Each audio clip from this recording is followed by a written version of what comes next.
Good morning, everyone. How is it going today? Sweet Money here. We are back on the farm. It's a busy week, and I didn't know what we were going to play today. Nothing else came up, and I felt good about... Ooh, and my YouTubes went back online. They had another patch after I signed off to Atom that fixed the hotkey saving. So I checked.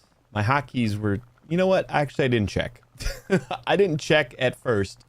So maybe my hotkeys weren't there at first. But I went in and entered them again in the Atom settings.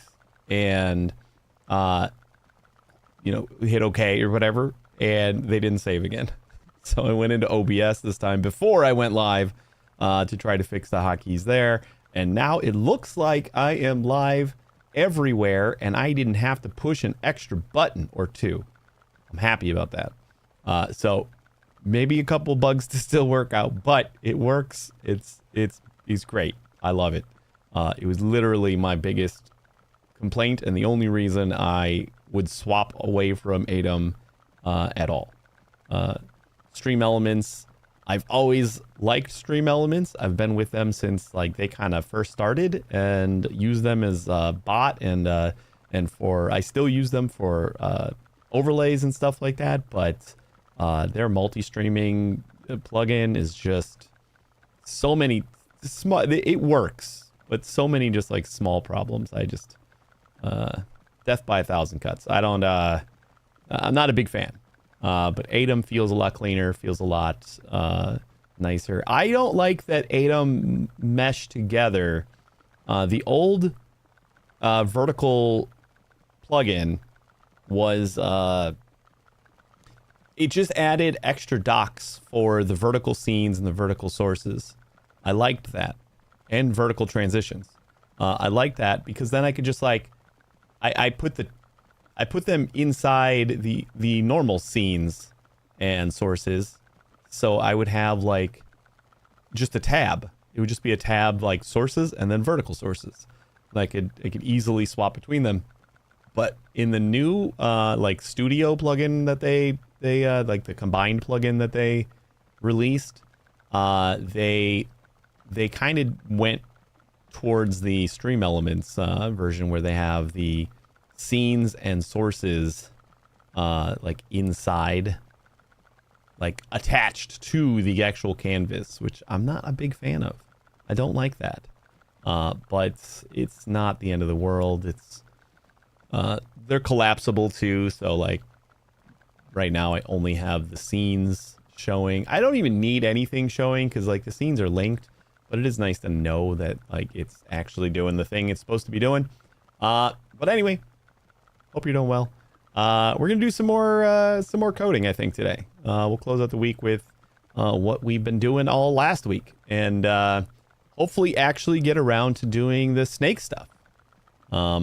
My wife has been out for the night, so she may stroll by when she gets home in not too long, whenever that is. But yeah, let's get in here and try and do some snake thingies.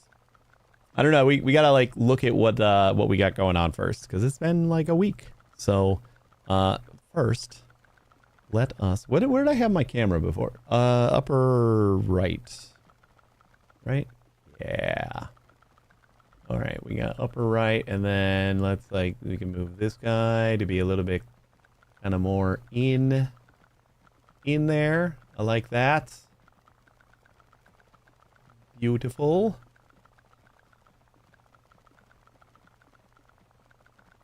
I'm just noticing. So it looks like we have two benchmarks going. One of them like starts with benchmark. Like we're displaying the, we're not displaying like the full text every time. Which I guess that makes sense because we don't actually have, like some of these other drones are the things that are triggering the benchmarks. We could fix that. We could probably fix that.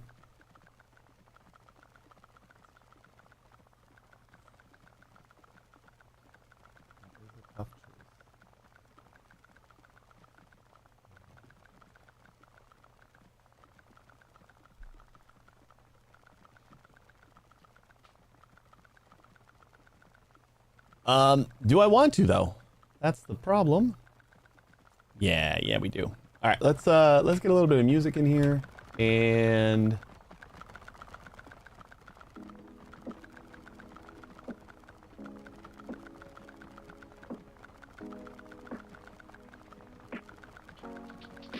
I think.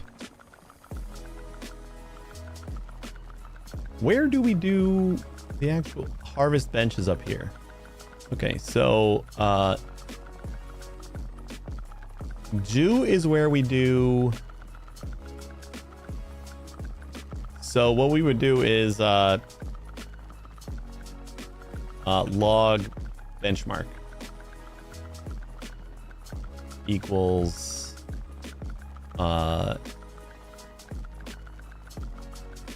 gonna say false. We log benchmark equals false, and then we pass log benchmark to here. We add a global log benchmark and log benchmark equals false, so we don't break anything. Log benchmark. Oh, we'll say log.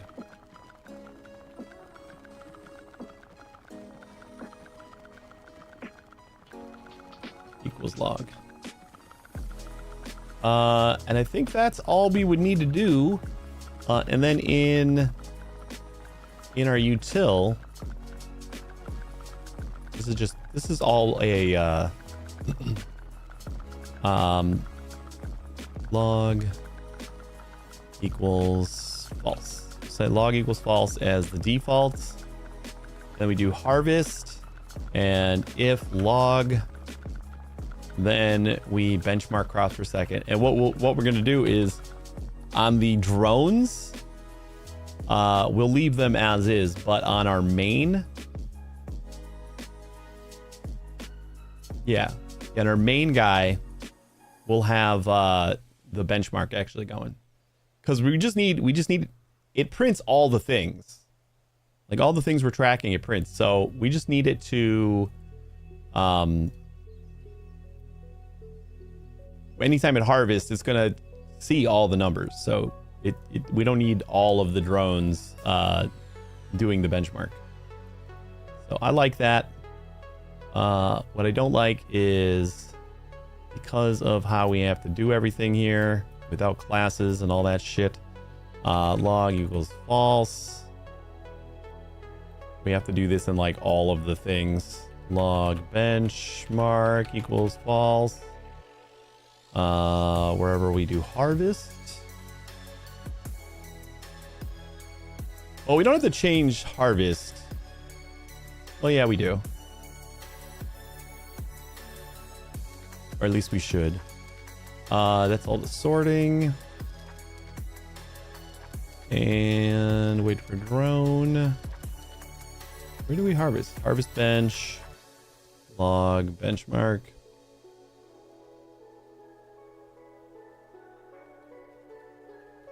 Global log benchmark. Log benchmark equals log. And yeah, we'll just pass that to all those spots. And do it here too. Log benchmark equals false. Place false. Log benchmark. Global log benchmark. Log benchmark equals log. And log equals false. Okay. It's not gonna be that bad. Don't have that many to do. Log benchmark equals false. Where are till plant? Nope, that's till plant. Log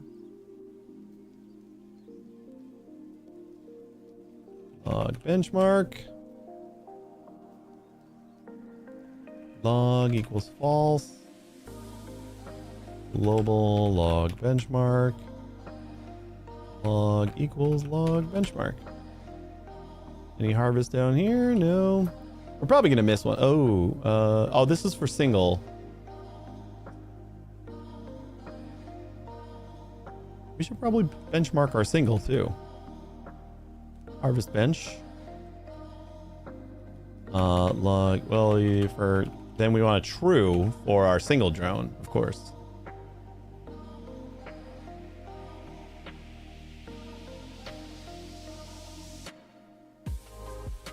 And then check for full pumpkin.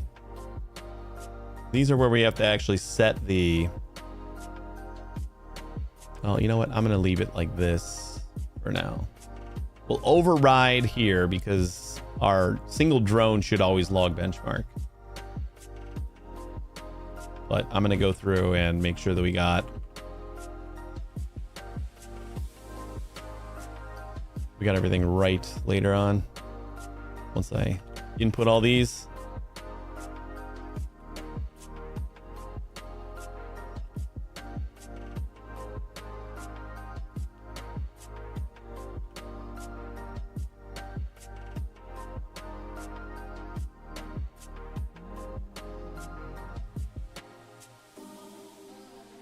Log benchmark.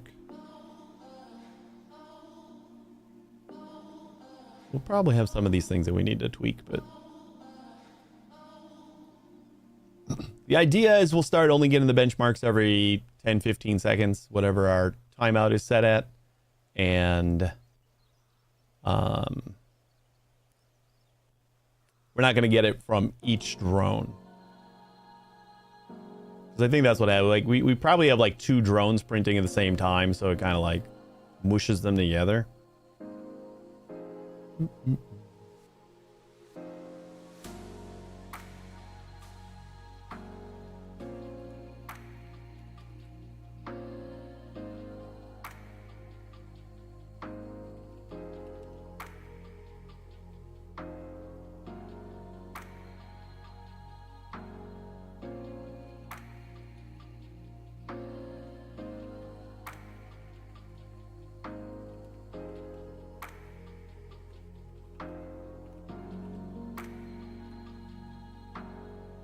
I wonder if it's edible.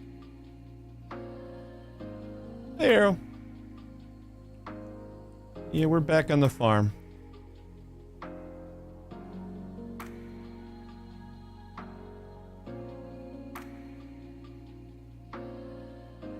Oh shit, what was that one? Treasure, right?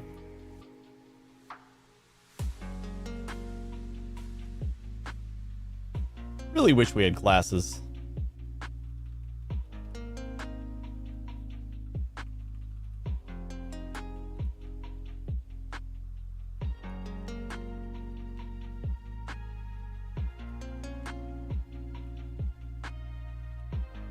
I need a classes DLC.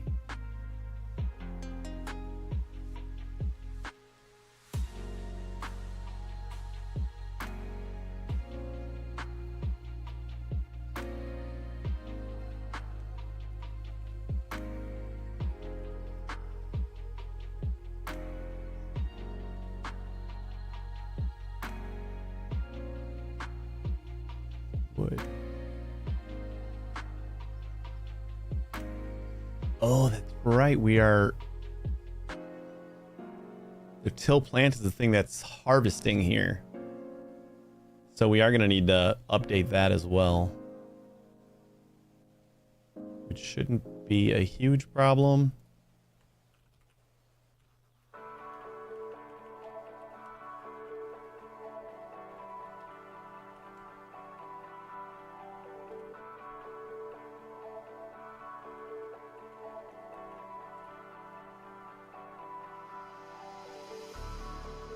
All right, we got the global log benchmark everywhere now. We need to change utils. Till plant log bench mark equals false. Plant till harvest. Where's our harvest? I thought we harvest first. No. No, we don't. Don't you Okay, ever maybe we sleep? don't need to do that. Not at night. Hey, sweet honey. Escaped your notice, genius, but that's when stars have rather better things to do. Hope you had fun tonight. Harvest bench, it's right here. Jesus Christ. Okay.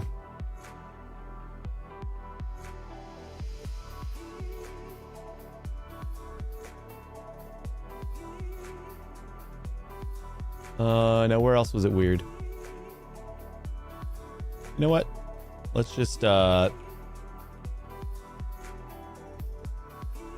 bench, was that the name?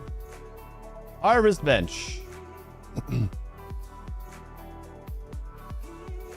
Okay, harvest bench, log benchmark. Harvest bench, log benchmark. We just had to make sure that we got log benchmark in all of our harvest bench. This is overriding because we got one drone. Log bench, log bench, log bench, log bench. Ooh, missed one. Did we not do anything here? Wait. Oh, this is our old sunflowers. Yeah, we don't need to worry about that. Don't save that one. So I think these are all good. We need to go back to... We're doing our multi-farm right now, right? Multi-crop. So now how do I tell it? Jew cactus is the one that I'm doing myself. Jew cactus, grow hay.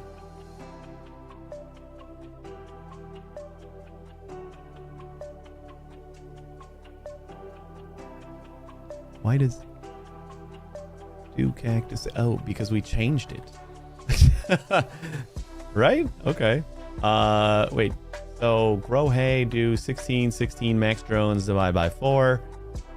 I think we have to do...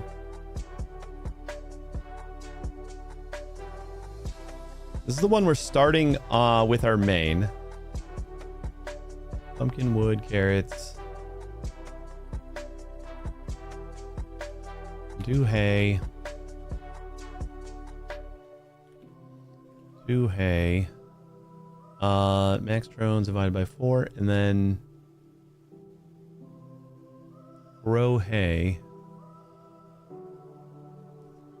So then we just need to pass a log to the Jew.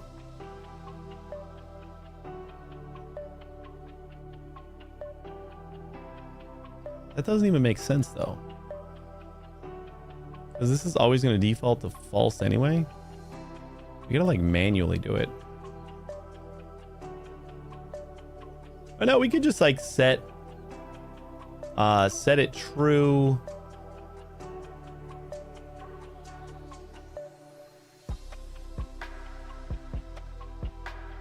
This should be false. So we say true. And then what we need to do is in our hay. We don't need to do log benchmark here, because log benchmark is going to be true now. So all of our hay drones are going to be true. What we need is this work.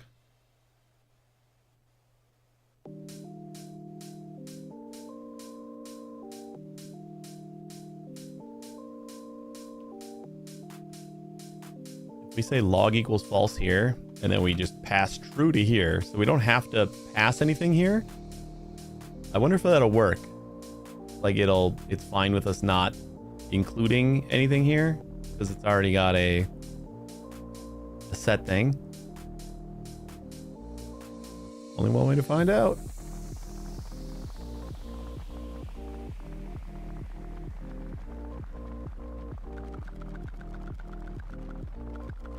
File was truncated. Oh boy. Okay. That shouldn't have happened, but I think we are on the 15 seconds thing.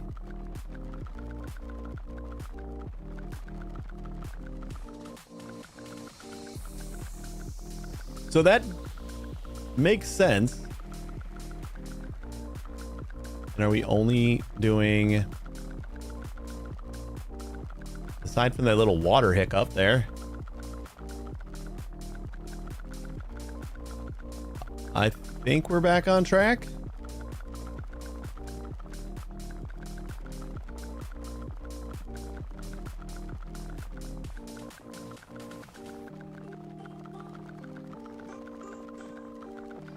Oh no, it did it again? Yeah, it did the same thing again. Somewhere.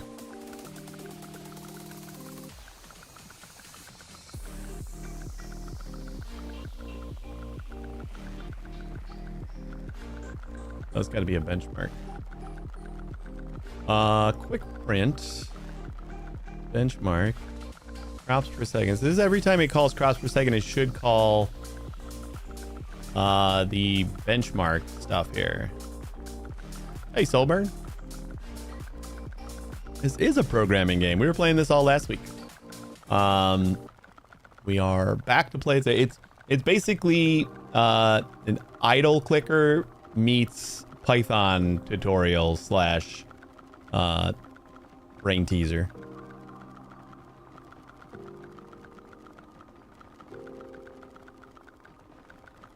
So I feel like we just added a bunch of complexity that we really didn't need to, but I wasn't a huge fan of how much.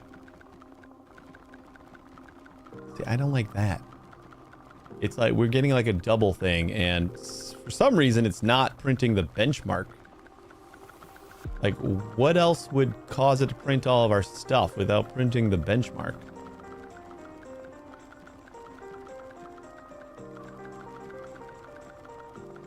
That's what's confusing me. But like, do we want to spend all stream on trying to debug that? I don't think we do. 1 billion wood.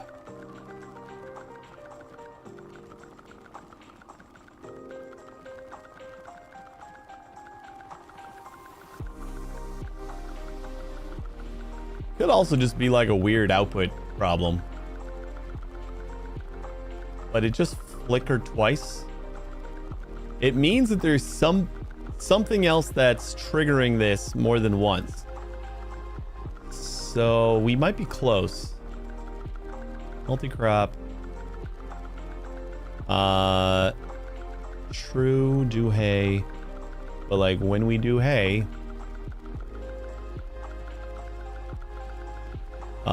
work, but false. Oh. Got it. Log. That's what it should be. So I actually don't think we need this or the global at all. We overcomplicated it, but we do need this log here. And no, we don't even need that log here. I don't think we need anything else to pass here, because like we're always doing the benchmark anyway. So just like when we do the single for like the last drone, that's when we would call this. Oh wait, but like, yeah, that's the thing. Okay, so log false. This is just going to be log. So then if we pass log to be true, our final worker will be the logger. That's all we needed. Okay, I got it now. I got it now. So log equals false. We do need that. We get rid of that. We get rid of that. We do harvest bench. Which one is this? Cactus? So this should only have a single logger, and we just do log.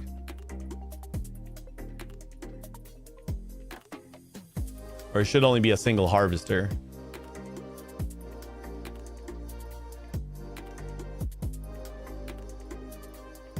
Sorting. Do-do-do-ding. Do-do-do-ding. Do-do-do-ding. All right, and then carrots.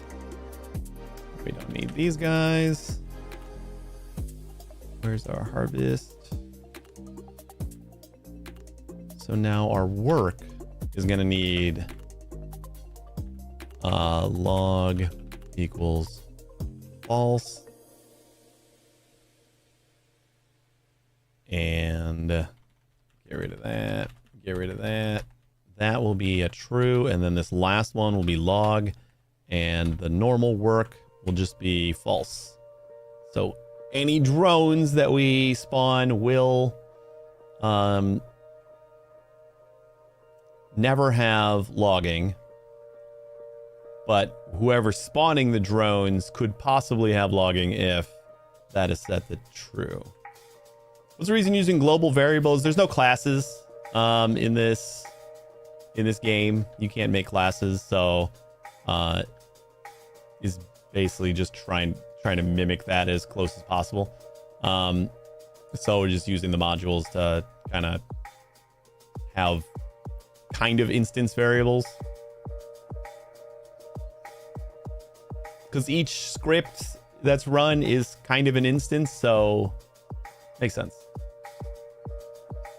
Yeah, I would definitely prefer classes. I initially, after the first couple of missions and getting the hang of things, wanted to go straight into like just declaring classes and capsulating a lot of stuff, but right away that didn't work, and good thing I didn't go super deep into it, and I tested it a little bit before I overcommitted, because yeah, that would have sucked.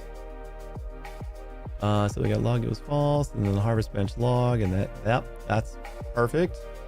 We need to get rid of that. We need to, let's work. Check for full pumpkin is going to be our log, since that's where we're harvesting. Log equals false. And check for full pumpkin should be yeah, while we're single drone, we always log, and then check for full pumpkin log.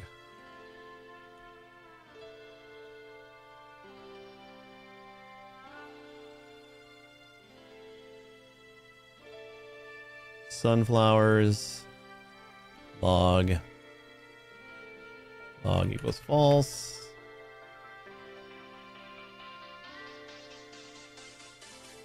Spawn drone do work. Log equals false. Get rid of that and that.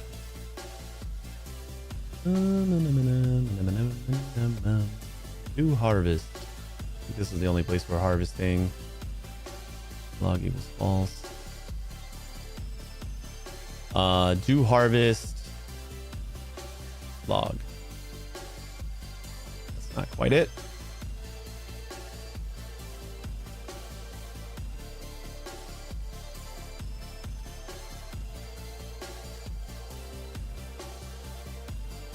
All right.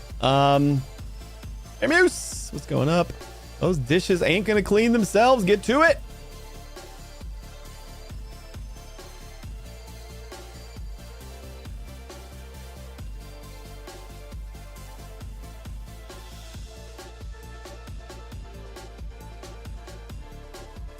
Work. Just call that log. Work. Log equals false.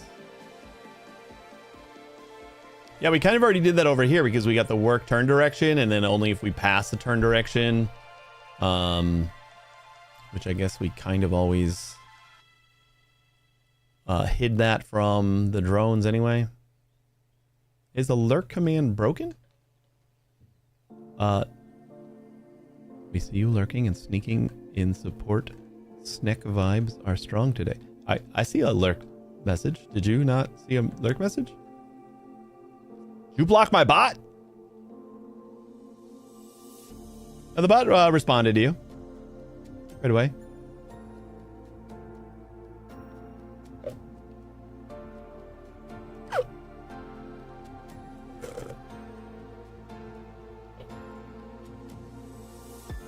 Oh, you saw the extra, but... Oh. Yeah, let me know if you see it after a reload. I do see it. Unless you accidentally... Oh, well, if you saw the extra message, I guess you're not blocking my bot. So I don't know. Where do we leave off here? Work. And we're on treasure. Where's the harvest? We already got it, right? Still planet. Still not showing.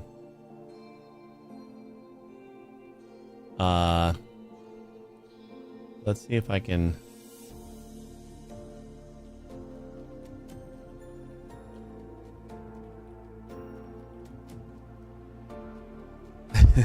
ask the bot to say it again.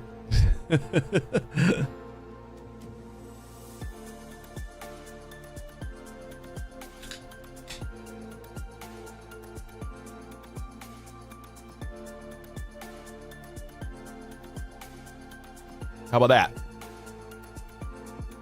Did you get that one?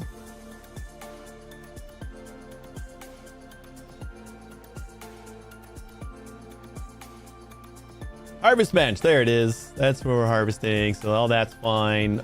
Weird should be log. Get rid of this. Get rid of this. Just undo all the things that we did. Log here. Did you not see it again? What's going on? Yeah, I asked the bot to... Did you see my message? My reply to the bot? I'm just in another extra.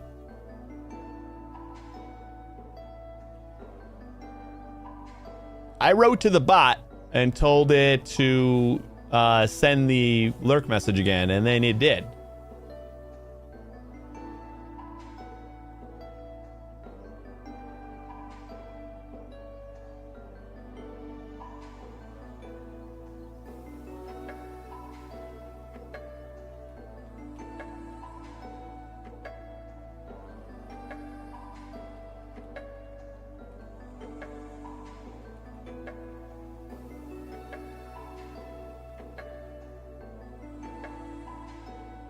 We'll check on PC when the dishes are done. Yeah. Something spoopy's happening.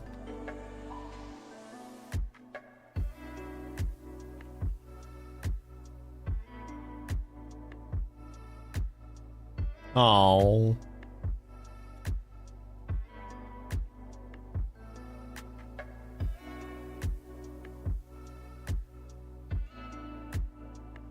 It replied. Did you get that one?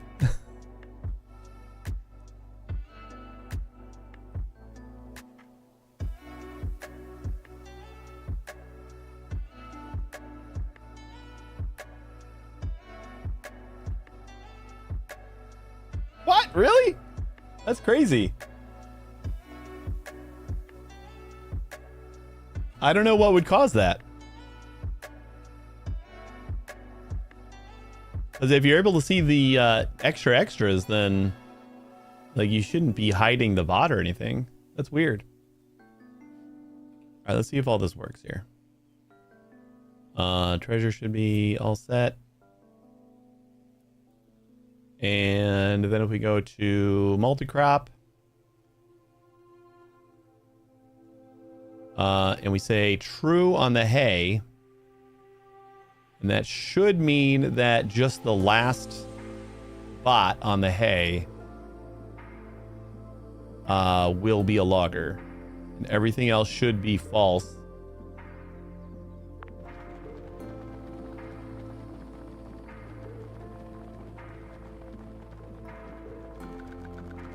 All right, sweet honey. Have a good night.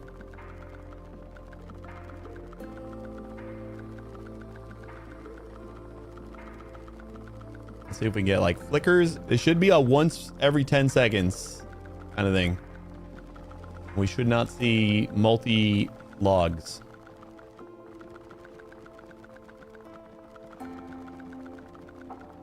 And that looks good.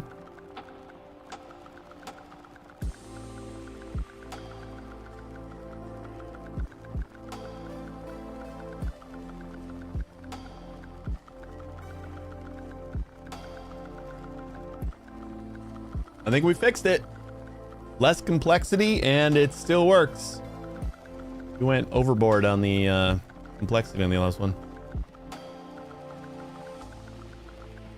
Not seeing any chat messages for that matter, unless Seasons Warning wrote somewhere else. No, that was here. Wait, so you're seeing the extra messages from Sweet Money Bot, and that's it?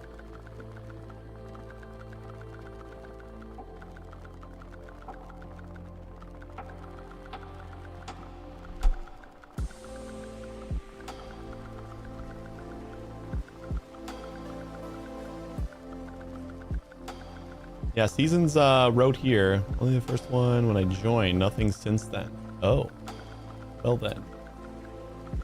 There has been 3 chatters since then. Aside from you.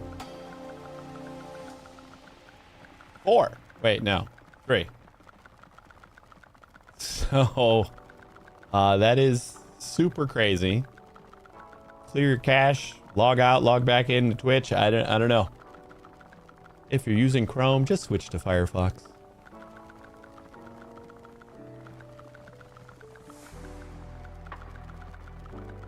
I like Firefox better.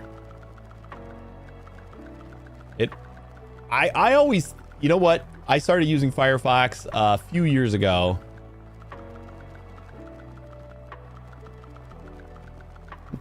I got my Hey then Soulburns. Unfortunately, Sweet Money Bots, extra silence. And silence since then. Oh boy, that's super strange. Yeah, there's been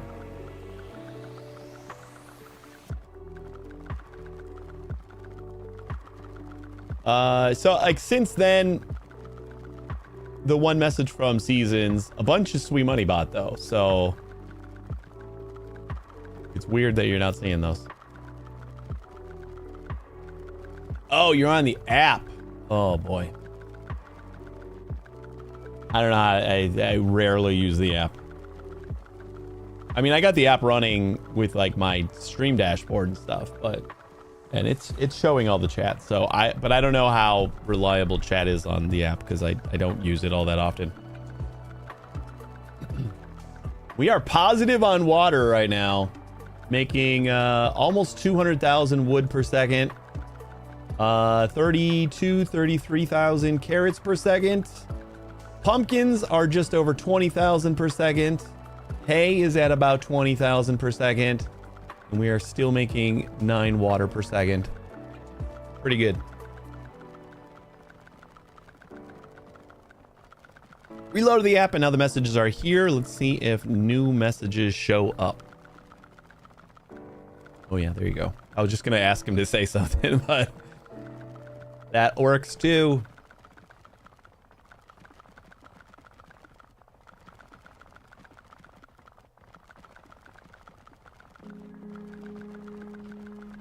I do like how good the AI bots are at pretending to understand and simulating a real conversation. Like it almost feels like it has been present this whole time, even if it was just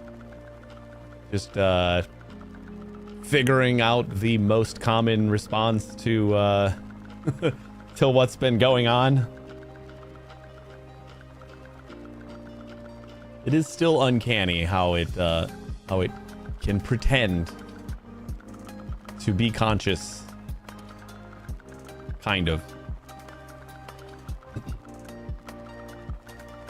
Pretend to think without thinking, really.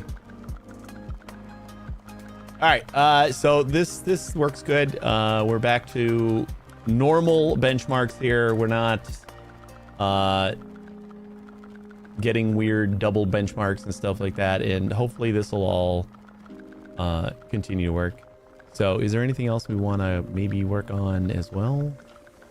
Oh yeah, that's right, we made just like a harvest. our maze. I think we can start deleting some of these. Just to kind of like make up a little bit of space. Because we're really only using these guys now. So like zone rotation. 1, 2, 5. Lisa, 3. Hey Lex. Yeah, it's all for nerds. This is a pure nerd stream. If you're not a nerd, get out of here.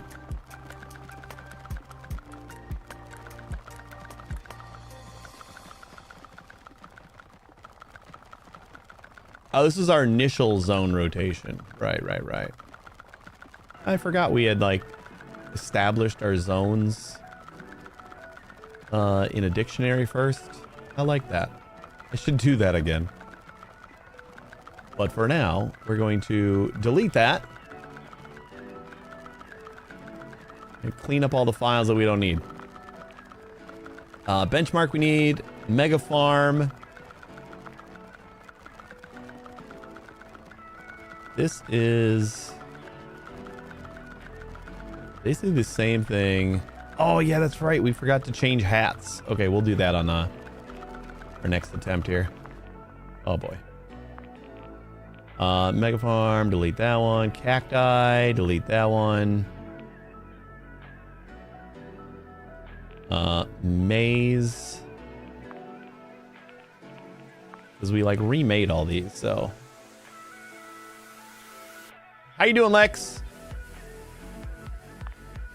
General was our general rotation. Delete that. Delete sunflowers. Polyculture we got to work on, actually. Do we care about polyculture at all? And then harvest is our new thing. So this is like util shit. Utils and benchmarks are like basically libraries.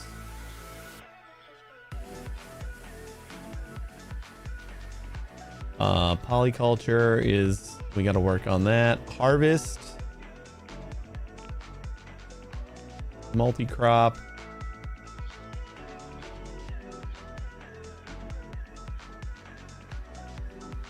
We got main. We don't really need to use main, but I'm going to leave it just as like a kind of a testing ground.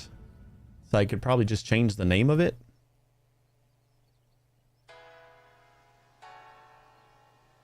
Doing my cool and radical programming job. It better not be nerd shit. Wait, no, this is nerds. It better be nerd shit. Nerds only here.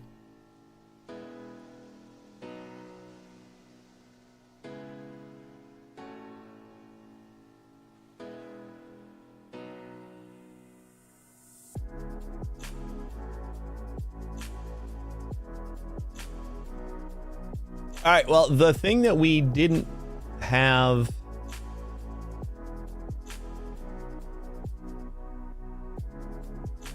Should we showcase like all of our scripts here? We can do stop, single caret.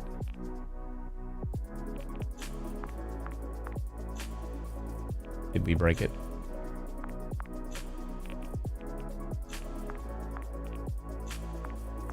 I think we broke it.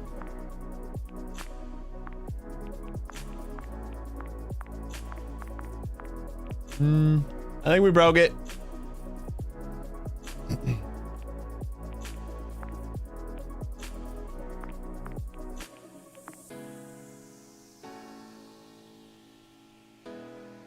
All right, anybody who's new, we'll showcase what we got so far. I think we might work on poly. I don't know if I care about poly right now, though. We do single item carrots. Since we got 32 drones, this is just gonna like smoke right on by. Got to the Points Factorio Space Age yesterday where I realized I had to refactor multiple planets because I'm entering late game. I remember that point, and then remembering my refactoring was add more bots. I never went back and redid Gleba. I started like, hey, we're just gonna do all this with bots. And then as we got even further, I just like, you know what? More bots will probably do it. And we just kept on adding bots. Same for what was the electric planet called? Fulgora. Yes. Yeah. We just like kept on adding more bots and it got insane and stupid. And I'm just like, I'm not cleaning this up. And that's where we ended it. Might do things differently in the future, but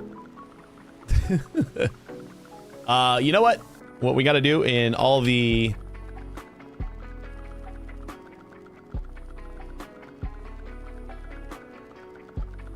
single scripts, we gotta call true at the end. That way we have a logger.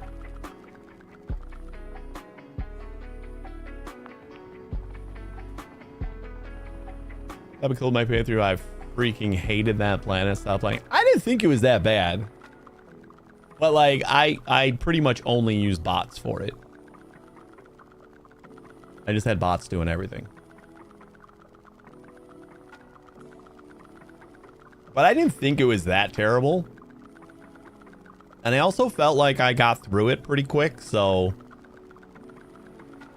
like we moved on and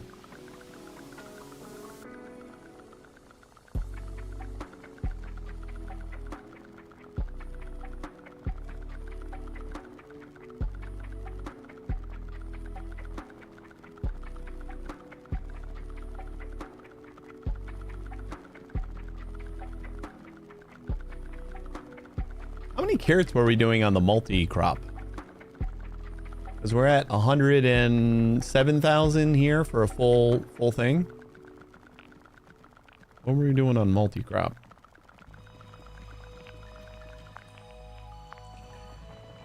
I feel like it was like 20,000. I just need to make sure.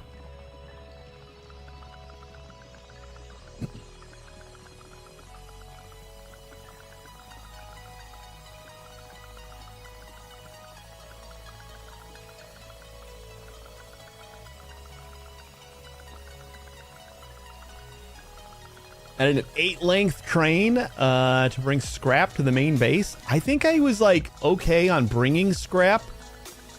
Like we started to refactor Fulgora and I started to make like a whole new base, and like bringing the scrap was fine, but it's just like so many recyclers and so many like just lanes of scrap that I had to unload and process and get through, and just it always got out of hand. So what are we doing? About 30,000 for a quarter farm, and about 7,000, 110,000 for a full farm.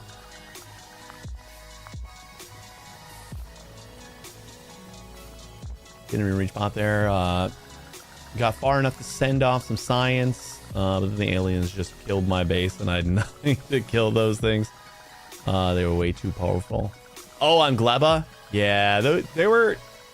I don't know. I think I probably went there a little bit too OP. Where, like, I was able to wall off the base really easily and had, like, a full turret set up all around the base when I finally left. So I never had to really go back. But they mostly, I didn't really have any problems.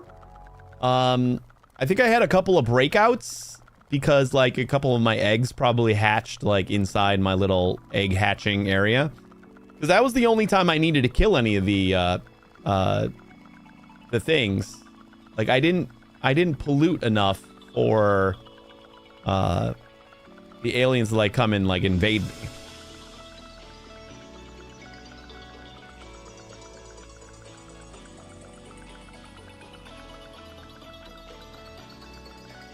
I feel like the music is really loud. I'm sorry.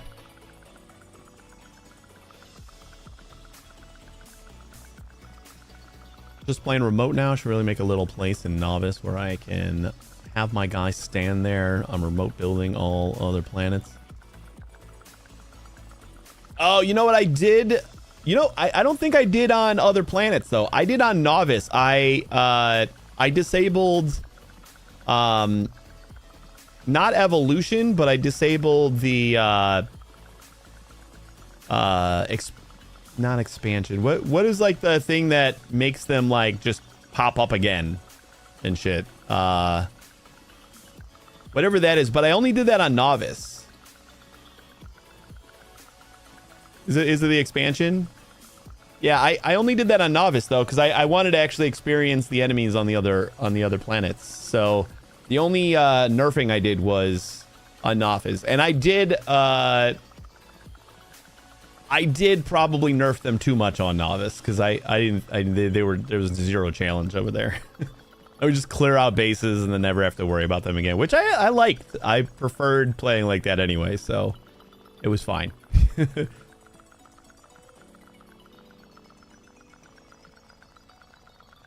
I thought the worms on Volcanus were a bigger issue than Gleba's walkers or whatever.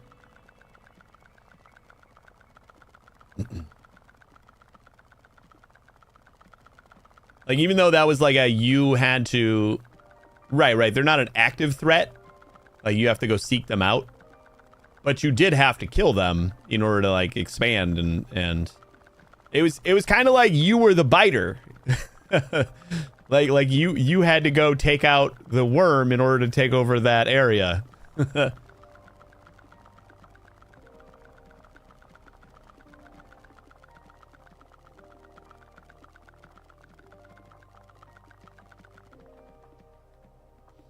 I think the Gleba ones had weird resistance only at certain damage types. Even made a dent. Maybe. Oh yeah, we ran out of hay. All right, so we had about 120,000 carrots per minute. I wonder if I should handle this. Like, if we don't have the stuff, then just stop instead of like continually trying. All right, let's just do the next one. This should get us a bunch more hay.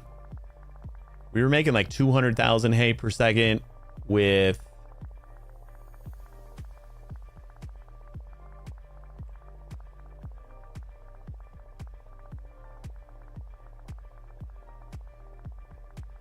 Oh yeah, look at that.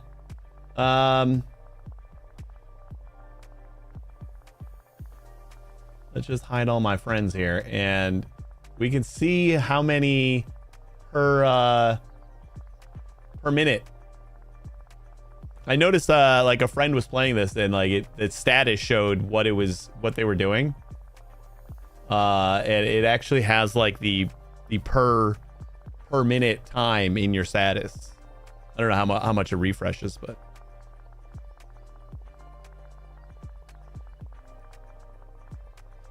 did you plan to release? My first playthrough was release day, then Gleba was hard. Now feels like it's a lot easier, slower speed, very few big ones spawn within initial pollution clouds. My finish game within 40 hours run. I don't believe I had a single expansion, even though I was ready for that with rocket turrets, etc. Yeah, I'm not sure. We played it right at launch, and I didn't find it to be a huge problem, but I don't know if maybe because I was in like such a small, tight area and using almost exclusively bots in that area that like I just didn't have the pollution or whatever the heck it's called on Gleba to have issues. Because, like, very rarely did any enemies try and get me. Like, I could just go and take out this nest, and then, like, I just wouldn't have to worry about anybody anymore.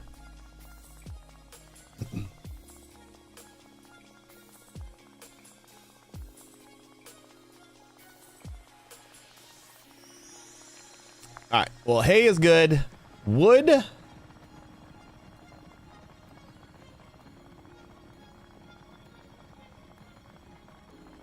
Wait, were we not? Oh, shit. I forgot. We're gonna set true. And true. was gonna say, why weren't we getting the per second on our hay?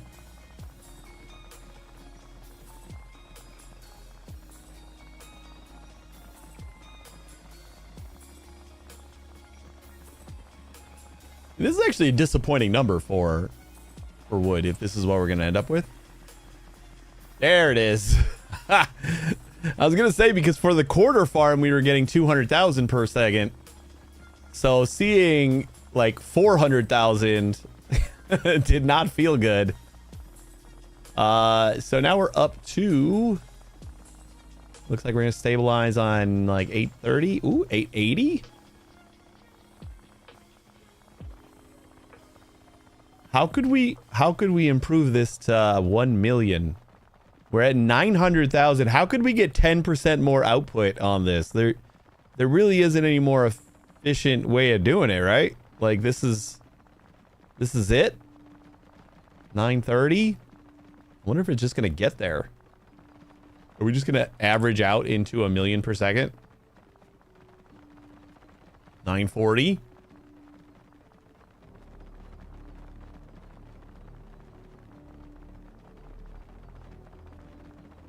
Poly probably is the answer.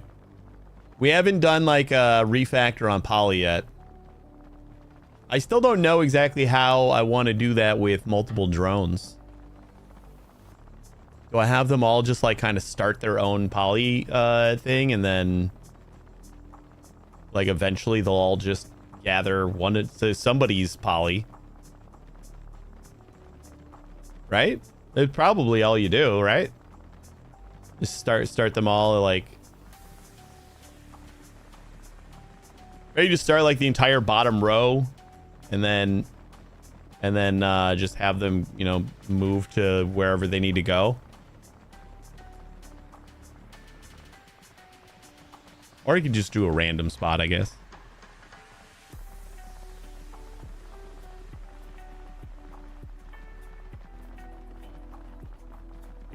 Just like wherever the drone gets, wherever they start, that's where they would start.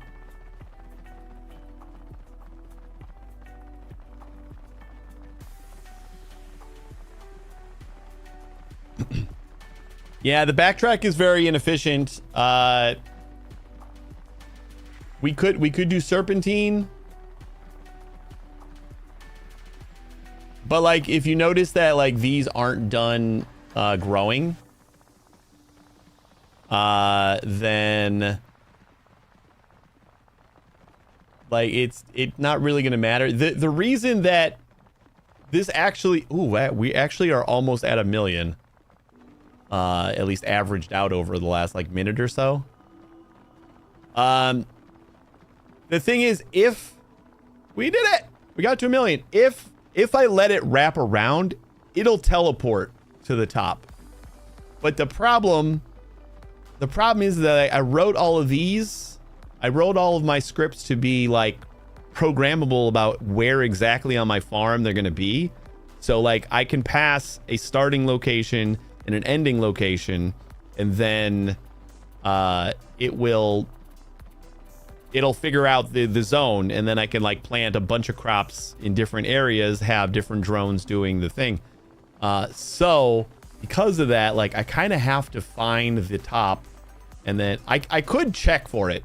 Like I could say if we're at max height and our starting position is at like the bottom at 0, then just do the teleport and like move up instead of go back down. How would I generalize that? I would like to do that, and I'd like to make like some kind of generalized, like where instead of calculating the move in every single script,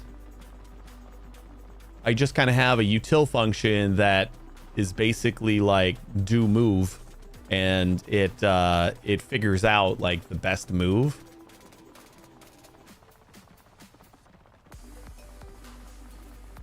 Like we had a serpentine function early on, but this was like based on like moving to to the right, and then like going back down and then back up and then back down. And like when we have so many drones where we have like a drone per row, we don't really need to move right anymore. If the distance using wraparound is less than the normal direction, invert the direction. But we don't want to invert the direction because it's like especially in like this wood script where I am harvesting and then planting and then harvesting and planting. Like I plant as soon as I'm done harvesting. If I reverse, I'm just sitting here waiting for this to grow. You know? So what we need to do is like if I'm at top and our bottom is actually going to be at the very bottom, then we just want to move up instead of go all the way down, you know? Thanks for the sub here, Muse. Appreciate that. 38 months. God damn.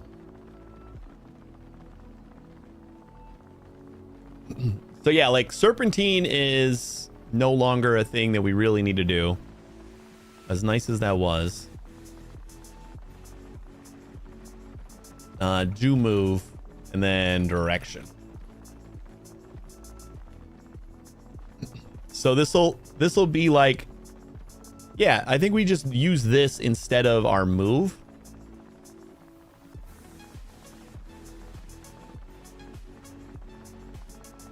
And here we said due to ads, basically if it's move distance is bigger than half the world size, just go the opposite direction.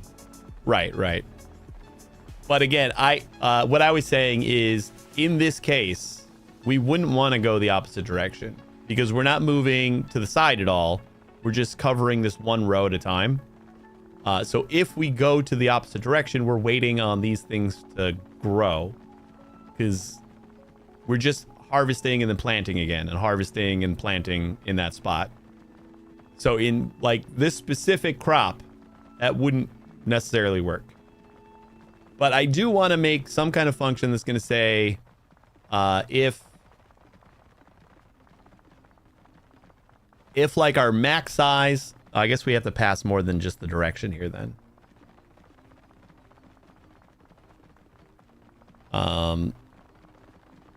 Like zone size equals, say, world size by default.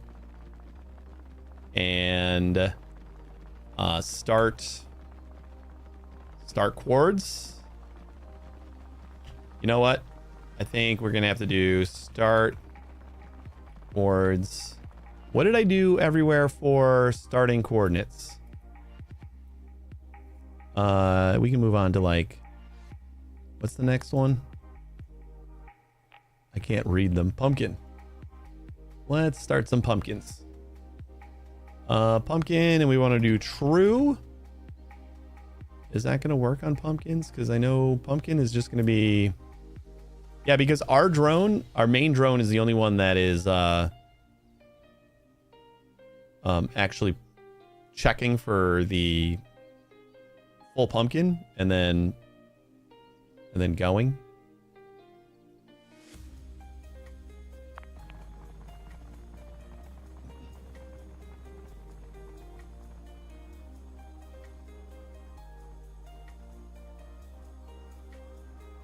We should have a move to XY function. That one can handle the fastest path. No. Yeah, probably. Well, my move to is just like, I don't do like the checking for wraparounds on move to. So I guess maybe I should. Yeah, wait, are we? Never mind. Yeah, you're probably right. Because that one's probably the one that is doing the actual moving to the beginning. I'm pretty sure that's where we do. Pumpkin. Yeah, we do move 200, move 200. So then we would just do like, we'd have to add zone size to all the move to commands.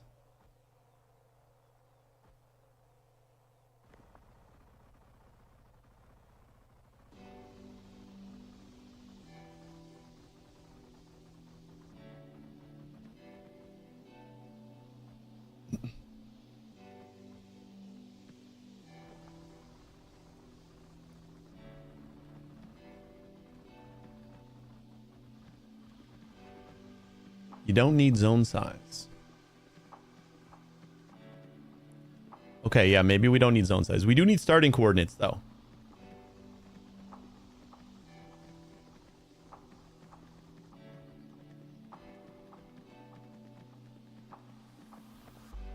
Oh, wait, no, I think I understand. Right, because I'm just, like, calculating the most efficient route, and then...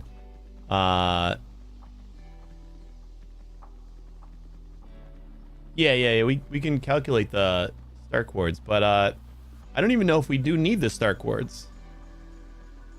Because, like, wherever I'm telling it to move to is where I should judge whether it should jump across or not.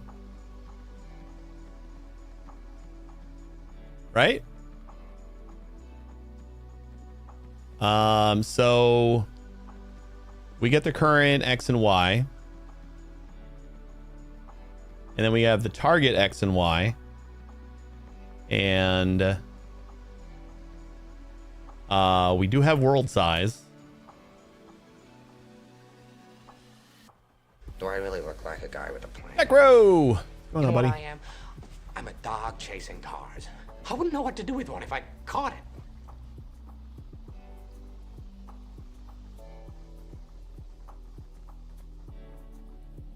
I was lurking in your stream playing that Minecraft clone yesterday. Looks interesting.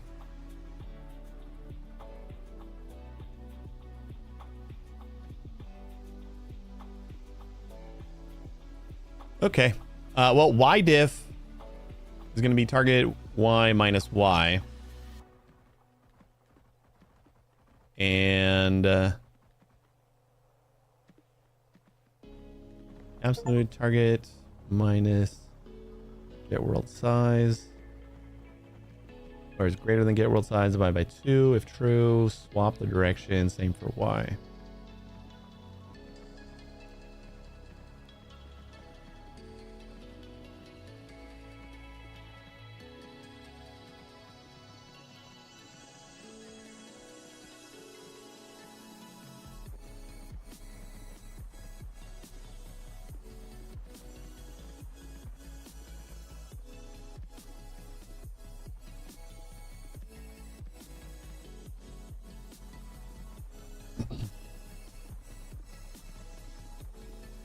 And call this week for work, and it cut my stream short 3 times this week. Woof. That sucks. All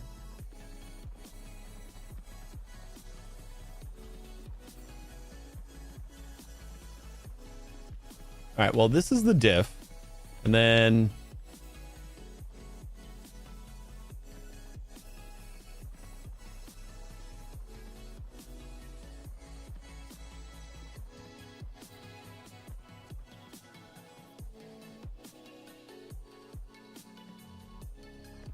equals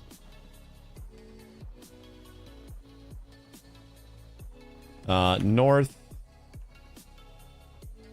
we'll say,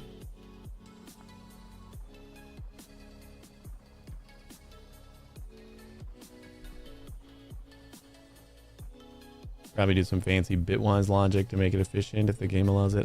Probably does not. I do not think bitwise operators are a thing in this.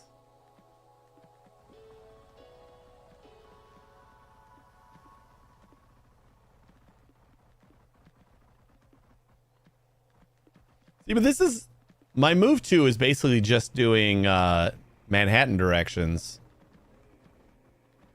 It's just doing, like, you know, a left up, left down, right up, right down movement to get to whatever position it's got to go to.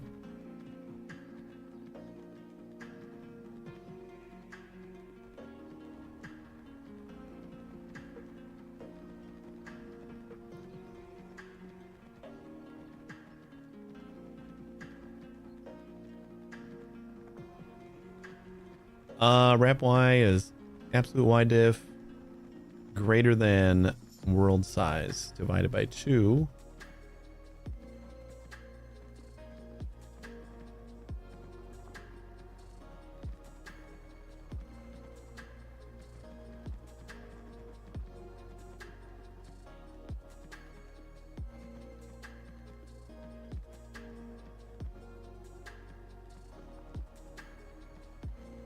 Hmm.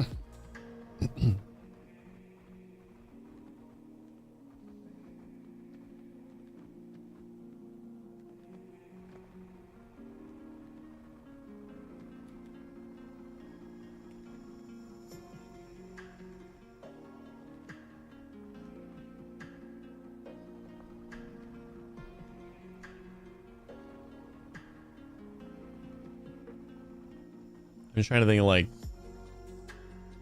making it the most general and not breaking all the things that we already have. If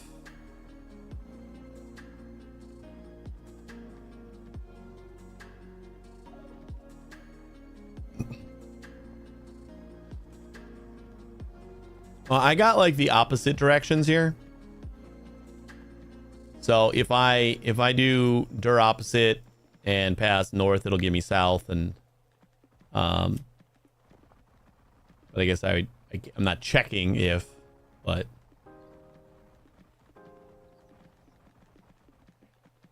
I guess that's the thing, is we should check to see if we should swap.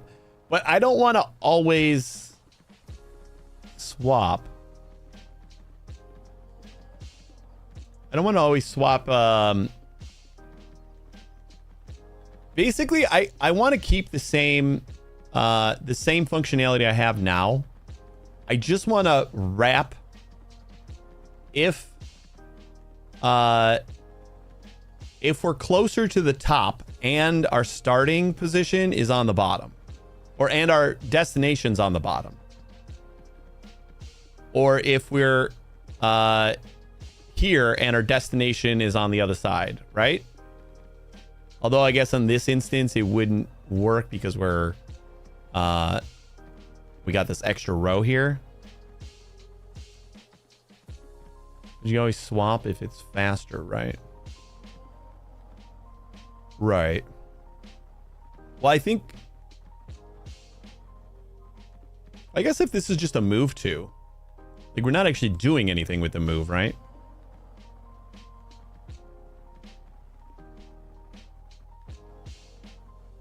Yeah, this is a move to. I for some reason in my head I'm still stuck on like, well, if I'm going backwards, I don't want to like be harvesting on the way back because then we're just gonna wait. But I'm not actually doing that. We're just moving. All right, so we get the Y diff, and then we say if absolute Y diff is greater than get world size divided by 2, y wrap equals false, and then y wrap equals true, right? And we do the same thing down here. If absolute x diff is greater than world size divided by 2, then x wrap equals true, x wrap equals false.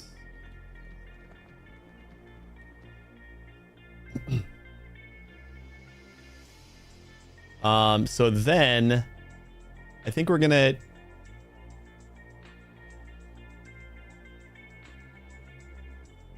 now, what do we do here?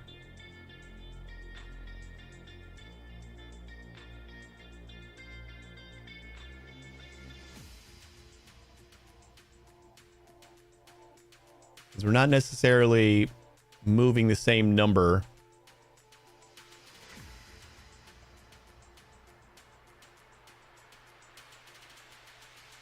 as our diff anymore. So I think we need like a separate if Y wrap.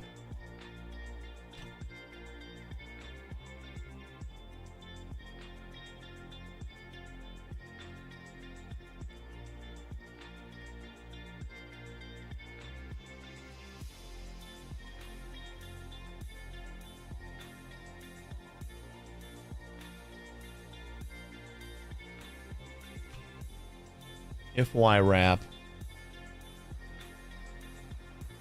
and then we basically do like an else and just do what we were already doing.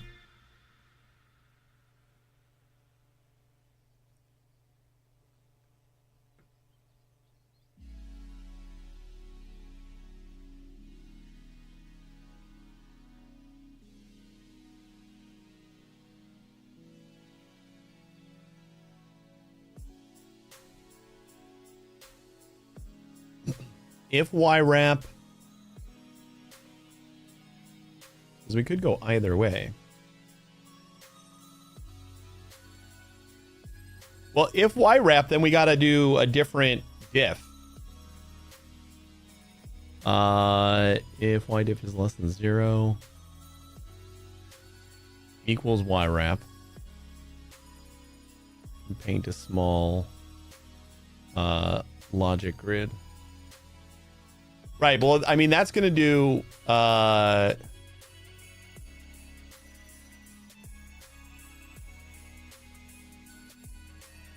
because like if y diff is less than 0, then we need to move down.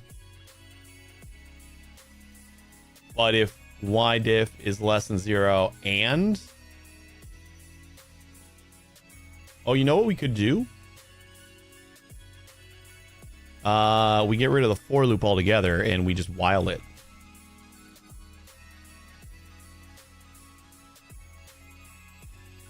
So if y wrap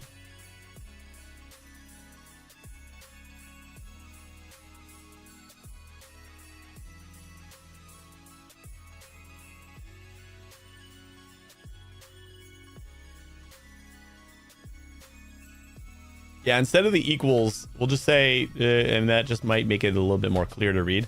If y wrap and we're less than 0, elif y wrap and y diff is greater than 0, elif not y wrap and y diff less than 0, and else, you know what, I'm still gonna do elif even though this should be the last option, and y diff is greater than 0. Or should I just like break these up into y wraps and then have an if else nested in there?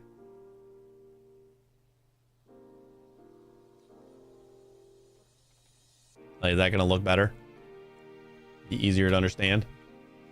If y diff is less than 0,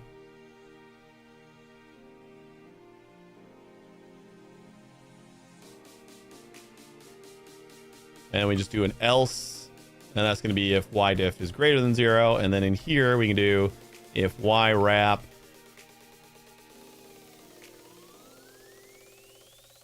and then else. Kind of feel like that actually makes more sense. If y wrap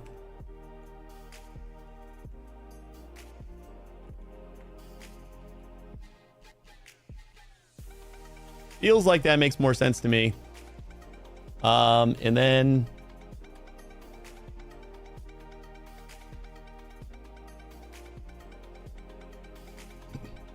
do we need like a while in each of these, or are we just setting directions here?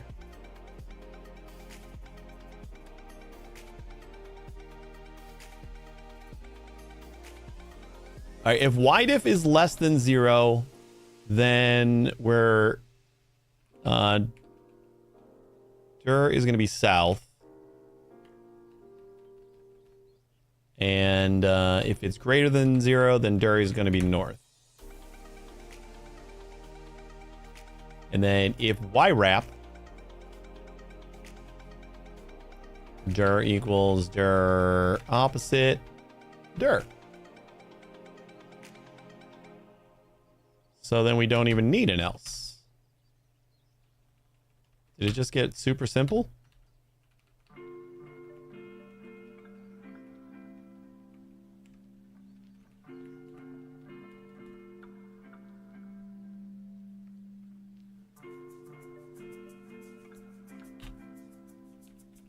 While y.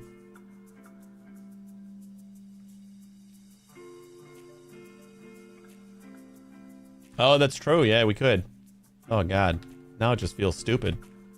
Like, I was doing so many stupid things. And now it just feels... Woof. Now, if only we had a turn area here and I could just declare all this in one line. Whew. Sure would be nice. Yes, that feels much better. Okay. And then while y... while not y equals target y. Can I just do get pose y here? It'll do that every single time, right? Move. There. God damn, that's so stupid and simple.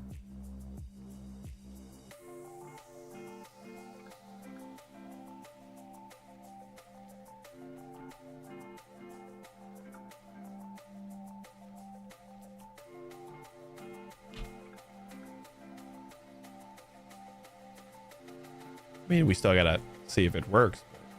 Xdiff is... What did we do before? Less than is west. If xdiff is less than 0,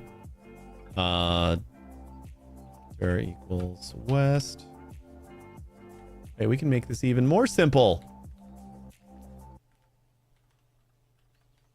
No else required. We just default it to...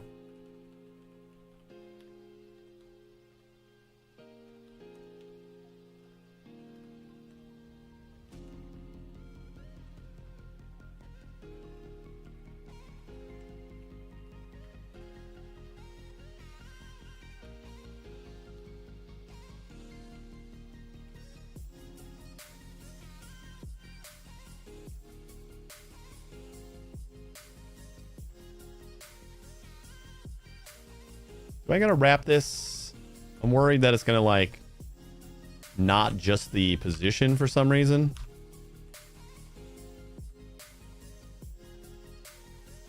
Move. Sure.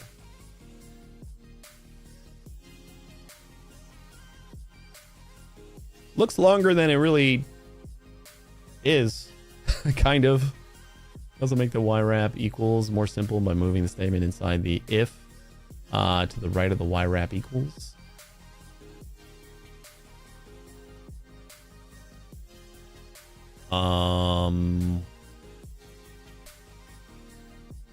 Wait, what? Wait.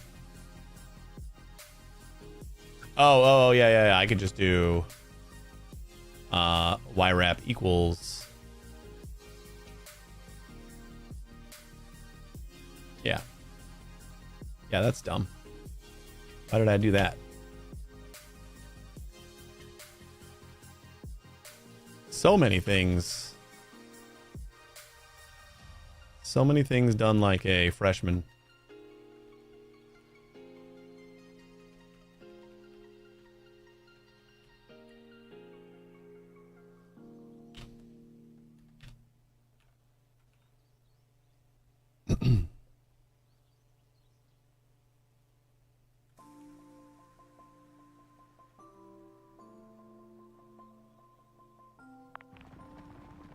What are the odds this works? Oh my god! So much better.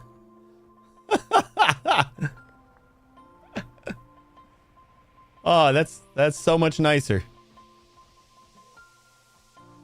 If anybody wanted to know why you separate logic into their own things and functions, this is why. I just rewrote my move to function and then reran a completely different function, and everything changed for the better.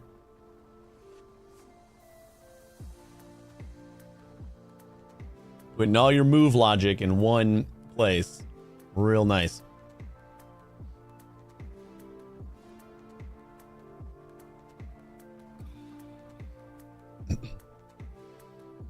Not focusing too much on your programming because I've got my own programming to do, but this programming doesn't seem too object-oriented to me, while programming in my favorite object-oriented language. I know. I really, really, really, really wish that this game supported classes, but they do not.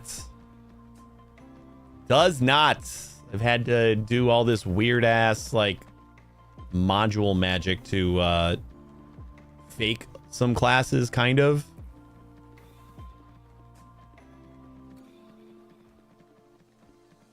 Anybody notice how many pumpkins per second we were we at like 112 before? Yeah, I think this was our old, about 112, 110, and now we're at 122 because of the new move logic, just because we're not moving all the way down anymore. All right, we do have to test multi-crop to see that it works with our zones still. That's going to be moment of truth.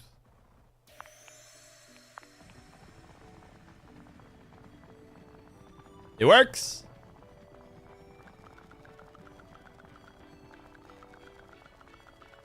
So since they can't wrap like as the shortest route, it's just doing the same thing that it did before. No classes, 3 out of 10. I know.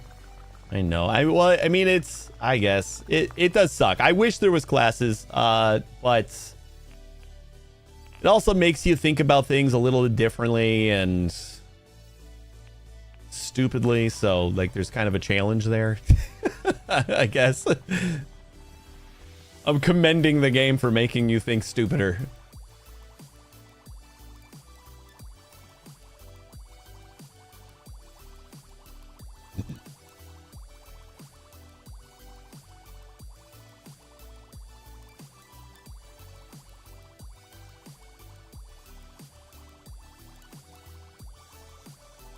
It's crazy how long this takes, even with 32 drones.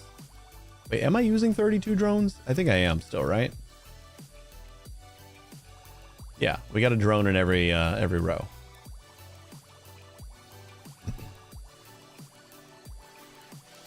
It's just a filthy scripting game now instead of a programming. Yeah, but it is a very beginner-friendly game. And I think if you're gonna get somebody like into the very basics,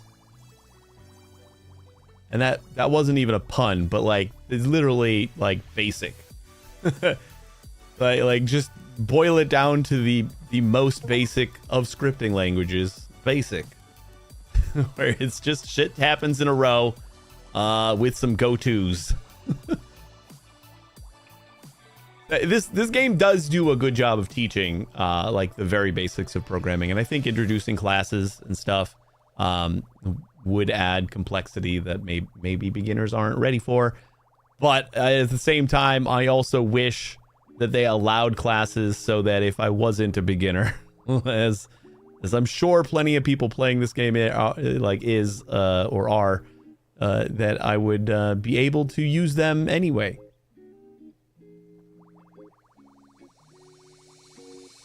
I don't know, maybe that'll be a later feature. The game did just release. Like it feels like a very, like, it feels fairly polished for a game that just came out.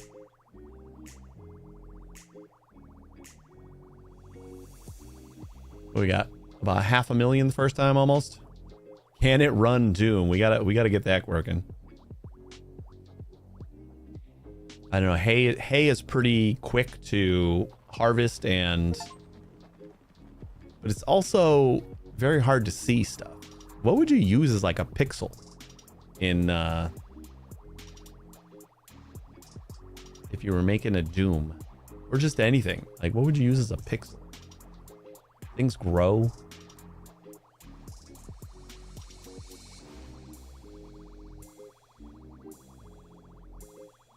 I do not know. Somebody will get Doom to run on it.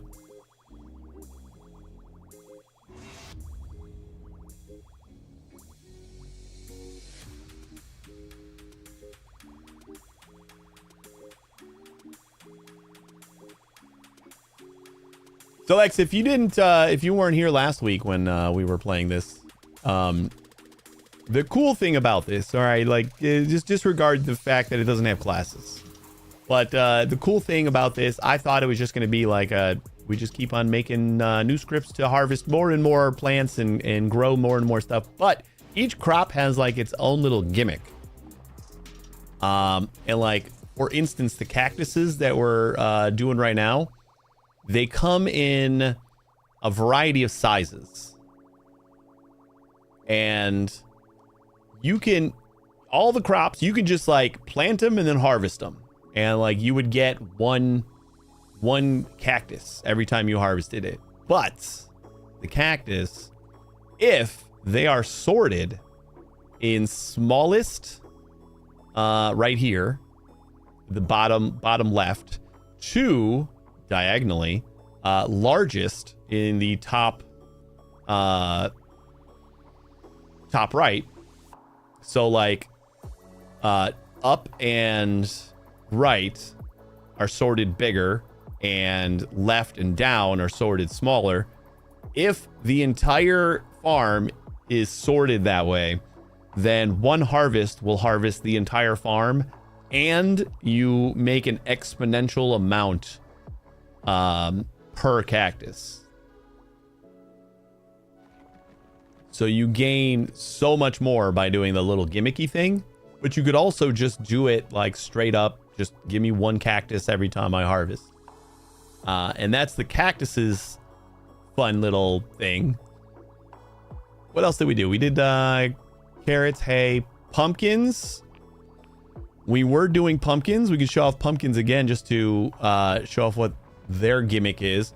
So the pumpkins also exponentially more pumpkins if you harvest a larger one. And it actually maxes out at a 6x6 pumpkin. But if the entire field is pumpkin, just like a single harvest will harvest the entire thing. And like each pumpkin has like a 20% chance of being dead. So in order to make the pumpkin huge, you need to replant the dead ones until you have a full pumpkin. And the gimmick that's... Oh, did you see that? It just like teleported over to the top right. Because like we start down here and then it just goes up here because I'm using the same move to script. It's so nice. The gimmick that we're using here, we have a measure function. And if we measure the bottom left pumpkin when it's fully grown, we store that ID, and then we look for the top right, and we keep measuring it until it has the same ID. My first couple iterations, I was scanning the number of pumpkins and just trying to like, I was counting how many good pumpkins we found. And then the second iteration, I was counting how many bad pumpkins were left. Like we would just scan and see, okay, there's 26 bad pumpkins right now.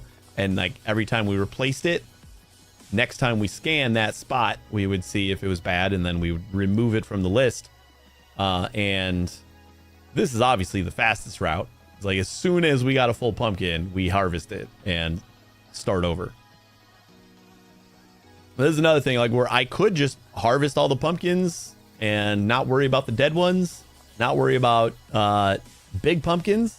Then we just get like 1 or 2 pumpkins per per harvest. But doing it this way, we get a bazillion. I mean, we get 126,000, but per second. Still pretty good. And what was this? This is our cactuses. And then we got weird. Okay, weird is weird. Weird is, I put down a fertilizer. We got some fertilizer up here. I plopped down a fertilizer, and then on top of the fertilizer, I put a weird substance on top of that. And then the fertilizer turns normal because the fertilizer like taints it. It infects the plant. And then if I put a weird substance on top of an infected plant, it spreads Sweemoney was just casually up, playing a game. right, but felt he was being down, observed. and left. Was he really being watched? Hey, Rold. He didn't know, and it freaked It is him quite out. mesmerizing. Yeah, the harvesting is pretty cool. So it infects up, right, left, and down. But if it infects another one that is already infected, that one becomes uninfected, and like so on and so on. So then if it didn't, yeah. So you got to like space them out. That's why we're doing like every other row here, and then we offset it by 1 on the second row, so we're not hitting the ones that we're hitting before. Are we not doing any? Hold up. Nope. Forgot to add a true here so that we log it. I don't know how many we're actually making of this.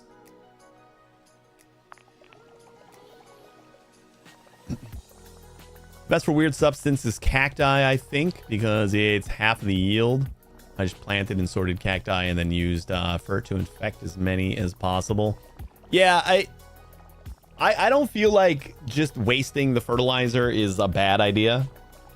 But like it just felt bad because the fertilizer is a limited resource and like you get so much per second and it's not a lot. So I wanted to be like try to use as little fertilizer as I could. This isn't the most efficient. I had like doing like the horse move in chess. I felt like was the more efficient way to do this, but this was like the next efficient to me. But yeah, it doesn't matter. We're using 27 fertilizer per second and gaining 25,000 weird substance per second. So not too bad, but really you don't need a lot of weird fertilizer, so it doesn't matter. And more free time I play this, maybe if I ever get a 32-hour contract. You also apply weird substance to cacti directly on each field to just toggle it to infected, I think. If you don't put it on a fertilizer, I didn't even think about trying that. Like not putting weird substance on top of a fertilizer. That does make sense. Because I think my scripts always fertilize weird substance. Like I just do them one after the other. Lizard.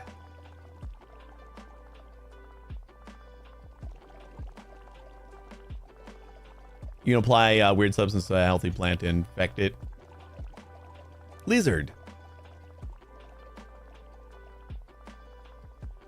I didn't even think about doing that. Wait, so I can just get rid of... I guess it... You know what? It would... If I don't have weird substance, though...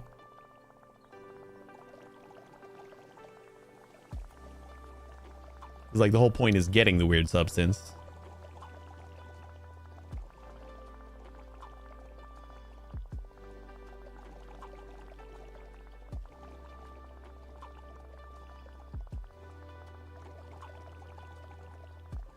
I'm just going to leave it. It doesn't matter. You don't need a ton of weird substance. Because weird substances are just used to spawn mazes. Which we can do now. This is my maze function. So we're placing all of our drones at just random positions. And because we rewrote our move to script, it looks like we're placing them faster than ever. Because we are like teleporting through, and then we go find the treasure, and when we do, everyone stops and waits for a new maze.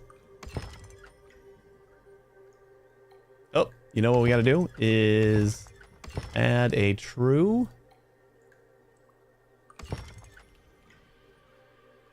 That way we can see how much treasure we're getting per second.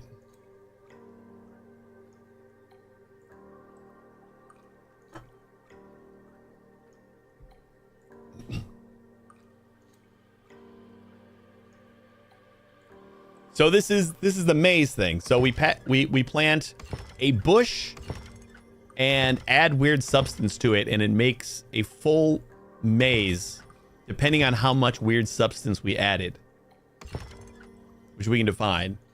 And we can calculate based on how big we want our maze. So we are giving it enough weird substance to make a full-size maze. And then we have a script that is half of the drone should be sticking to the left and always turning left. And half of the drone should be sticking to the right and always turning right until they all converge and one of them finds the treasure. And then we have our main drone should go back to the start and make a new maze, and then they all start again. Try increasing the treasure value. No, just because it's linear, and like my thing is just you saw a really neat algorithm for that. I don't see, you know, I was thinking about doing it until I saw that increasing the treasure is linear. So like you're not getting anything extra by doing it. It's just an extra challenge. And it has the potential to remove a wall. It's faster because walls get removed. So the yield increases non-linear. Well, I mean, I guess yeah, the hug wall approach. Yeah, the way I'm doing it, it wouldn't work. I wanted to do it before because I wanted to like use my drone to basically map the world, and then we would increase the yield, and then I would have like, because you can measure, I think you can measure the hedge, and it would tell you where the treasure is. And if we have a map of the world, I could just use like an A-star or something like that to or Dijkstra to calculate the best path and just go there. But then if it's going to remove a wall, I won't always know what the map looks like. So then it just didn't feel like it was worth it anymore. But I don't really know what other way I would do to, other than just hug the wall, like especially when there's loops in the wall in the maze. Because once you start opening up walls, then loops can happen, and that definitely breaks my strategy. You map out the full maze, and then I calculate the shortest path to each treasure afterwards, writing down removed walls as I go. How do you... does it tell you the removed wall?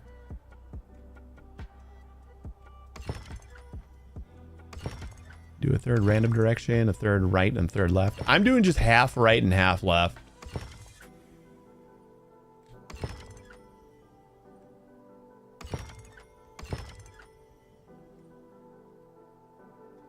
How do you know what the removed wall is? Just can move in all four directions and write down the changes. Oh, well, that seems like a lot of work. Do you notice a non-linear? Why aren't we not benchmarking? You notice a non-linear increase in treasure on benchmarks, or?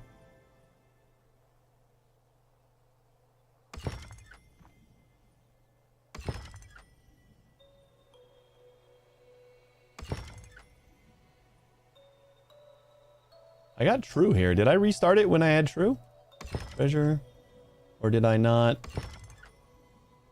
Oh, you know what? I didn't do this. So if drones 1, then we definitely want to do true there. Work right.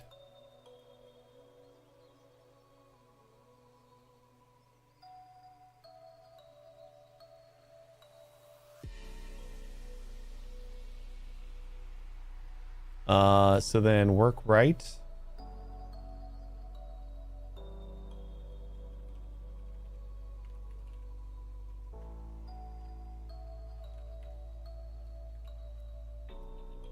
So this last one should be me.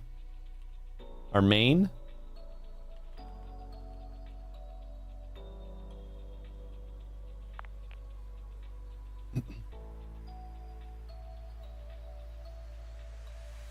Faster algorithm completely skips mapping out in maze and calculating paths. Be interesting to see.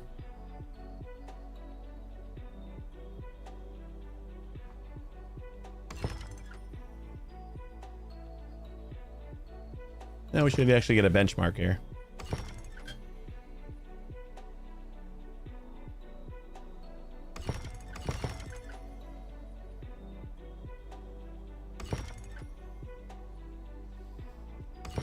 The depth first search combined with a simple heuristic. If you have multiple options where to go next, favor the directions moving towards the treasure. Yeah, that's not a bit. Jesus Christ, of course.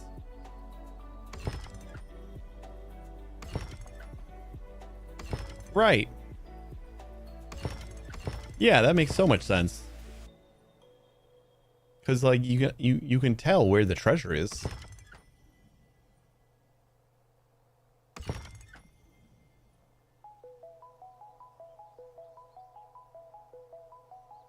Right, yeah, and then as the hedges get removed, then you would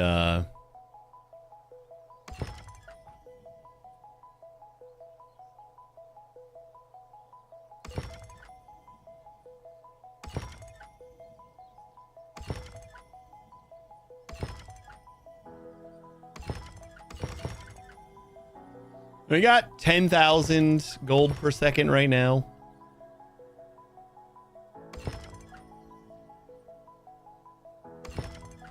Oh, you know what?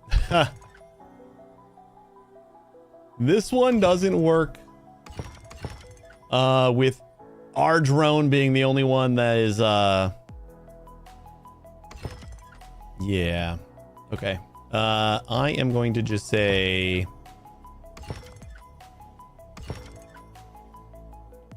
we're just gonna disable this and just have them all log.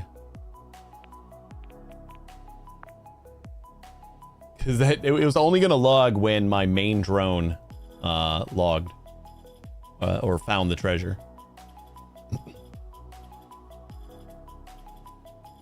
So does that break the like hug the walls at all if I tried to just add that logic?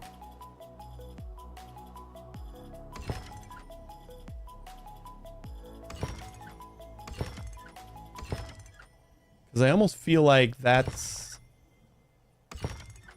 a way to get stuck.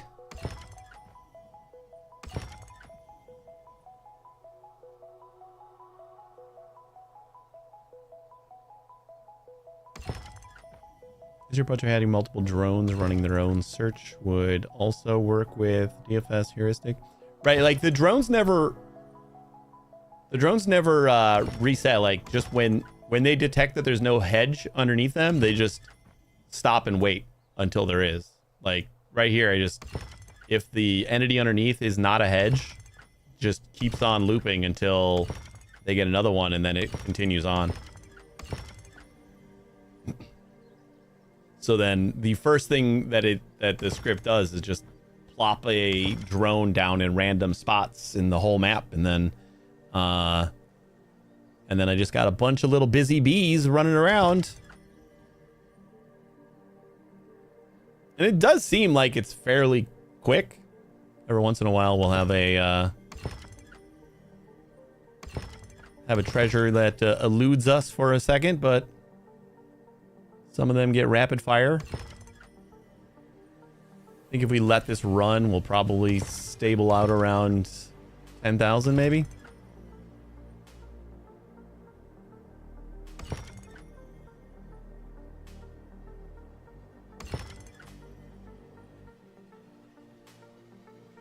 Now I'm like interested in seeing how that would work, or if it would work. I mean, this is our whole searching algorithm.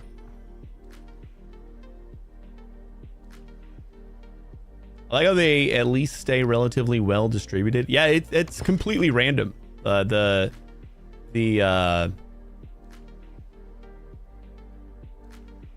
the initial placement, everything about their placement is randomized, and it does a pretty good job of spacing them out well enough where on a map this size, there's not a lot of like chasing that goes on. Every once in a while, you'll see like a couple drones chasing each other, but because they're randomized and they're every other drone is going a different direction, it seems pretty well spaced out.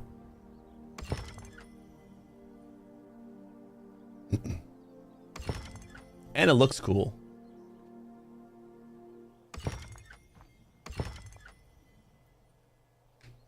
So if this is our, is there any like easy kind of like find the coordinates and then decide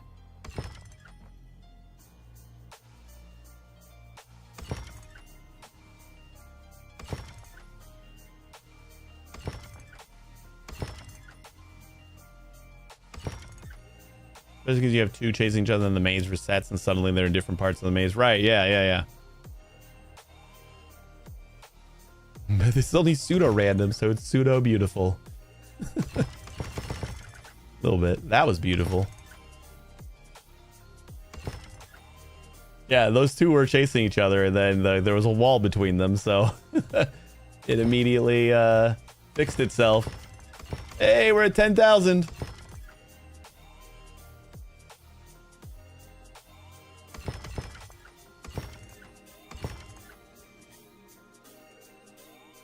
I think you can implement the heuristic with wall hugging because you need to remember where you've been. Right, yeah, that's what I was thinking about. Like if I tried to add that here, I would think there would be like a couple of spots where they would like have multiple locations or multiple directions they can go. There's like, head towards the treasure, and then they would do it again, and then head towards the treasure, and then go back to where they were, and they would end up in a loop. I'm not going to mess with it. I think it's fine the way it is. A haiku challenge about randomness. My circuits are tingling with poetic potential. There's a little something from my digital heart. Paths diverge and twist. Drones explore. The unknown maze chaos finds its way. It's not quite pseudo-random poetry, but it gets the job done. Hope that hits the spot for you. Was that an actual haiku? It didn't split it up into different lines, so I can't tell if like there was no distinction. It's kind of the only thing that a haiku is known for is the size of the lines, and you gave us no lines, bot.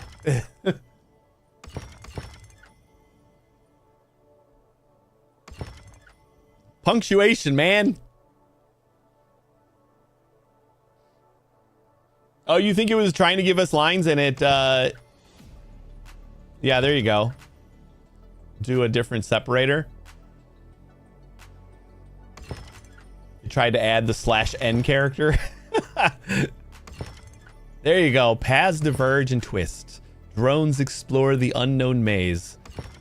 Chaos finds its way. There you go. Much more digestible, right? That is true. And then it gave us a Swimon meal. Ah! Good bot.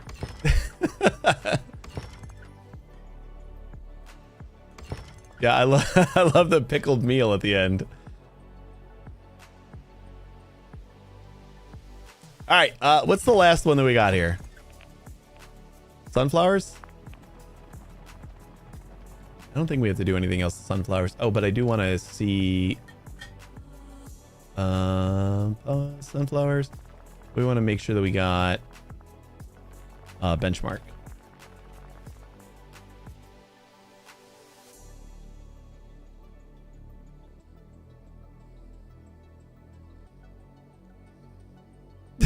Repeat this with more pickled meal.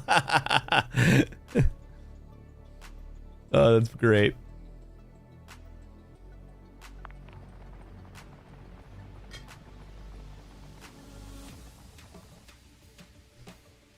Sunflowers has a fun little gimmick in that the it's a bad gimmick. The sunflowers is probably the worst gimmick in the game. But the power is amazing because your drones work twice as fast with power.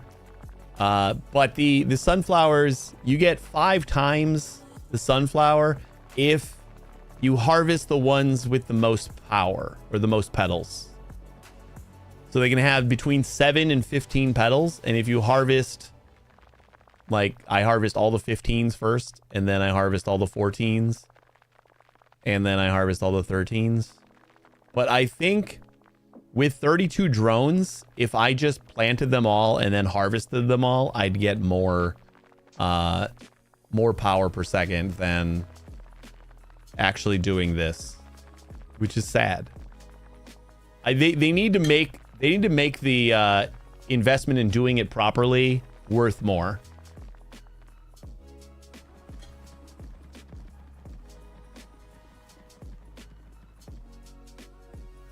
Dedicate a few bots to replant. If I do that, then I have the potential, like the way I'm doing it right now is I just grab all the 15s. As I plant them, you can tell how many petals they're going to have as soon as they're planted. So I have a record of where all of the 15s are, where all the 14s are, where all the 13s are, where all the 12s are. So if I start planting new ones while I'm still harvesting, then like new 15s will grow. And I'll still be harvesting like 7s. So they'll only be worth 1. So I have to keep the farm like stale and like let the things change. So change the harvesting logic as well. Well, that's the thing. Changing the harvesting logic is just 1 drone per row harvesting everything. And who cares if I get 1 or 5? It's the problem with this challenge, and why I don't think it's a good you don't get rewarded enough, is 5 instead of 1, like a 5 times increase on just the ones that you're harvesting. I could harvest like this 5 times faster than doing this whole cycle thing, which I think we'll do. What are we at? I think we've done enough that 104, 103 per second is fairly steady. Okay, we're up to 105. Whatever. It's close. So let's go into here. And I kind of just want to do like the same thing that I'm doing with wood. I'm gonna do a new script. And we'll call this grow sunflowers dumb.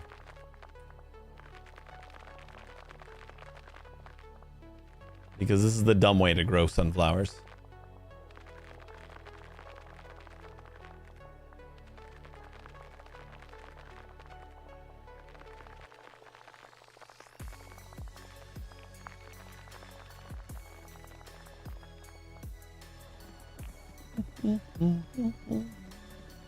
Is that a stupid idea for sunflowers to reach the achievement? Have 32 drones each run their column cycling harvest 15, 14, 13 replant.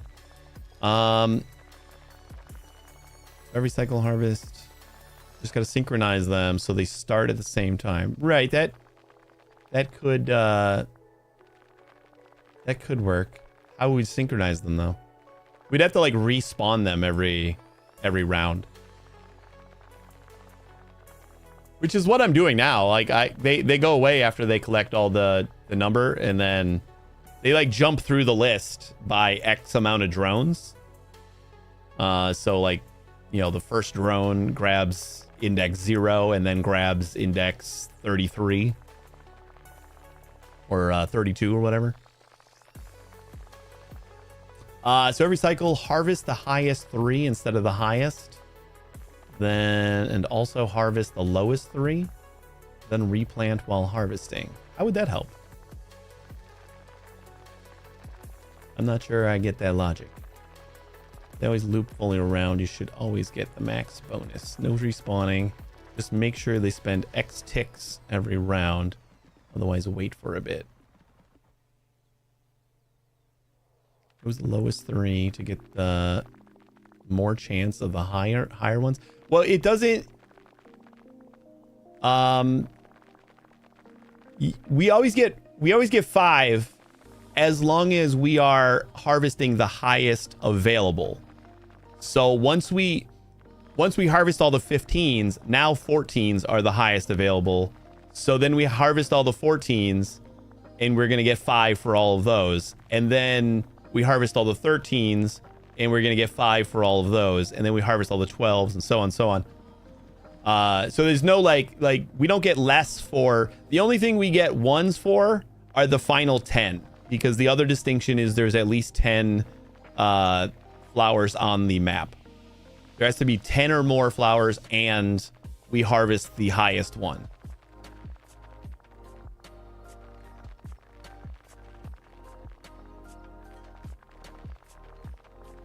I'd still say replant while harvesting. Well, I think I'm gonna try out oh, you know what, we never saved the sunflower dumb script, so whoops. I'm gonna just do this like I do the wood, which or even hay. Like, what do we do for, I mean, hay, we just kind of go in a loop and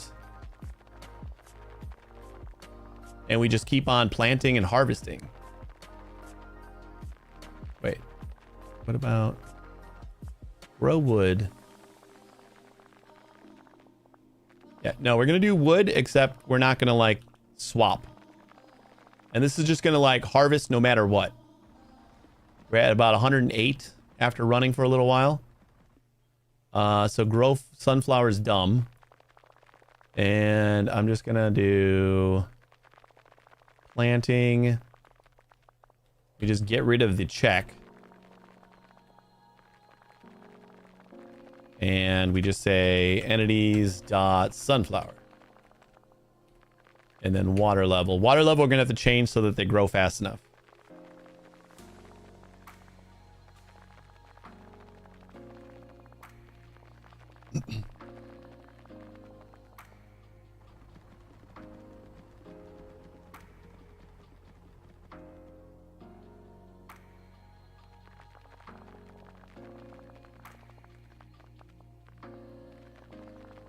Max water upgrade. You can keep the whole field watered forever. Yeah, I mean, we got 1 million water right now. So we'll at least be able to like water the hell out of it for a while to test. And I think this is all we need, right?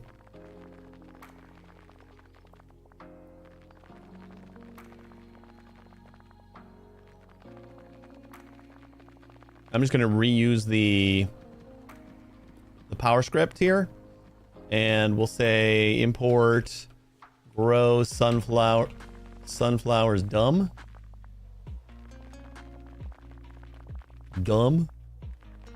world size, and we're gonna say like 0.8.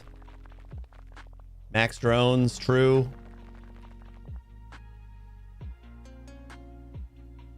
So 107. So now we're gonna water the shit out of it, and we can see that they're already grown. And then we're just gonna harvest them all and do it again.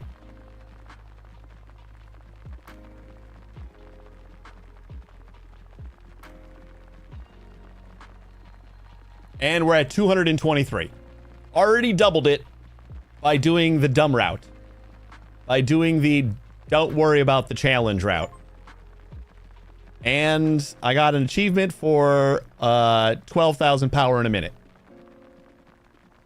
Is that the achievement you were talking about, Herius?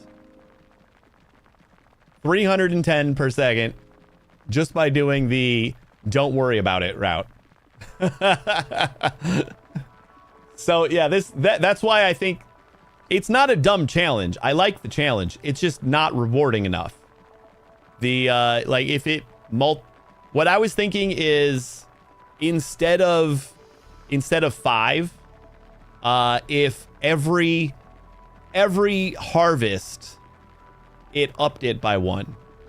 So like the first one that I got the bonus on was worth 5, and then the next one was worth 6, and then the next one was worth 7, and then the next one's worth 8, and it kept on going up like that, where like it incentivized you to only do the highest petals to keep a streak going.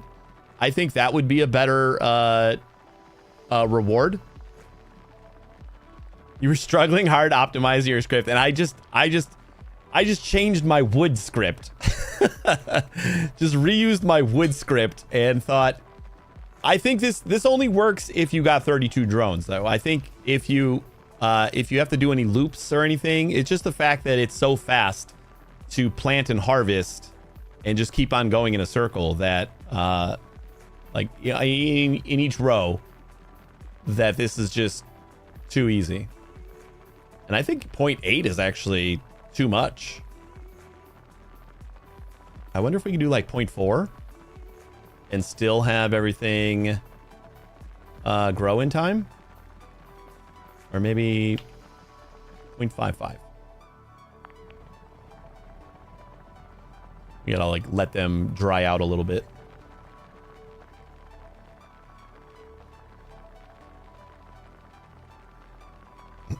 I think they didn't want to scale power non-linear because the usage is fixed. Yeah, maybe.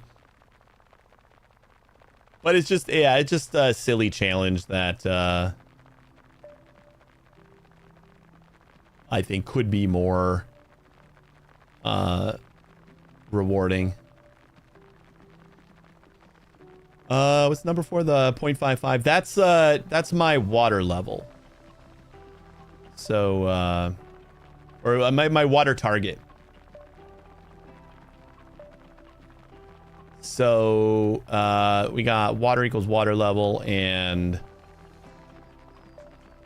oh yeah, it's in the till plant util. I check for if we pass none, it's not going to water at all, and then if we pass a water level, it'll make sure that the tile has at least that much water, and it'll water if it can. Otherwise it won't do anything. And water if can is just if it has water.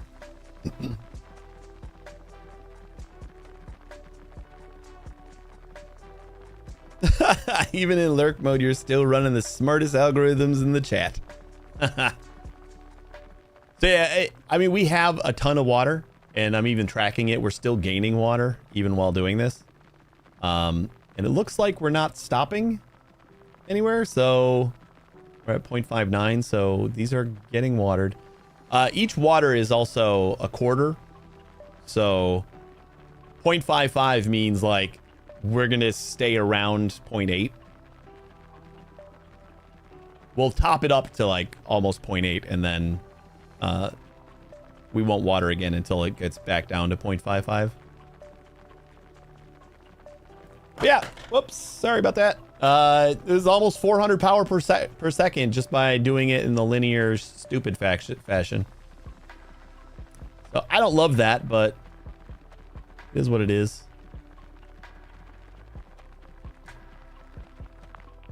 I don't know. Are we gonna work on poly?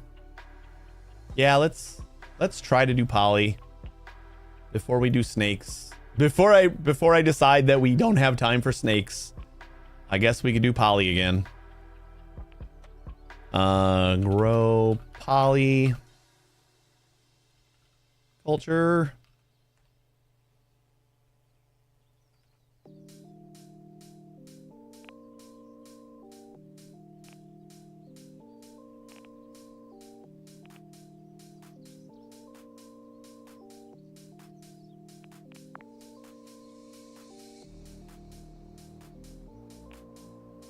And then I think we're gonna need a single crop poly, even though it's not a single crop. It kind of acts like a single crop, so that's not where I want that.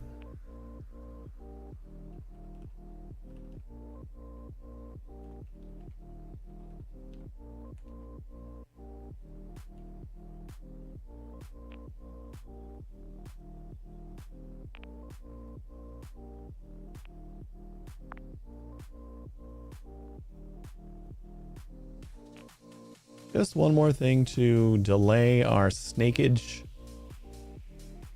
I don't know if it's because like I don't have an idea on how I'm going to do the snakes yet, but like, I don't think they're going to be that hard after I try to think about it. I just don't have any like initial ideas. What do I want to like gain? Do I have any upgrades I haven't gotten yet? Probably nothing that I can get that I probably need. Okay, we can get the final pumpkin. Yeah, we need bones for everything else.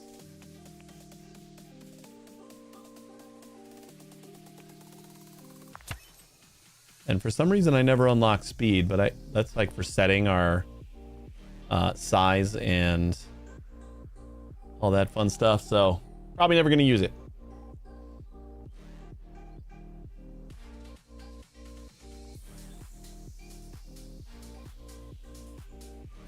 Oh, I don't think I know that algorithm.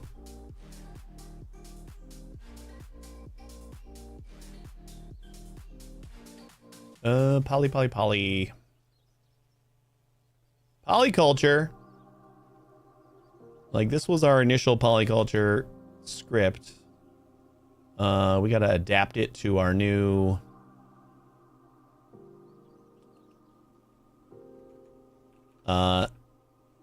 work, do, and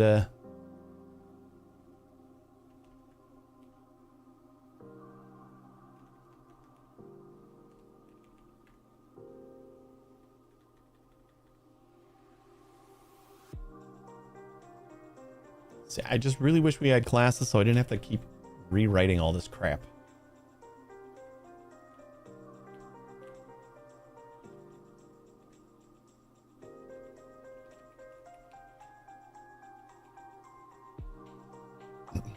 Mention the description, basically snake across the whole field every round and ignore the apple. Oh, yeah. I mean, that's kind of like how you just play the game too, I think. Like the initial, like, go for the apples are your impatience, but like really you should just be going back and forth until you're done.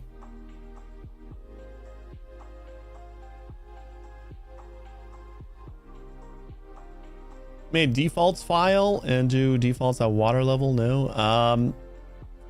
Yeah, I guess we could do something like that, and then we just have to import them all. Yeah, hey, it is what it is. All right, so polyculture. Let's just finish this off down here in the do. We got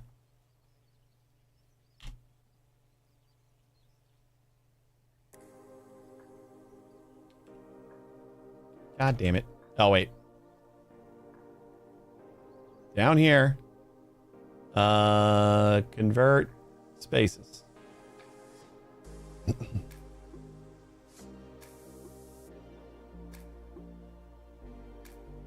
Also, Peak Patient Gamer got Gas Station Sim for free with Prime. Was that on Prime? Oh shit! Yeah, there's new Prime games right now. I didn't check that. I usually only see them after I raid somebody, and then I actually go to the regular Twitch website, because otherwise I'm just on my dashboard and it doesn't show me my notifications. GG's. That's a good one. And just like base gas station simulator without all the DLC is actually pretty great. Like I like the things that they added in the DLC, but I think it had like the perfect keep your mind and like everything busy like flow in like the base game. Peak Not Patient Gamer, I pre-ordered Anno 117. I will be streaming that next week. Ubisoft has hooked me up with a key, so it's gonna be my first Anno game that I actually play. I've bought and had a lot of the DLC of the last two, and I will finally actually play one. GeForce Now is already confirmed it's coming, so happy. That's good. I gotta look into GeForce Now sometime. I mean, I have a computer that can play everything, so I don't need to yet, but I wonder if, like, as this ages, I might start veering towards that.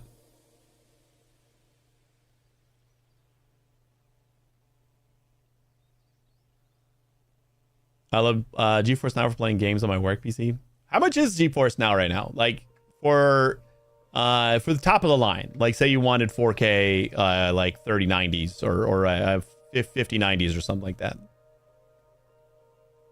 $20 a month? Is $10 a month like the shitty plan, and then 20 is like the Uber plan? 100 hours per month. Is that enough? I guess for streaming, I'm at about 80 per month. Is the shitty plan 100 hours per month? Is the you add more hours? 100 hours of gaming is like one day. It's just like one day. Obviously, there's 100 hours in a day. They're both 100 hours per month, and then you can add on more. That would be like, that would probably be close to, like, if I include streaming, that would be close to like probably what I play in a month. Because like if I'm streaming 5 days or 4 days a week, and about, I guess I don't always stream 5 hours a day anymore. So I guess I'm not necessarily hitting the 20-hour a week mark. So yeah, it'd probably be enough. All right, so we're gonna move to our starting coordinates. If our drones are just the one, then we're just going to work and log, and then we're gonna go for our drone limit -1. We're gonna spawn a drone and do work. We're gonna move to the next row. And then our final drone is going to do work until it's done, and then move over, and we're going to keep on doing that. Cool. Oh, wait.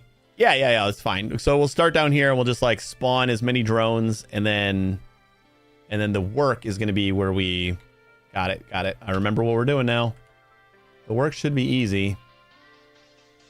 Because, what are we doing? We're harvesting. And then we're till planting the starting crop. Do I care about starting crop? Like, it doesn't matter, right?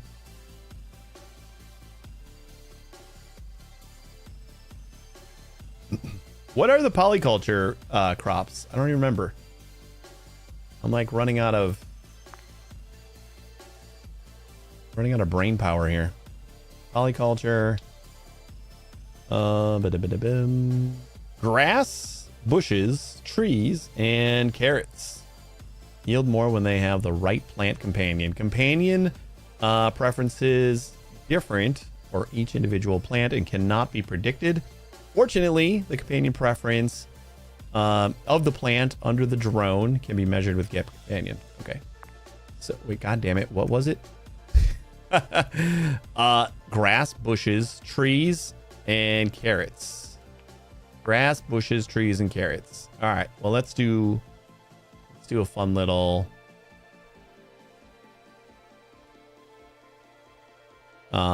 polycrops equals entities dot grass, entities dot bush, entities dot tree, and entities dot carrot.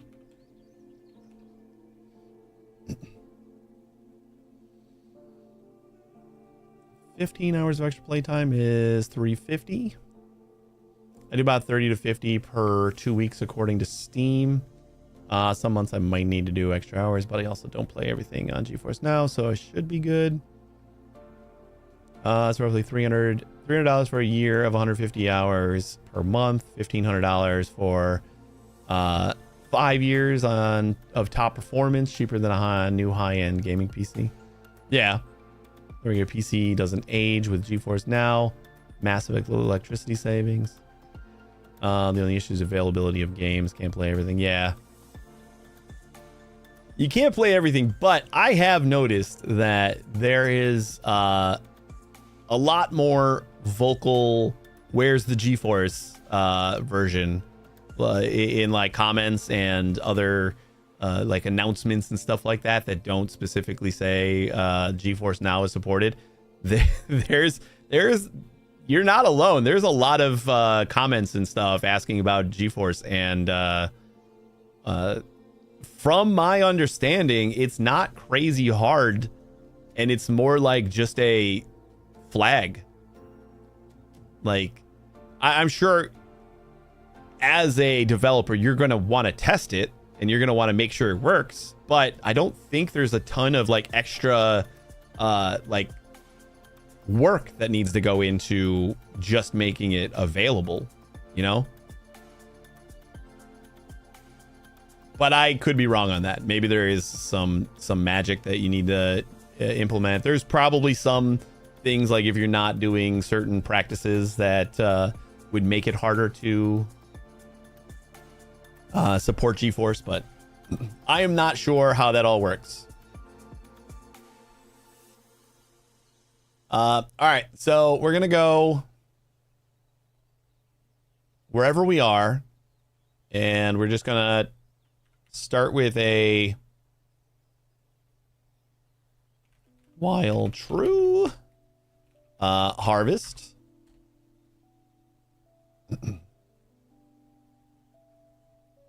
Or I guess we harvest first and then. But I don't know, do we? Yeah. Then we do another harvest down here, I guess. And then we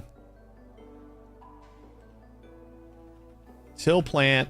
We're gonna do just like a random crop. Is gonna be. Didn't they have like a random function for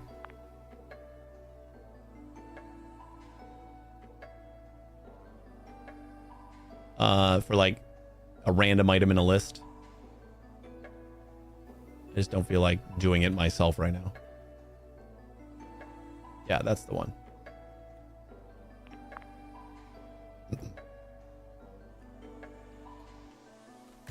Index equals random len list.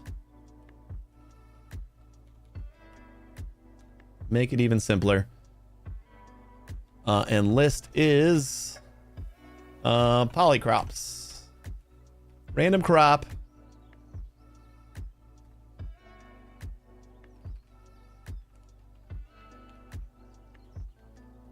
So we're going to plant a random crop.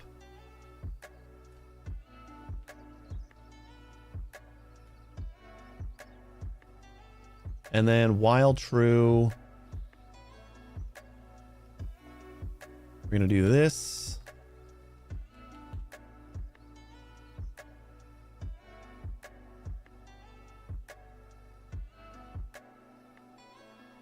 Our crop and our quartz.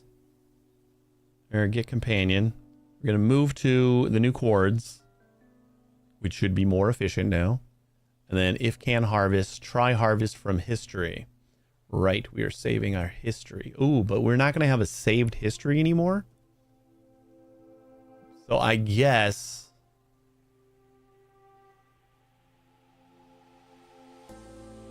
we'll just have each drone will have their own history, and that's fine.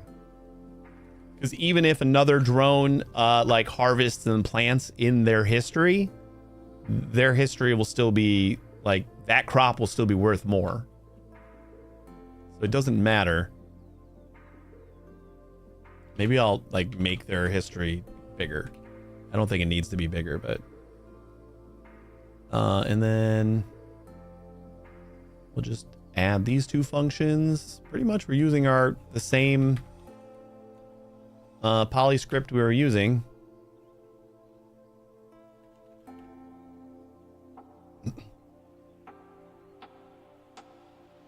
If it can harvest, or if it can't harvest, then we try to harvest from our history. We also want to add benchmark. Yeah, harvest bench.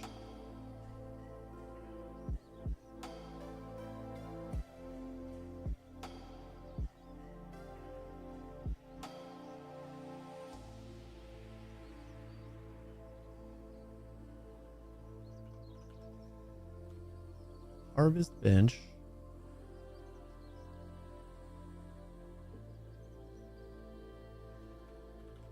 Harvest bench. I guess this is the one that we want to log.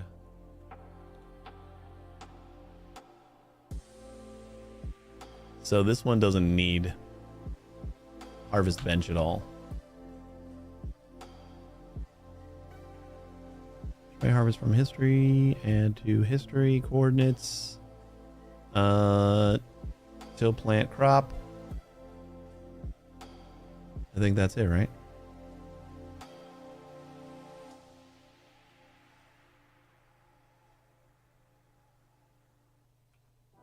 Seems good. Didn't we have single item? Single item. You know what? We could rename this to multi-crop poly because we do have multi-crop already. That'll probably work fine.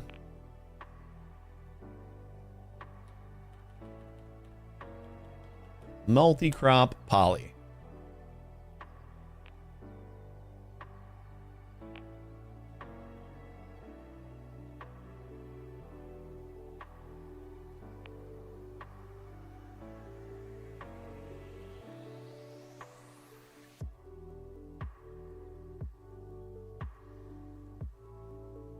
All right, let's see if it works.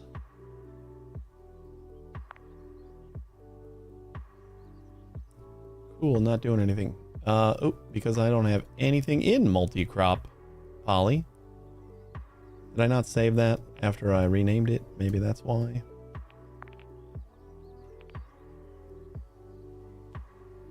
There it is.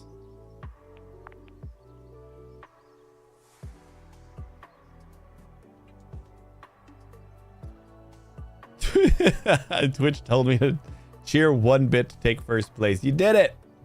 First place. And I don't know, like with how much they seem to have adjusted hype trains, we might start one soon. I feel like I've had like single subs start hype trains now, which is weird. Yeah, they definitely changed like the thresholds, because I've had like 1 or 2 subs activate hype train, like low level one, but activating them at all seems weird.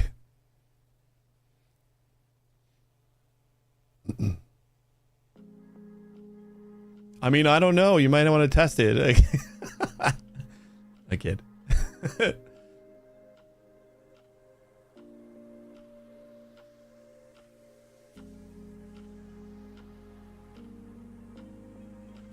Oh no, fight, fight, fight! Good job. Oh. I just remembered Someone got serious. about 100 bits recently for doing a survey. Woo!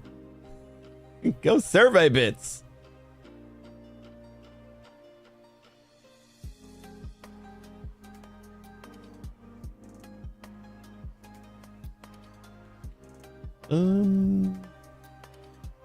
Grow poly, and then benchmark.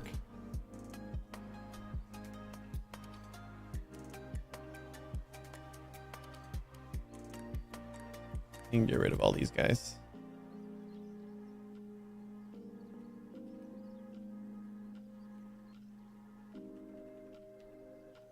Items dot hay. Items dot wood. And items dot carrot. That should be all the things that we get. And then we'll track water.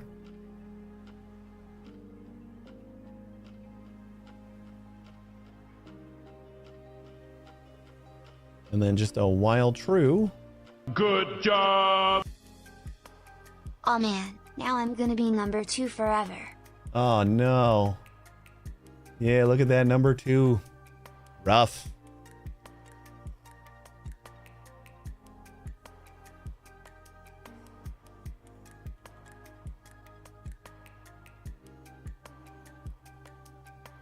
Rip indeed.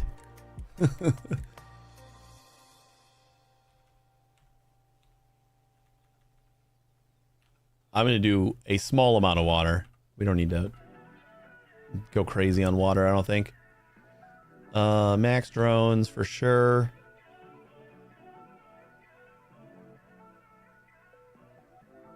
And true. Yeah, true. I don't blame you.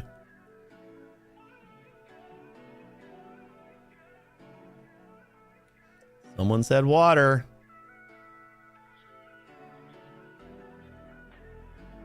Is this all I need to do? Is that gonna work? Oh boy, I guess not.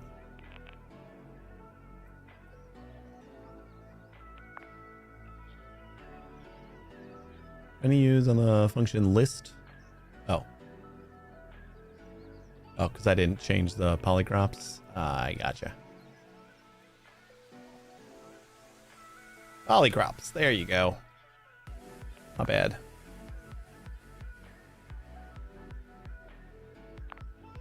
Whoops. You can stay there. I still hate that it like tries to center the whole farm every time I move something. Okay, history.pop. Oh, that might actually... Wait. No, why would that be bad? Index 0 was outside the bounds. So did it already have a problem getting... Oh, I guess if there's no history, then we gotta... Because like the first drone, did it try to go onto one of these guys? It must have. So if we don't have a history, we gotta do something. We gotta actually make that function a try function, kind of. Try harvest from history. So if len history is 0, then just return.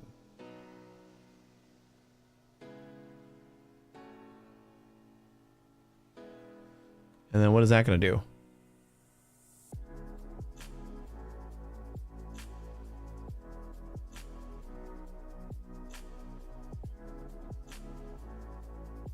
I don't know. I'm not sure if that's going to be fine. All right, what did we mess up this time?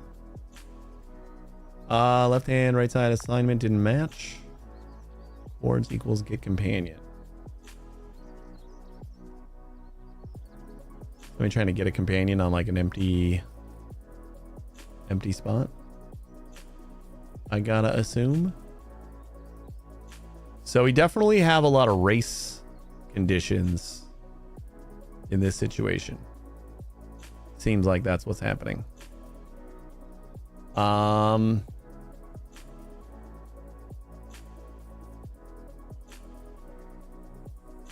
where do we try if we can't harvest?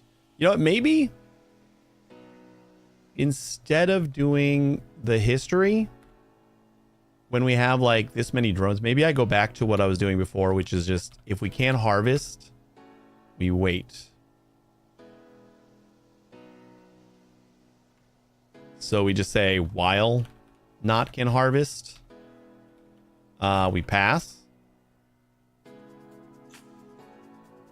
And I know this isn't going to be like the most efficient yet, but we can maybe work on it after we get it working.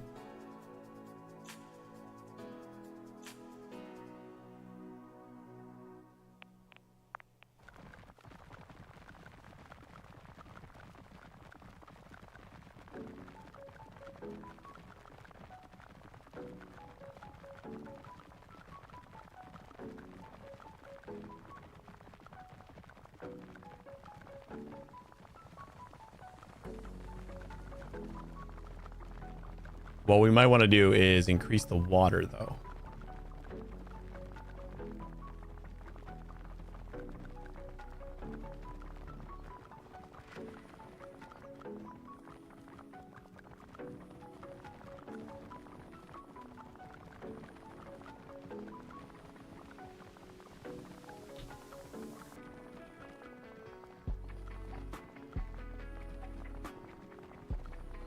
And that power really is fast. It is. Did you change to the really dumb one? The stupid power? Like immediately got your achievement?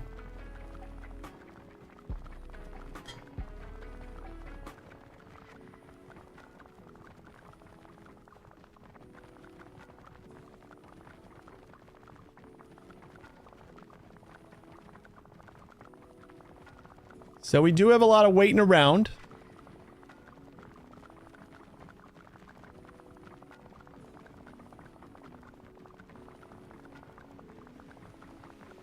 Hay's at 18,000, woods at 142,000, and carrots are at 27,000. None of this seems like good.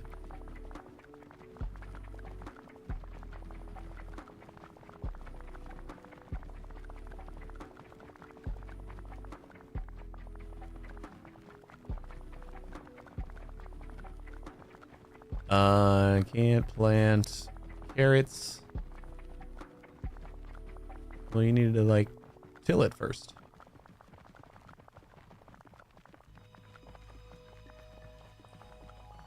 These numbers are not great. So what can I do differently here? It doesn't feel like I have 32. Wait. Yeah, we have a bunch of drones that aren't doing shit. They just like stopped. All right, definitely got some things not right. So I guess if it's at a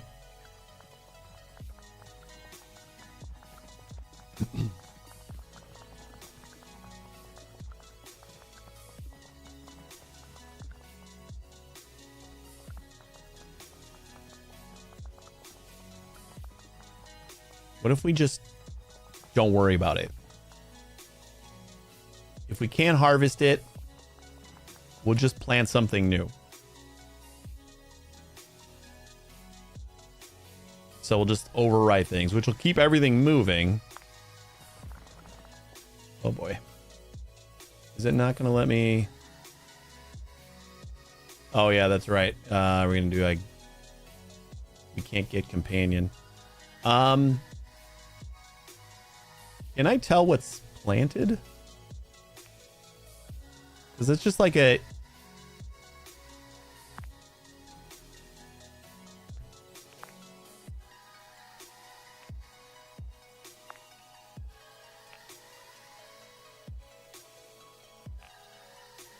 I think that's just like trying to read a empty plot, right? If get entity type.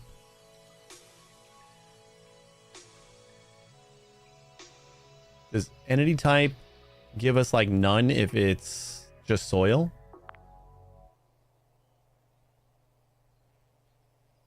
Find out what kind of entity is under the drone. Returns none if the tile is empty. Otherwise returns the type of entity. Okay, that's perfect. Oh, you know what? We also have sunflowers. I don't know if that's a problem.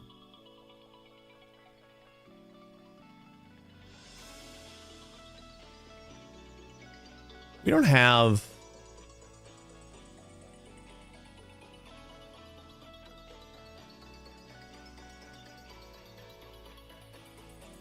We don't have in, do we? In polycrops.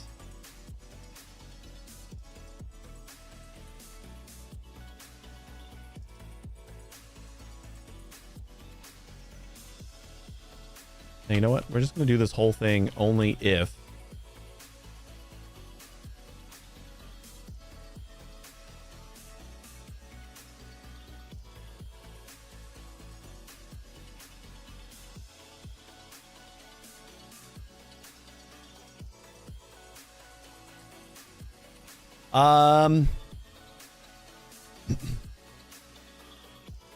Did you get 200 million carrots per minute achievement with your simple carrot script? 200 million per minute.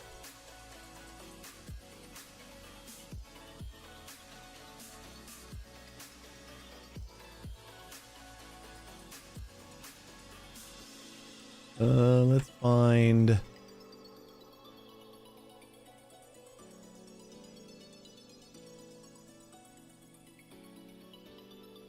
Which one is that?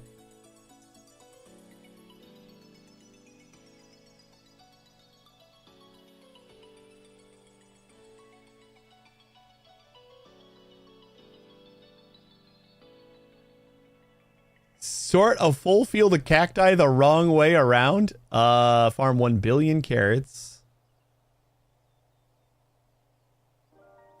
Carrot Master, farm 200 million carrots in 1 minute. It does not appear that I have done that.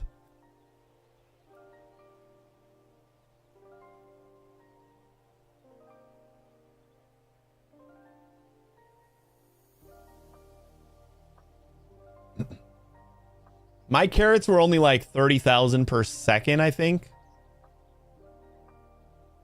Yeah, 7 million is quite a bit away from 200 million. A little bit, yeah. So close, but...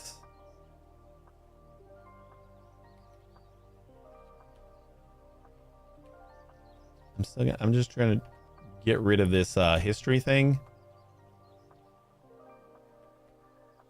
I think race conditions are just going to be bleh. So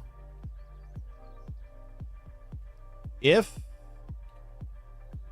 it's a valid crop, otherwise we're just going to harvest and till plant random crop.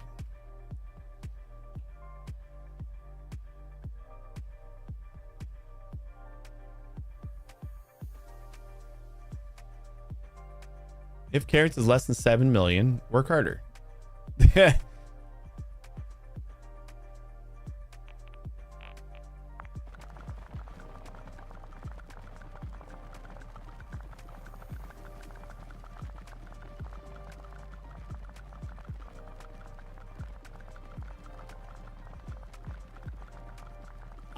Carrots are going up. Shit, I feel... I'd have to check it again. Can I plant carrots on grasslands? So, do we have a problem with our till plant? If plant type not in, can plant on grassland. Can plant on grassland is just entities.grassland or grass. If ground type is grass, then if we can't plant it on grass, this is kind of the wrong way to think about it. I kind of feel like we need to do it the other way. We need to say if plant type. No, we still got the get companion problem. We still try to get like a none.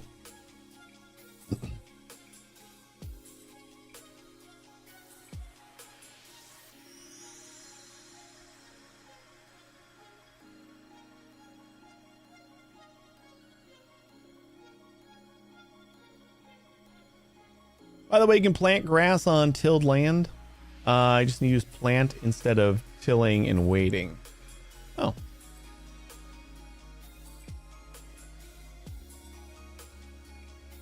If plant type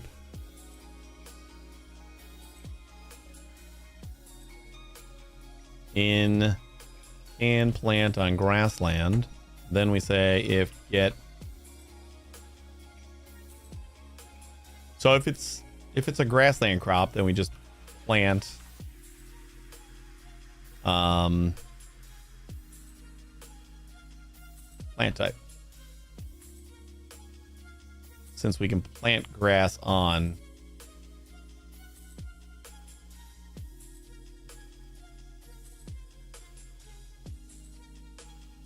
tilled soil. So then if it can't be placed on, then we go if get ground type equals ground dot grassland.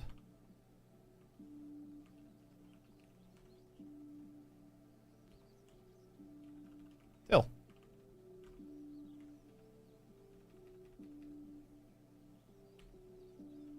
It makes it simpler.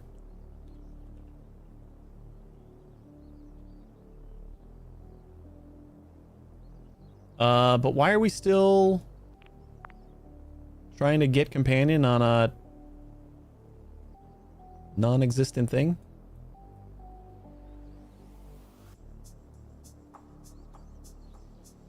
If get entity in polycrops. I wonder if that's just like a race condition, like a drone snatched it up before it could execute that command.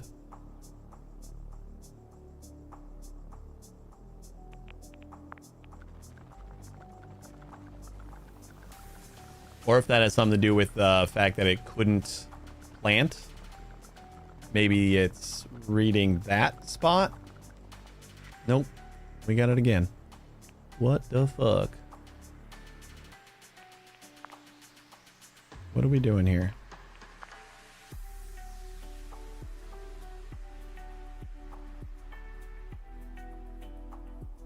Left hand assignment didn't match the right hand. I think the only way that can happen is that we're trying to get companion on and nothing. If get entity type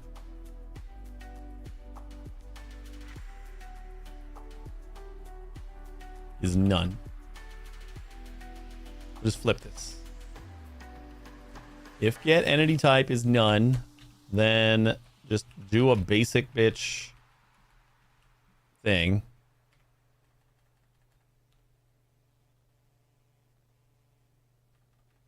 Otherwise, do the other thing. Excuse me. Your module is a syntax error. What the fuck?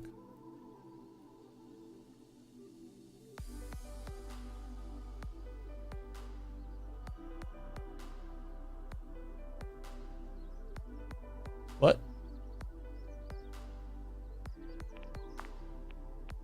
Imported module has a syntax error.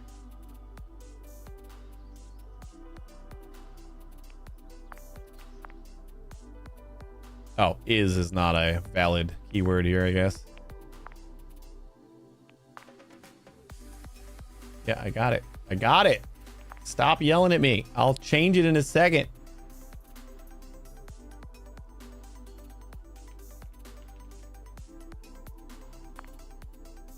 You happy? So this game, you can code in game and also use your own internet. Yeah, there's an option that I found right away. Like it is initially in game, they have their own thing, but there's a file watcher option that you can enable, and then there's even a little wiki entry about using an external editor, and if you click on this, it'll take you to the save folder so that you can use it with the it even recommends VS Code. So you can just open that folder in your editor. The only thing is, it seems like you have to create the file, and then you have to like do a Control S inside the file in game, and then it'll show up in the external editor. Does autocomplete work for their SDK? They have this built-ins file, and VS Code picks it up and uses it very, very well. I tried Zed, and it did not. So I think it just depends on the editor. Zed is a very new editor, and I also had never set it up before, so I might not have had it all set up for Python well, but VS Code works really well.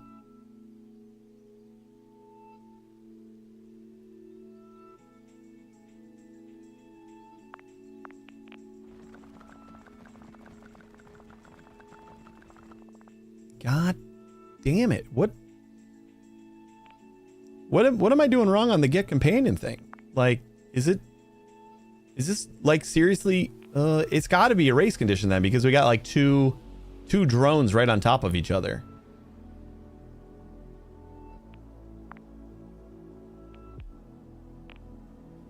But like, how do I check for that again?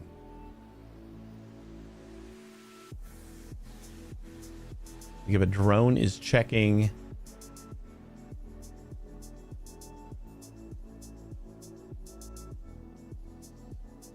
keep a list of go-to coordinates for all drones and don't double up.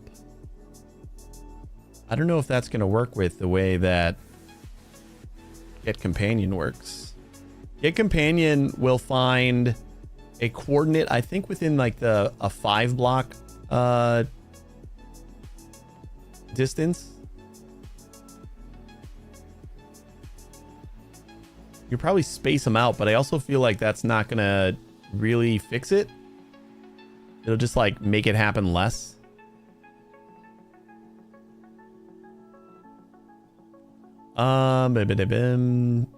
Get Companion returns a tuple where the first element is the type of plant it wants as its companion, and the second element is the position where it wants the companion. For example, if you plant a bush and then call get companion, it will return something like entities.carrot 3.5. This means that the bush would like to have carrots at the position 3.5. So if you plant carrots 3.5, then harvest the bush, it will yield more wood. The growth stage of the carrots doesn't matter. A plant companion preference can be either grass. Each plant chooses this randomly, but it will always choose a different plant than itself. The position can be in any position within 3 moves of the plant, except the position of the plant itself. If there is no plant under the drone, it has a companion preference. Get companion will return none. Before polyculture is unlocked, the yield is 5. It doubles every time you upgrade it. What is the radius? I know I've read it somewhere. Where's the companion? Reference to the plant drone can be measured. Right? It has a radius. Maybe it's in the Get Companion documentation. No.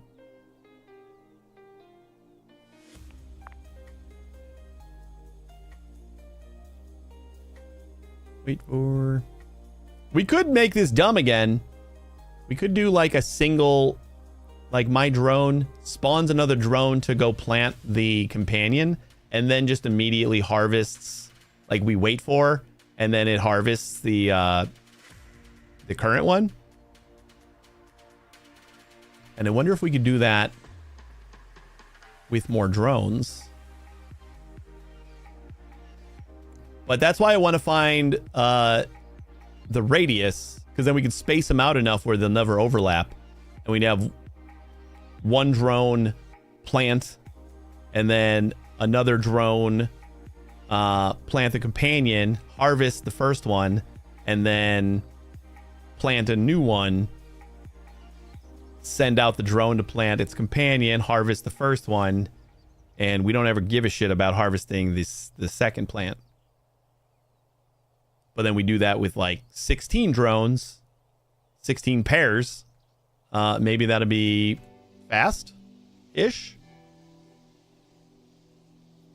I feel like it was like a 5 size or something. But I don't know where I read that. Unlocks. Programming. Name scopes.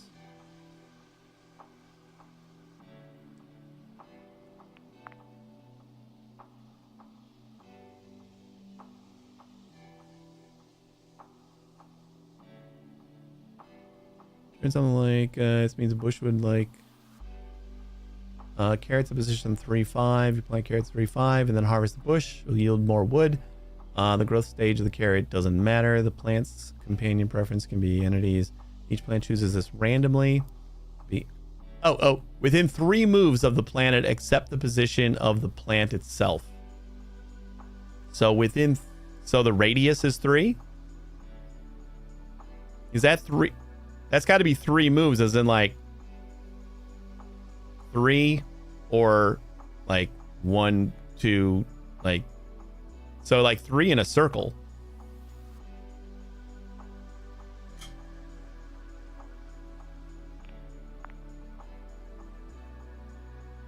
So we can just say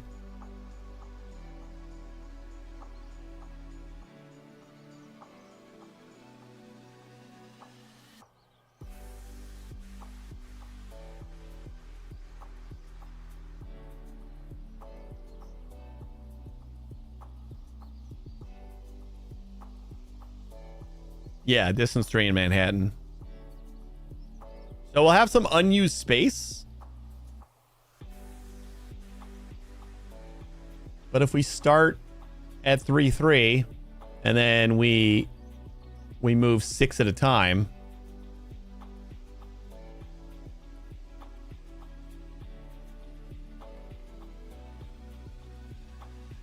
until we run out of drones divided by 2. I should probably have this working with like 1 drone first. So yeah, let's do that. All right, we're gonna do it. Guys, I don't think we're getting to sneks again today. I keep getting distracted.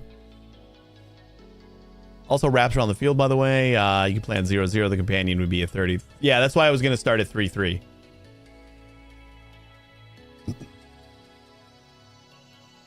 Snacks. No, sneks. Sneks.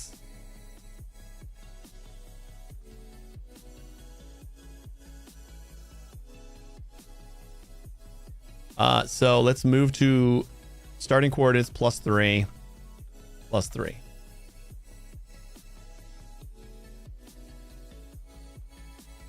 And then this all should be divided by 2. I don't know. I know we don't have to encapsulate that, but I like to.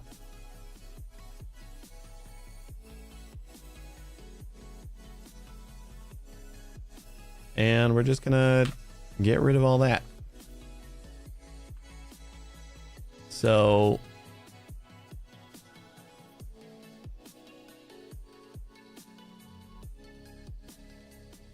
do we need to prep? No, I think we just do a while true. Okay. And we'll just do so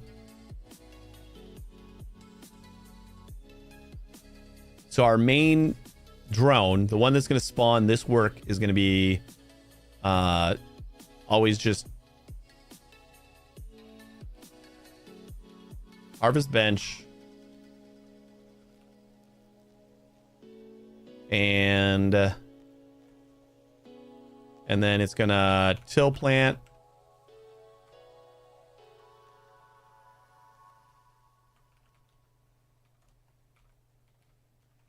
Right. Okay. So our initial work is going to be harvest and then random plant. So then we're going to go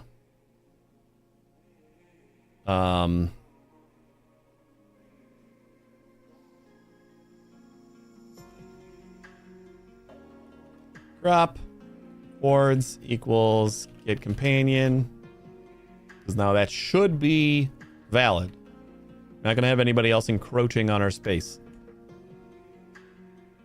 And then spawn drone, plant companion. That's gonna have to be in line. Plant companion.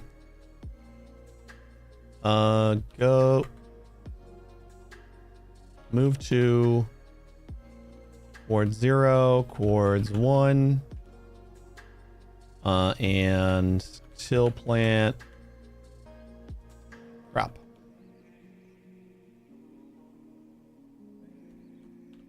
And then we will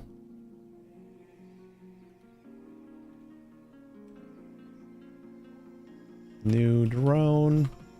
Yep, drone equals spawn drone, plant companion, and wait for drone.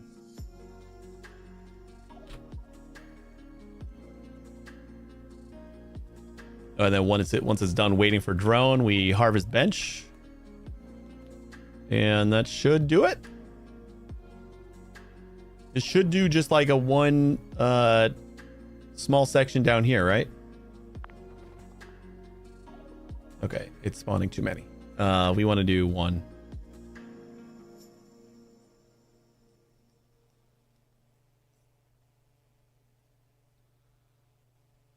Technically, we want to do two.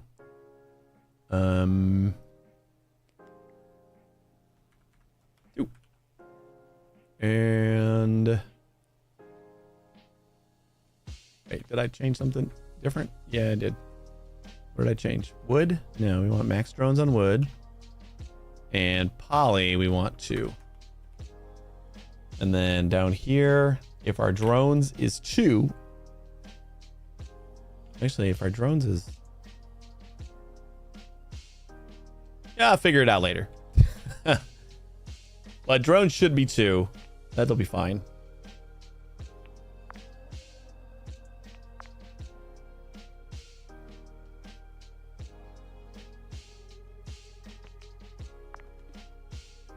What?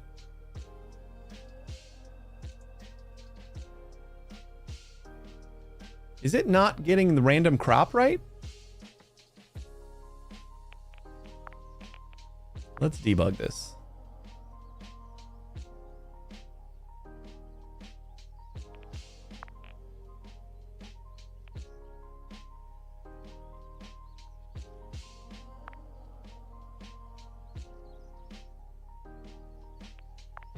Step in.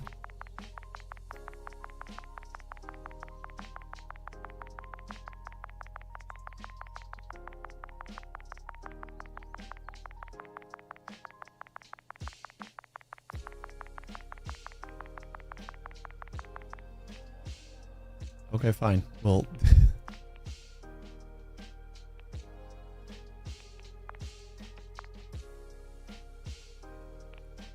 hello? Did we break it? I might have broke it again. Sometimes it just needs a quick reboot.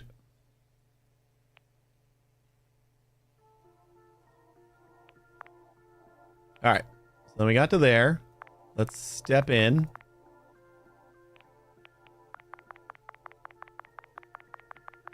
That's going to go to 3-3, which it did. Gonna harvest. Gonna plant. And then got companion.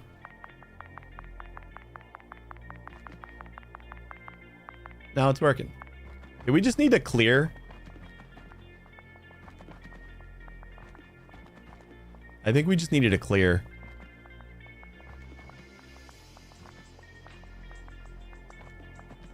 I'm not gonna lie, this feels fast. But it also feels like it's only planting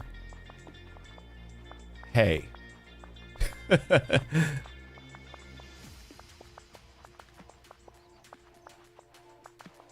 It is definitely only planting hay.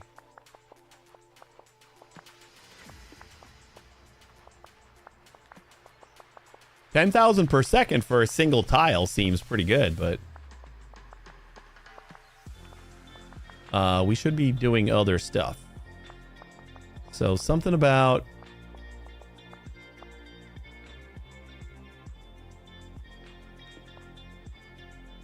because we're not planting anything new on top. Okay.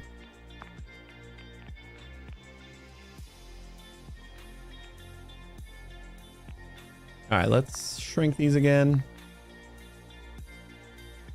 Expand this. Multi. We're going to clear first just to...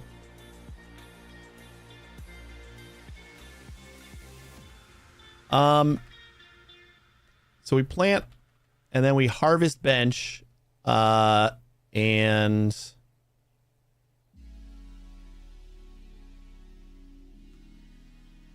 well, then this should just go in because like we're never gonna plant something new or something like determined, so that'll just go in the while.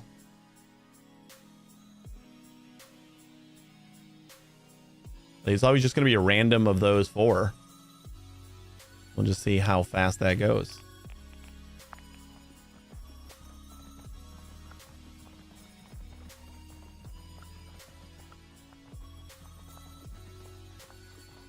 Oh, are we making sure that it's harvestable? We need to make sure that it's harvestable. Like we're waiting for the drone, and then while not can harvest will pass, just so that we make sure. Because like if we can't harvest it, then it's silly to. We're not gaining anything. It's so slow.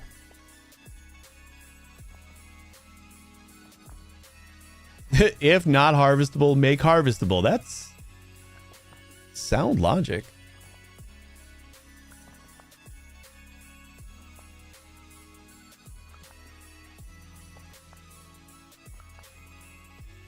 See, it felt so fast, but that's just because it wasn't even harvesting anything.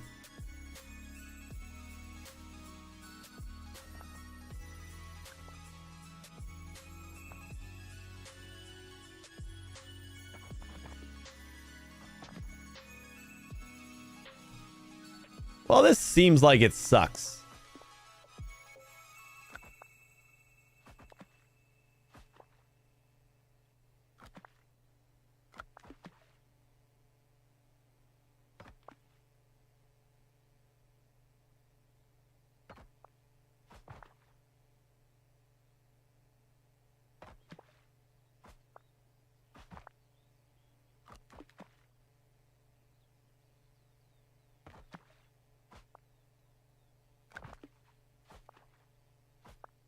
Very little fuel usage.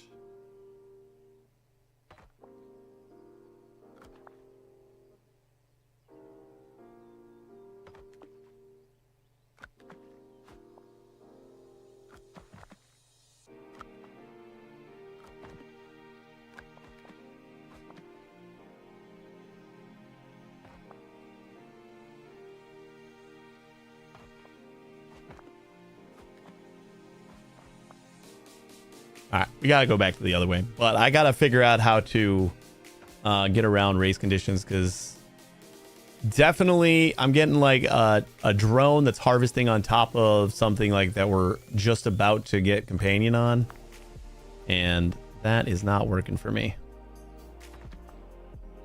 or just not working at all.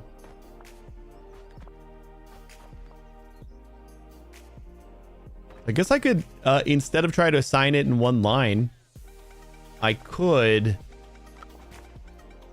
assign it to a single variable and then check the length of it. Because a tuple should have a length greater than the length. If it's none, then I know that it didn't get companion, and at least then it won't freeze. And maybe we can like gracefully deal with that. Mega Farm. I know they got like a race conditions area.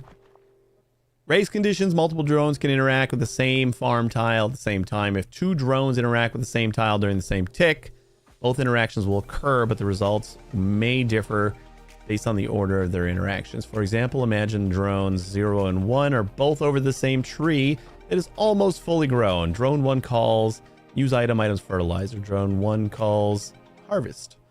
If these actions occur at the same time, the tree will first be fertilized, then harvested. In that case, you'll receive wood from it. However, if drone 1 is slightly faster, the tree will be harvested before it is fertilized and will not receive the wood. This is called a race condition. If it is common issue in parallel programming where the result depends on the order in which operations are performed. Here's another problematic situation that can happen when multiple drones run the same code simultaneously at the same position. If get water is less than 5, use items on water. If multiple drones run this simultaneously, they'll all run the first line, which puts them into the if block. Then they will all use water, wasting a lot of it. By the time the drone reaches the second line, get water might no longer be less than 0.5. All right, I didn't know if there was any like you can deal with race conditions this way in there, so I just wanted to check. Okay, so definitely not going to do this. Go back to the way things kind of were. And then we're going to initially harvest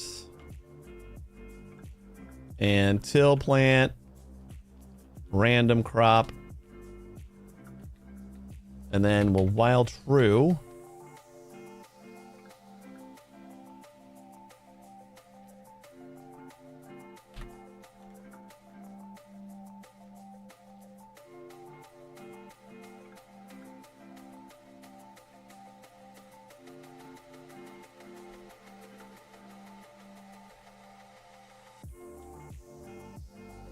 I don't think it matters. I think this is just like I said, if it's the same tick and one drone just happens to have moved into this space, companion equals get companion.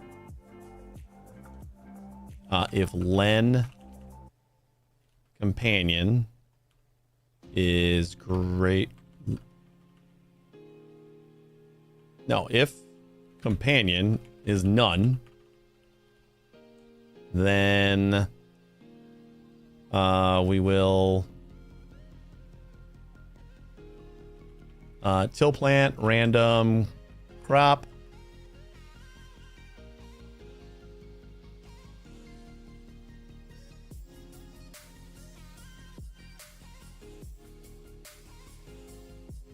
and continue.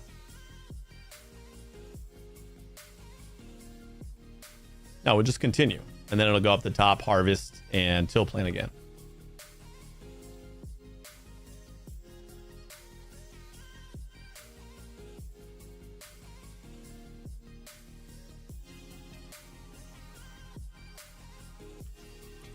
So then if not, then we can go companion 0. No, companion 1 is going to be the coordinates. Companion 1 and then companion 0. Plant companion while not heart. Oh yeah, we're not doing the drone thing anymore.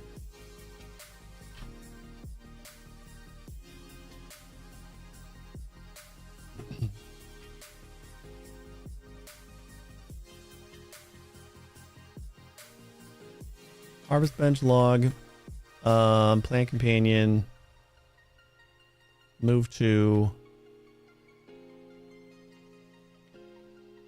and then till plant.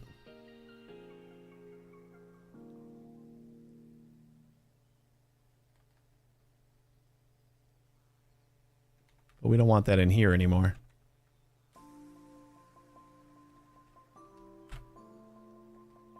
So if it gets a companion, we'll move to the companion space and then we'll plant. I'm sure there's plenty of ways this can mess up, but maybe it won't.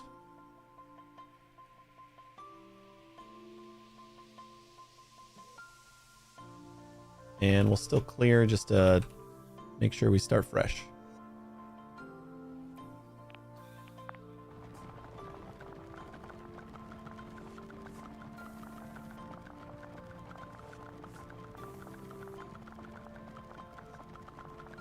I think there's still plenty of ways that this can mess up, but it's going to be a lot more silent about it. Except it did yell about not being able to plant carrots on grassland again, which I don't know why we're still having trouble with that. Unless it's like tilling to get rid of grassland.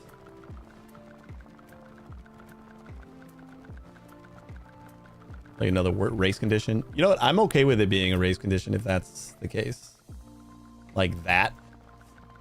Every once in a while, just won't plant a carrot. As long as that drone keeps trying. Which I think it will.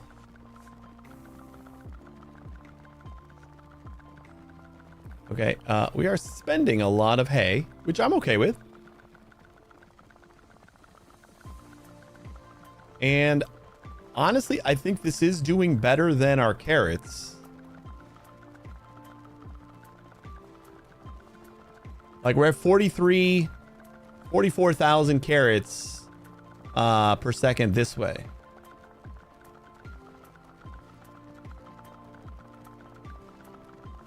It's worse for wood. I think for a full farm of wood, we'd be getting like we were doing like 1 million, weren't we? Or for a full farm of wood. But for a full farm of carrots, I feel like we were down in the. No. Let's try it. What is our normal carrot farm?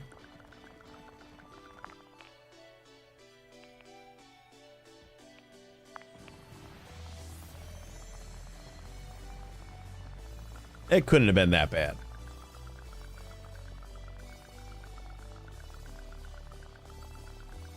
Yeah, we're already at 75,000. So our poly is not doing better for anybody.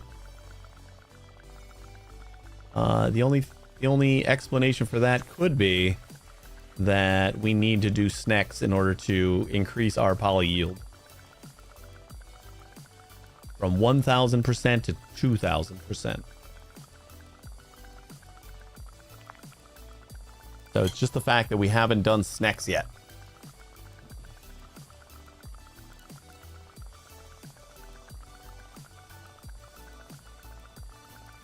All right, let's try to do sneks.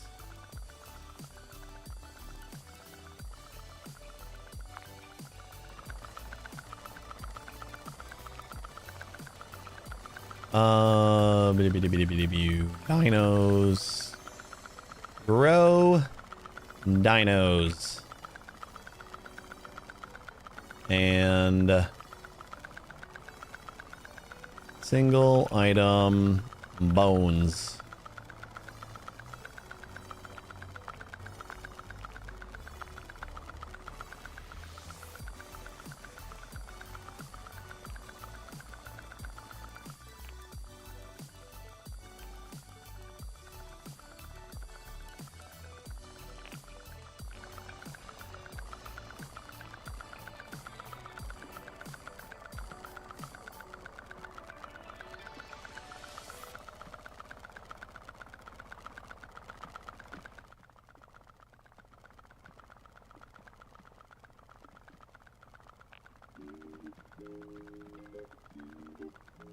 Okay. Single item bones.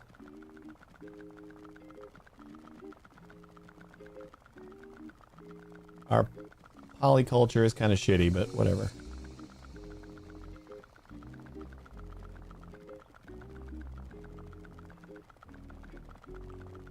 Item bone. Max drones.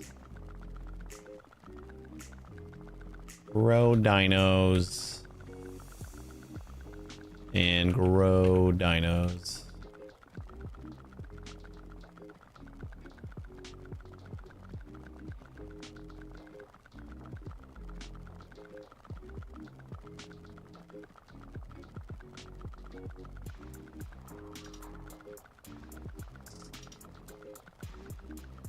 And we'll just start with our carrot script again. I think we'll probably get rid of all this. All that'll stay the same. Coordinates. And yeah, I think that's all good. You don't need water rate. I actually don't remember all the conditions for dinosaurs. I know it's like put on the hat and then do some stuff. Dinosaurs. Dinosaurs are an ancient, majestic creatures that can be farmed for ancient bones. Unfortunately, dinosaurs have gone extinct a long time ago. So the best we can do now is dressing up as one. For this purpose, we've received a new hat. Dinosaur. Unfortunately, it doesn't quite look like on the advertisement. If you equip the dinosaur hat and have enough cactus, an apple will automatically be purchased and placed under the drone. When the drone is over an apple and moves again, it will eat the apple and grow its tail by 1. If you can afford it, a new apple will be purchased and placed in a random location. The apple cannot spawn if something else is planted where it wants to be. The tail of the dinosaur will be dragged. Does that include grass? The tail of the dinosaur will be dragged behind the drone, filling the previous tiles. The drone moved over. If a drone tries to move on top of the tail, move will fail and return false. The last segment of the tail will move out of the way during the move, so you can move on to it. However, if the snake fills out the whole farm, you will not be able to move anymore. So you can check if the snake is fully grown by checking if you can't move anywhere. While wearing the dinosaur hat, the drone can't move over the farm border to get to the other side. Using measure on an apple will return the position of the next apple as a tuple. When the hat is equipped again by equipping a different hat, the tail will be harvested. Receive bones equal to the tail length squared. So for a tail length of n, you'll receive n to the 2 bones. Length 100, 10,000 bones. Dinosaur head is very heavy, so if you equip it, you'll make a move take 400 ticks instead of 200. However, each time you pick up an apple, the number of ticks used by move is reduced by 3% rounded down, because the longer tail can help you move. The following loop prints the number of ticks used by move after any number of apples. You only have 1 dinosaur hat, so only 1 drone can wear it. Okay. Well, so this is going to be a non-poly thing, and we're out of hay.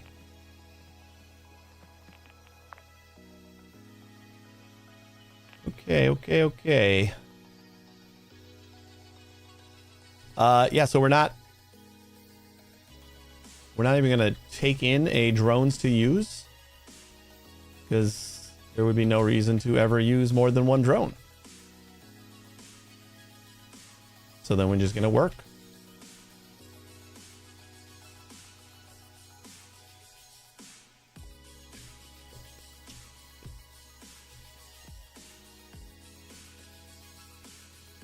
What do we do? So I think we're gonna go.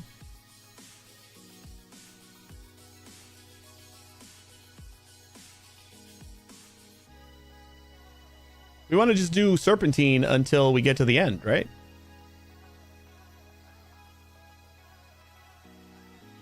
And then we need to leave the bottom empty. So we need to serpentine and leave the bottom row so we can always get back to the start. So we start at like 0, 0. We go all the way to the top. We come all the way back down, but we stop at 1. And then we go over and we keep doing that. And then once we get to the end of our zone, we move back to the beginning. We actually have to break our new move to because we can't wrap around anymore. But I think we can actually remake our move Serpentine and kind of have it be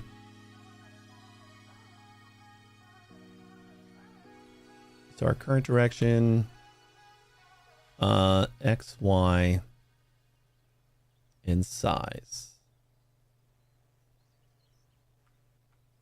So our current direction and size.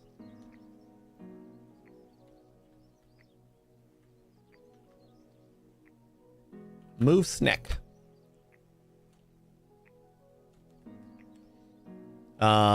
So X, Y equals get pose X, get pose Y.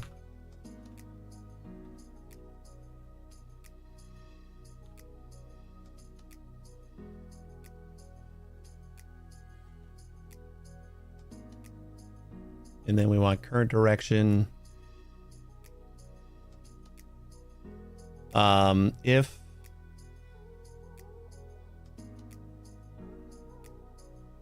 If Y equals size -1, so we're at the top.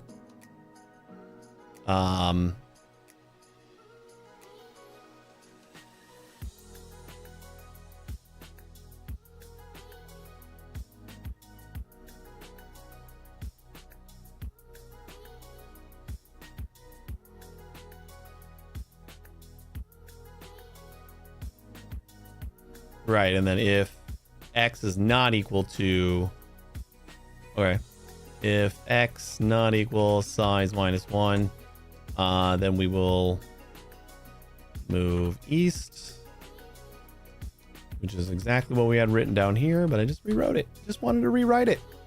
And since we hit the top, we're gonna go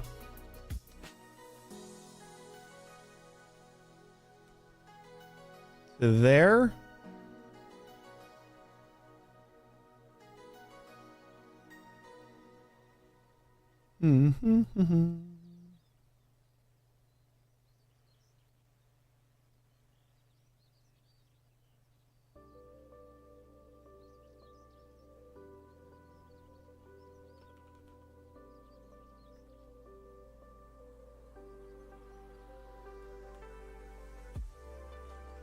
And then I think we're just going to return the opposite direction. Right? So if we hit the top and we are not all the way on the east. Although, actually, does that matter?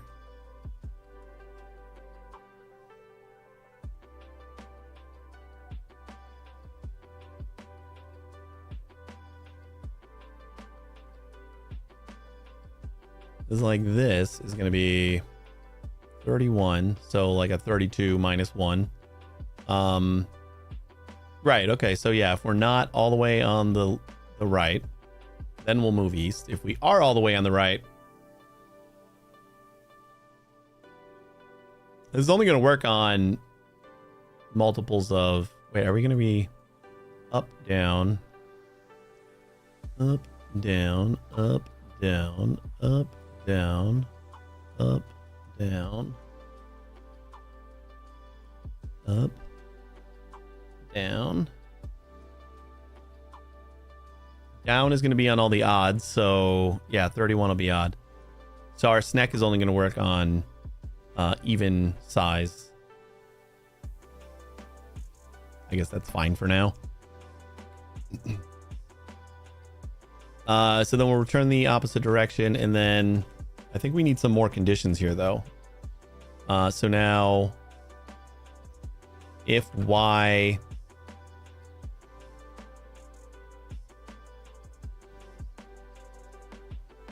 If current direction equals south and y equals 1, then if x not equals size minus 1 on x edge equals x not equals size minus 1.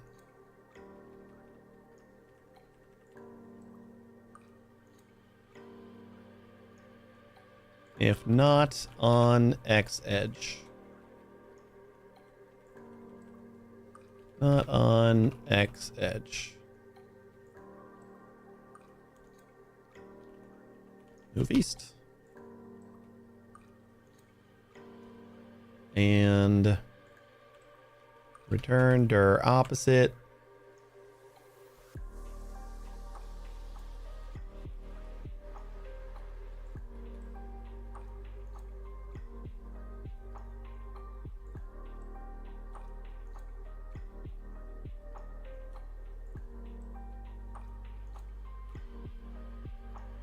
So then if neither of these things are true,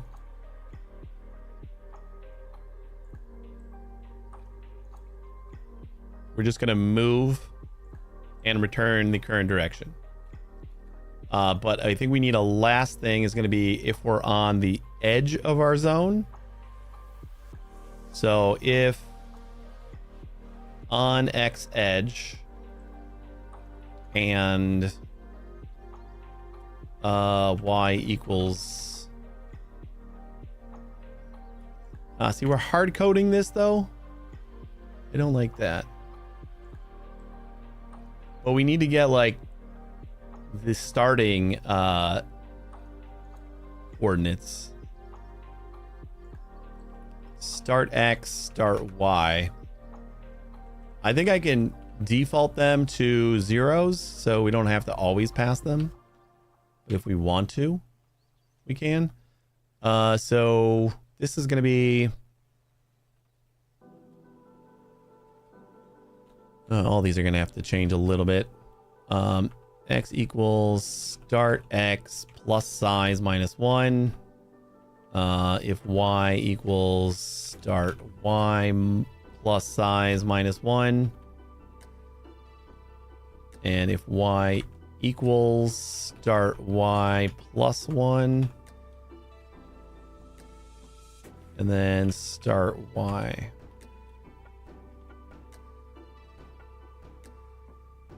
So if we're on the X edge and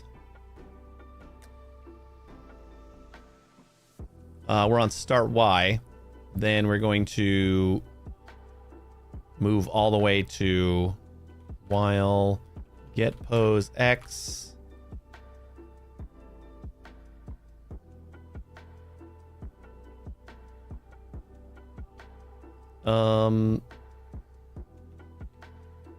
not get pose X equals start X, move west.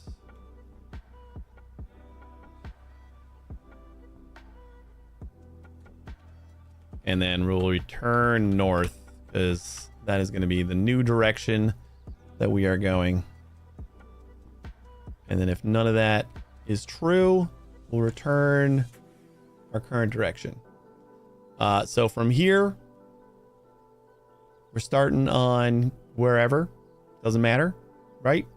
And we go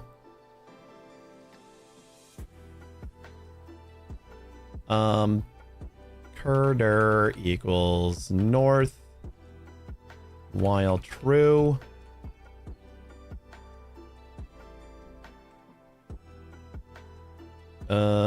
Curder equals move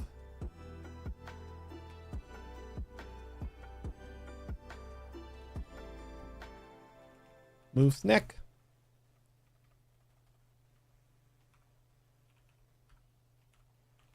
Move snek, curder Zone size. Start chords. God damn it. Start chords 1.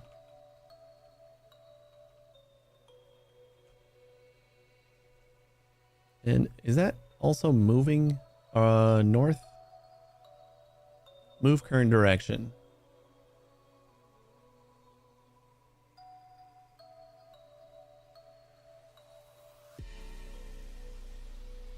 Yeah, that should do the moving for us. And that's all we need to do?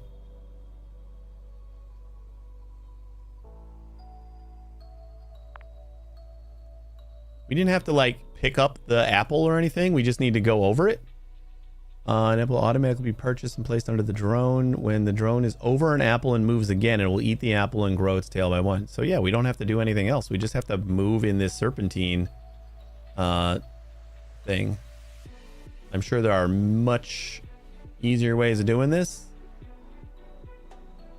Or much better ways of doing this, but like this should make a full snake eventually.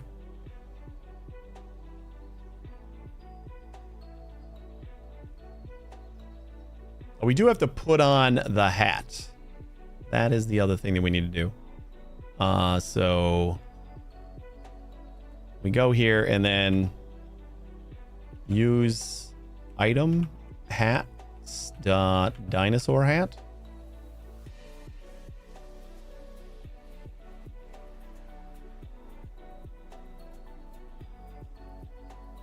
And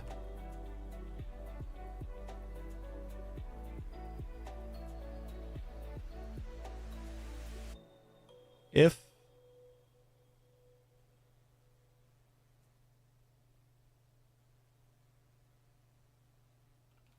get pose X equals start chord 0 and get pose Y equals start chords Y.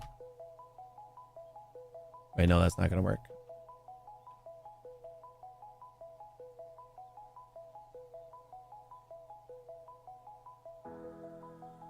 Oh wait, yeah, we're just checking to see if we can move again, right? So if can move,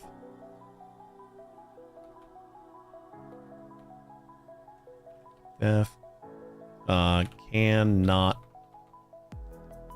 can still move, if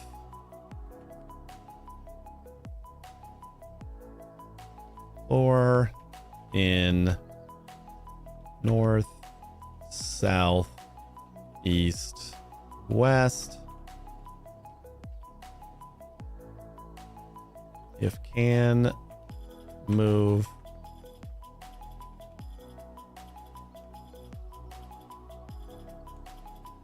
return true.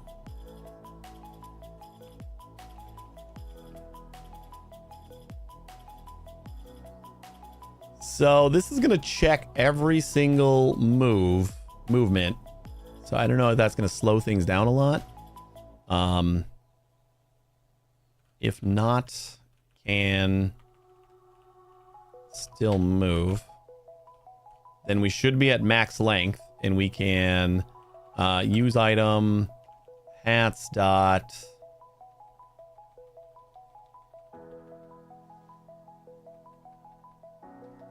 traffic cone.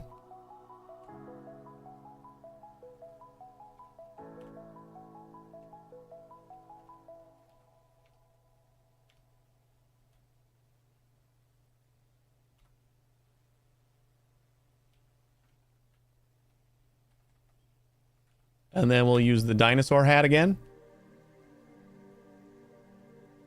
Can you check how much harvesting a crop would yield? I don't think so. I don't believe that is a function.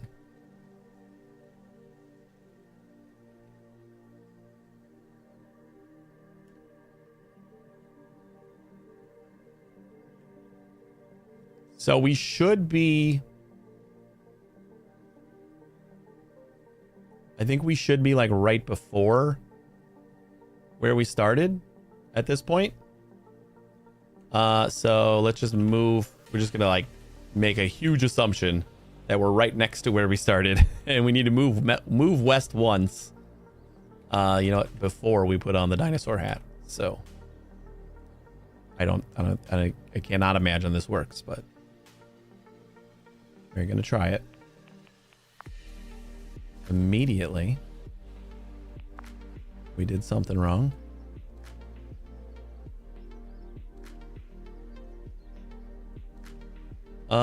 Do takes 4 arguments.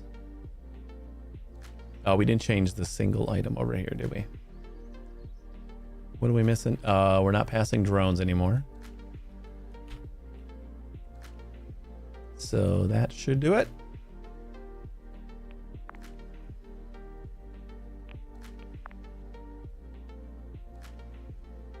Okay. One argument, use item with a dinosaur hat. Oh, does changing a hat involve a different command than use item? Actually, forgot how to change my hat. Hats. Change hat. There is a function for changing hat.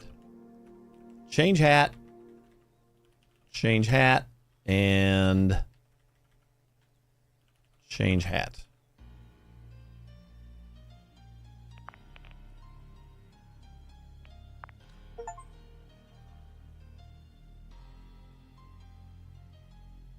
Okay.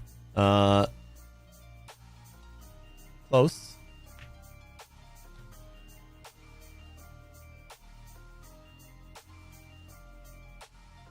We got no more output.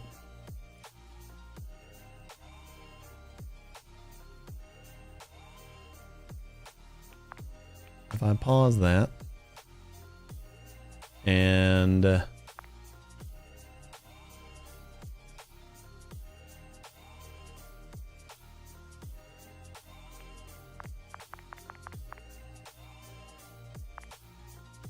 on X edge, true.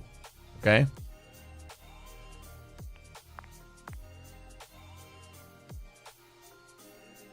If not on X edge, move east.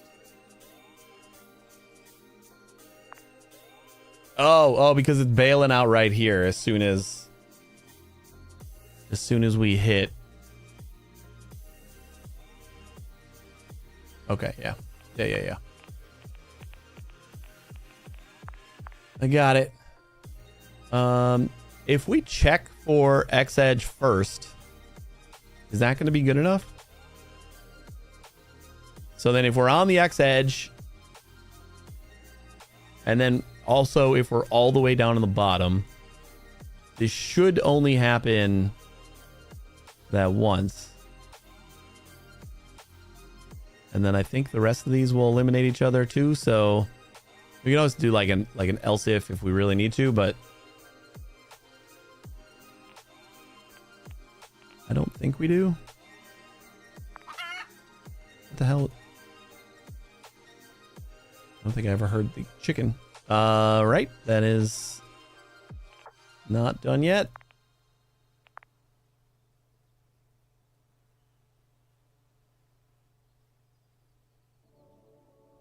We are true. And why? Oh, because we're only checking to see if we're on the X edge and start Y is on the bottom. We're not actually checking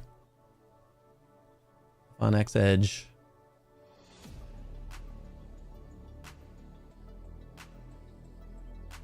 Okay, yeah. So that cannot happen first. So I think we just need an else if here. I thought we could bail out. So instead of returning, current direction equals opposite current direction. Hey, Neil. Is treasure relocation max related to Field size. Treasure relocation. In the maze? Yeah, I don't think you can. I don't think a treasure will relocate to outside of the maze. No.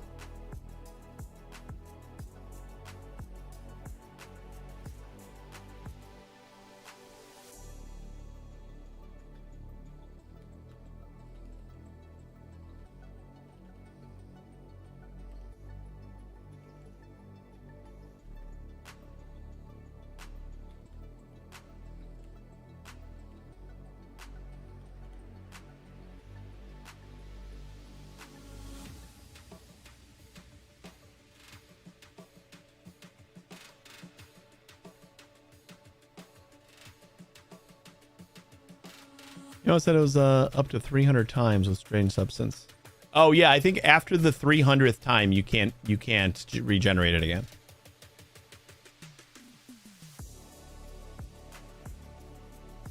Yeah, it doesn't matter what the size is. It just always 300 relocates.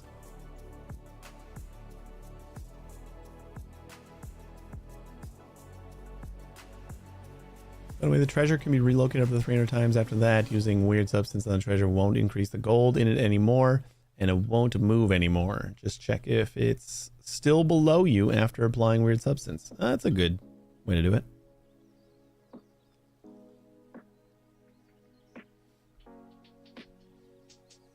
Yeah, relocating will... I don't know if it always deletes walls, but it can. But I would also think if it can't accept weird substance anymore, then it won't delete any more walls. You're kind of just done at that point. So if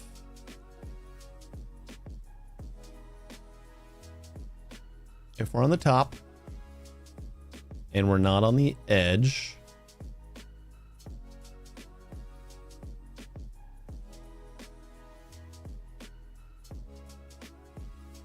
or if we're not on the edge, then move east. Oh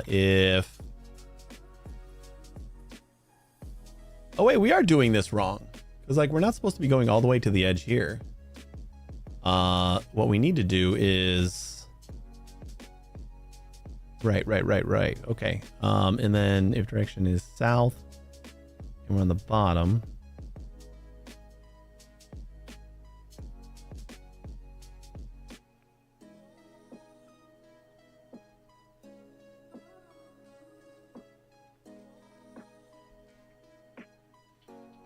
I think most of the search code would break after 300 tries. I think, yeah, you definitely have to plan for that.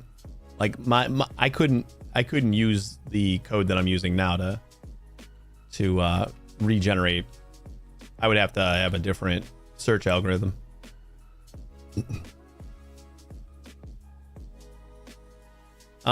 If we don't do LFs, you know what? I'm gonna just do an LF on all these, just to like eliminate them so that we can actually get down here. Because we have to do the move here. That's kind of where we're messing that up.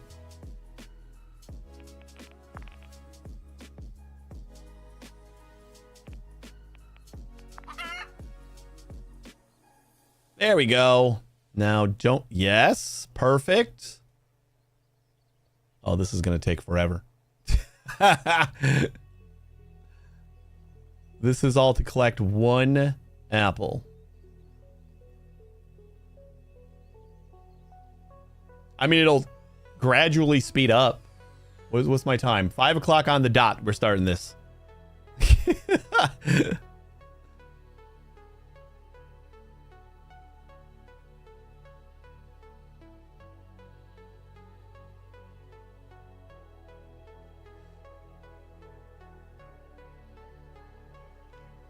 All right, look at that. We got a longer tail.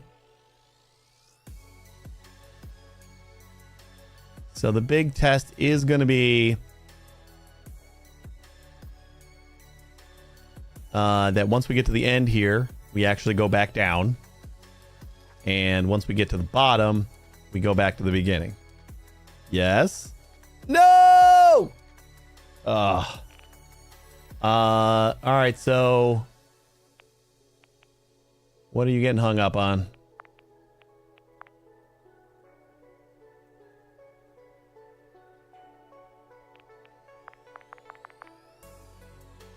Next on edge.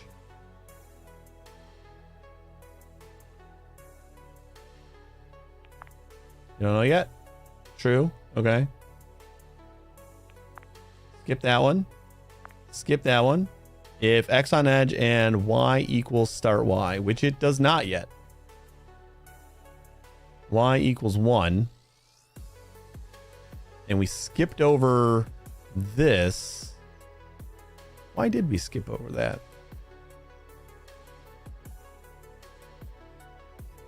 Current direction is north because we flipped it. Wait, did we skip? We didn't skip over. We shouldn't have skipped over this, right? This direction was south. Then we hit this and then X. We're not hitting that. And then we move. We're going to move north, which is going to run into the tail, which it can't do. And then, so if, and then this. Oh, we skip over this because the direction isn't, it's still north. Okay. So it hit this first, and that set it to north, and then it could not move one down again. I see.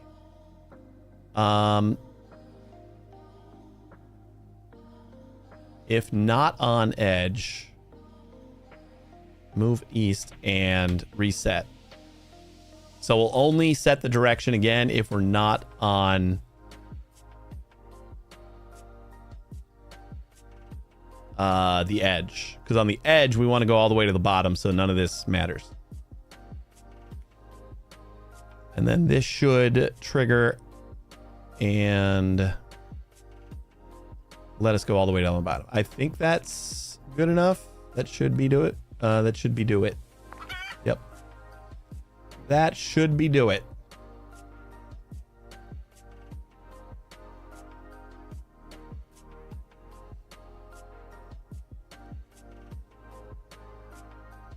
By the way, you can simulate to test your snek code faster. Just run it at 16x or something. Does it display? Does it show you it moving at 16x, or does it just like run it and then tell you it finished and how long it finished? I haven't tried the simulate yet. I probably should just run it and see. It shows you it just runs faster. Oh yeah, we'll definitely do that then. I'll just see if like this actually runs.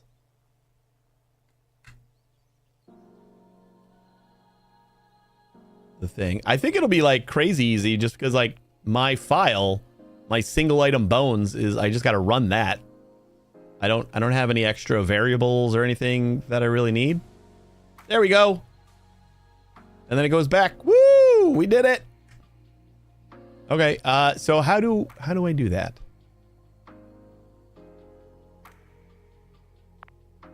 Let's go new file.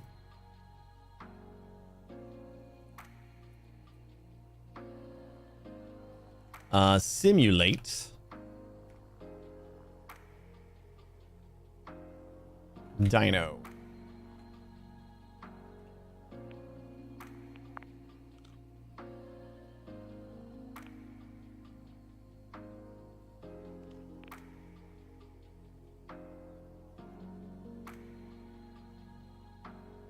Simulate Dino. And import single item bones. And then simulate single item bones.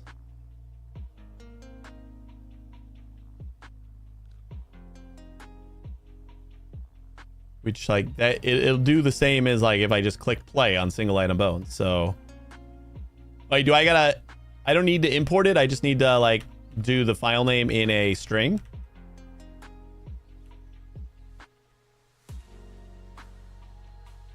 This time it's the actual file name now. Okay. And then sim unlocks. If I don't specify anything, it'll just be what I got, right? And then sim items. Pass in unlocks. And then items. Do we need any items? It uses something, doesn't it?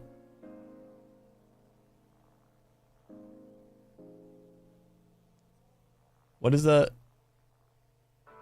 use to generate the apple? It's if I have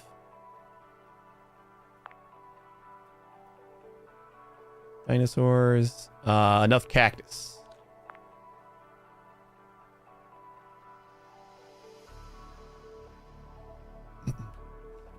So we do items dot cactus and 100, a million, whatever.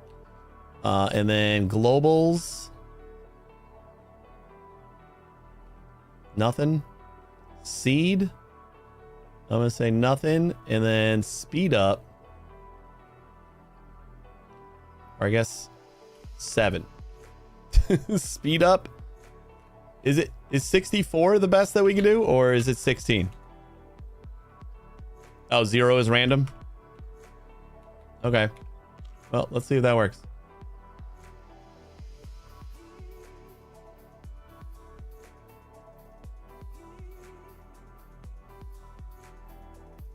You can do 1,000,000 for speed. Oh yeah, that's right. It says it's like, it just like slows down to whatever it can do.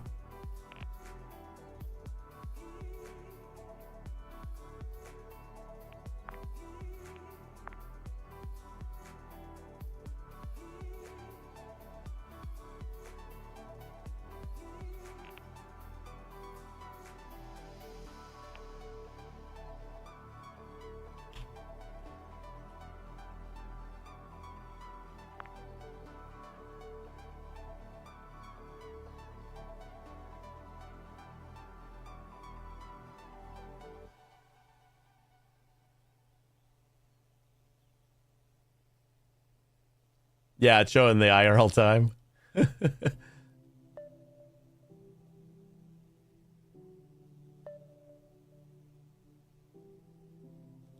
So it's feeling like this has to be something like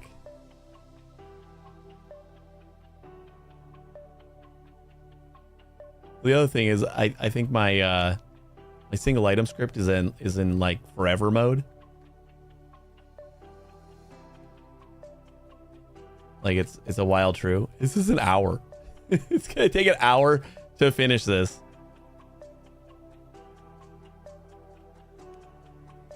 But we should, if it works, we should the snake should reset.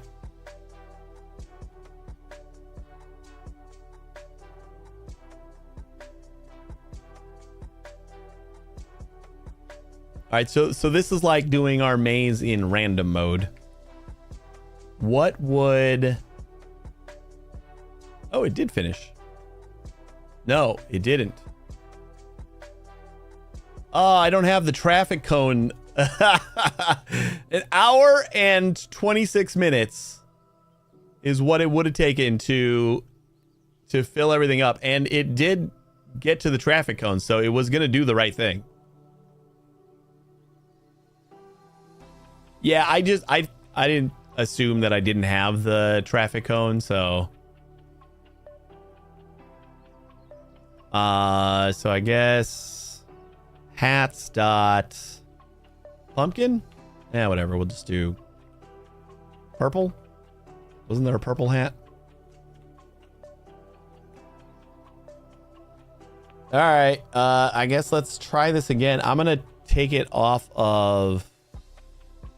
We're just going to have it do it once.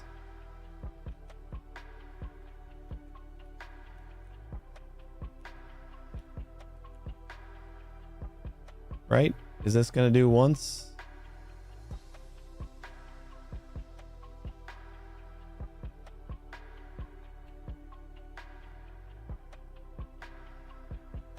Technically it won't. Because this will just loop again.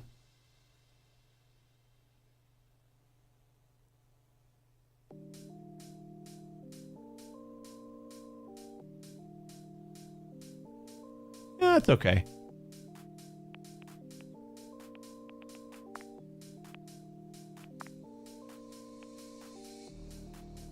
We'll see it reset.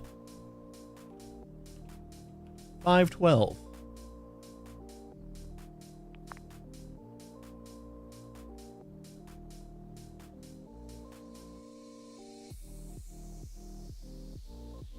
I think we'll see it reset. Oh, about an hour and a half. And then it went up into the top corner. Oh, you know what? Because we were making the real bold assumption that when we finished, we were going to be down here. But it's wherever we pick up the last apple, pretty much. So at the very end, after we need to move to start chords 0, start chords 1, and then we put our dinosaur hat back on.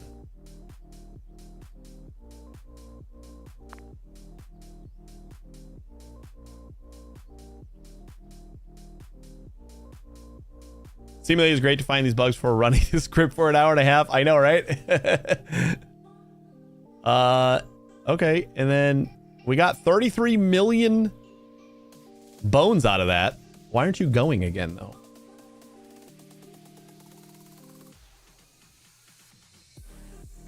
Move back here, and then Curder equals north. That's what we maybe have to do.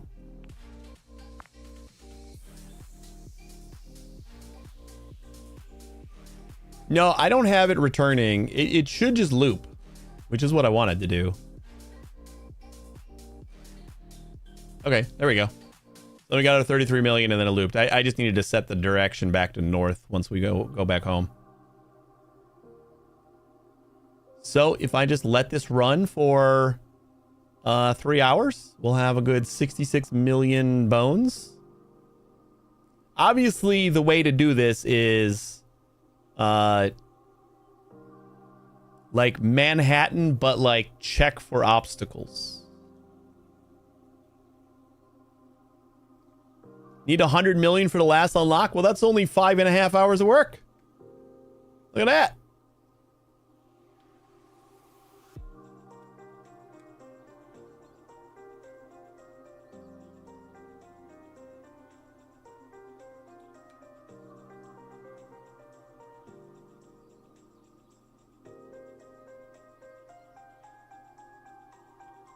Tried all kinds of fancy logic. They all failed. There's got to be something.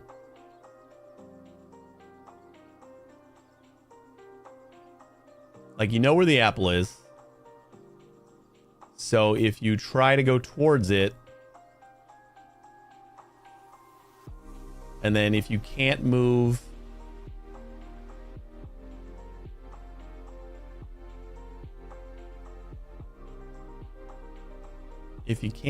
then like you move the direction that you can until you can't move anymore or something like that. And skipping it up down if the snake is small enough, but that might get stuck if the last apple is in the way.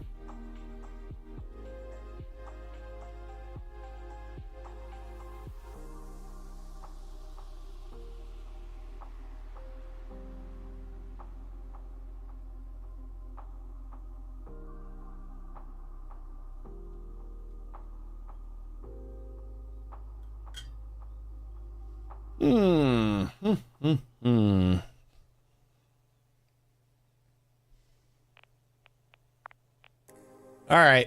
Well, it works. It will just take an hour and a half for each cycle to complete. And I don't think that matters at all. Util.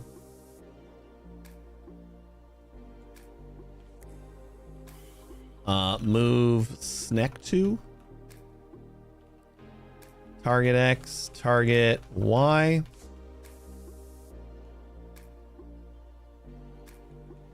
How do we get the position of the apple?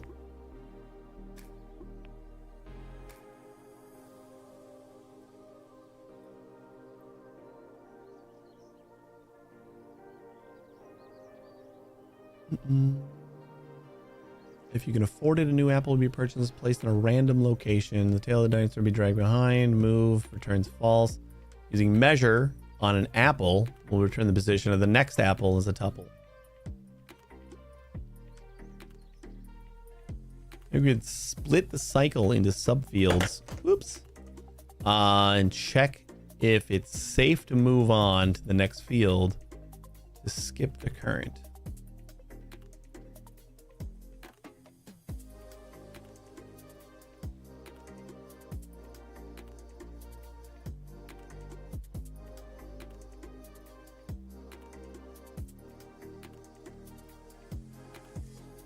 Keep moving along the snake path that covers the whole field. You can easily get the snake that covers the whole field every time. It's not very efficient, but it works. Fully traversing a large farm can take a long time, and you might not actually need that many bones. Oh yeah, you know what? Why don't we try that? Set world size. Or I can test out my zone size. Just to kind of like loop a few smaller things.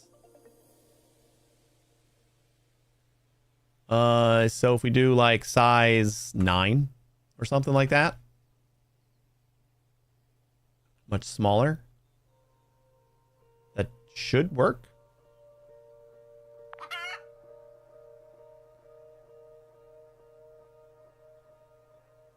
Oh, but this is going to go all the way the fuck over there. And that didn't work either. Oh yeah, that's right. We need a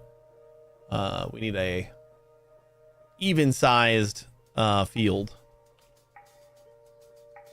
Forgot about that.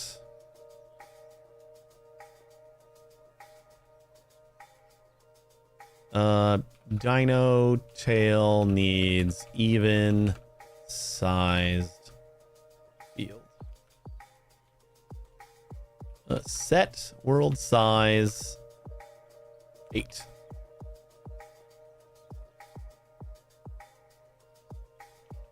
Get world size.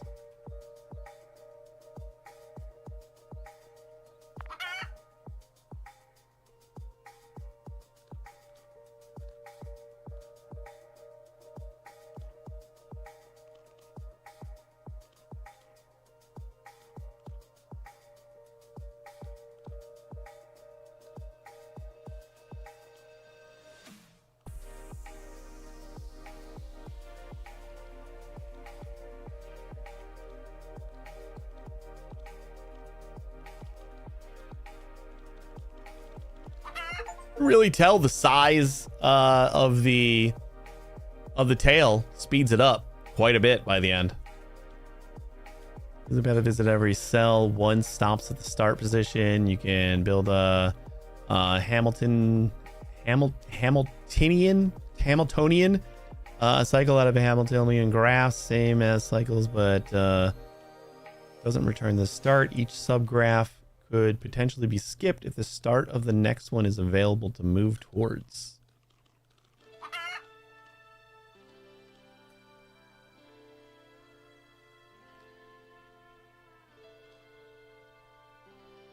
So 16k. How many bones did I need for some of these things? Because we can at least use the bones that we got to do a couple of upgrades.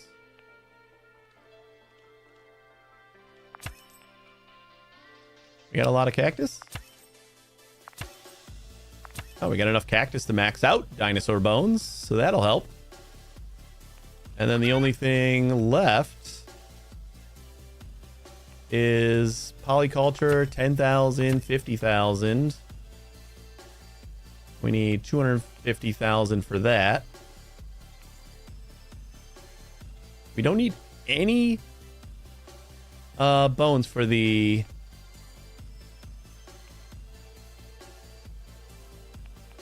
top hat.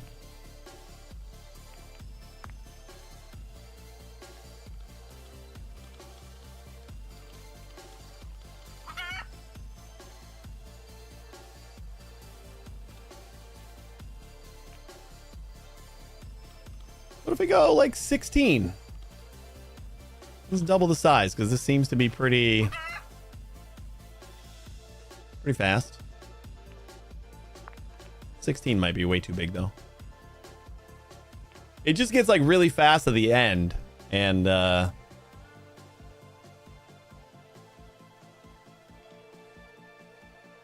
guess it all depends on like how the apples spawn. Like if they spawn right in front of you a little bit.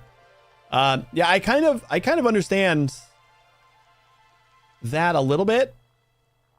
Like we need to like search.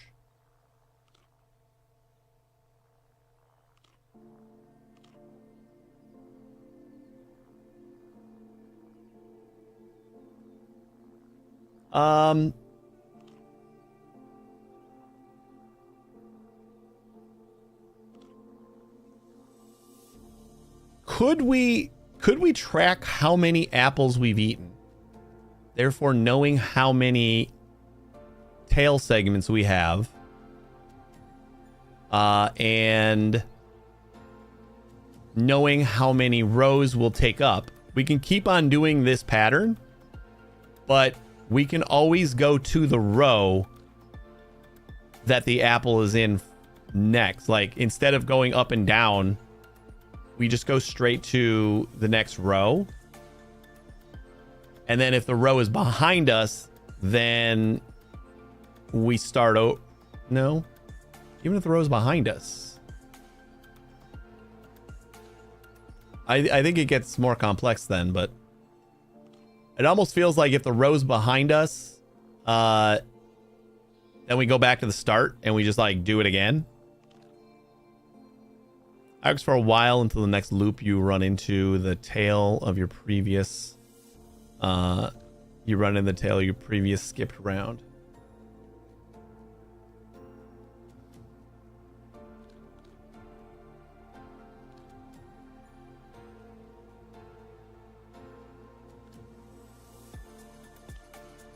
Does it break though?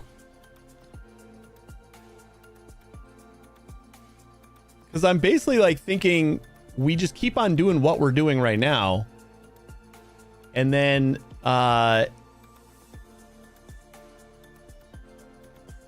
basically instead of checking to see if we're at the end of the zone, we see like, is the apple X in front of us or behind us? And if it's in front of us, we just move to that row. And if it's behind us, we move back to the start, and then we move to that row.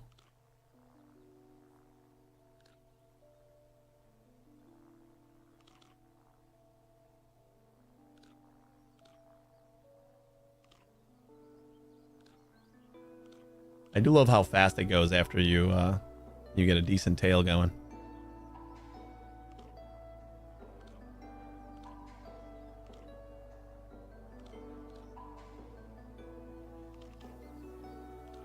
But it just feels like that would shave off a lot of time.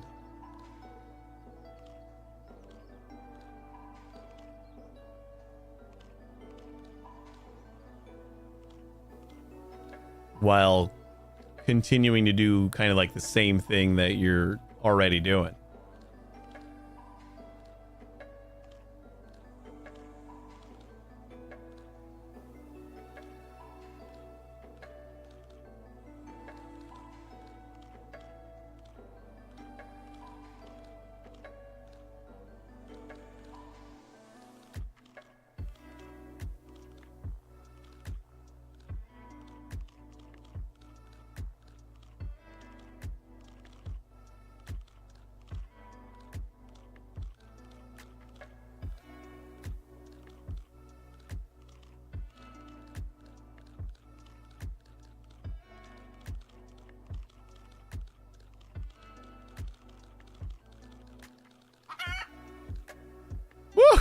Got 2 million for that.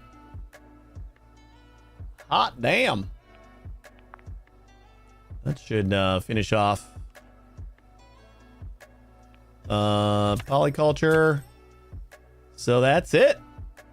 The only thing we got left is the secret unlock for 100 million bones.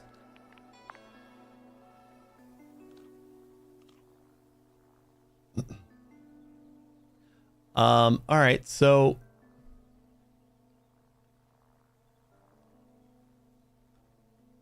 move snek Mark II.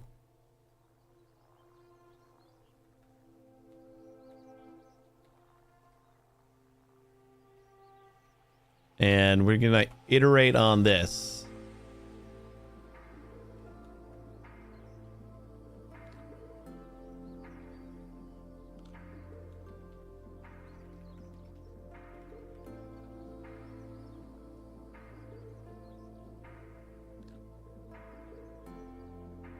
Oh, wrong thing. Current direction, size, start X, start Y. But we need the apple position. Apple X.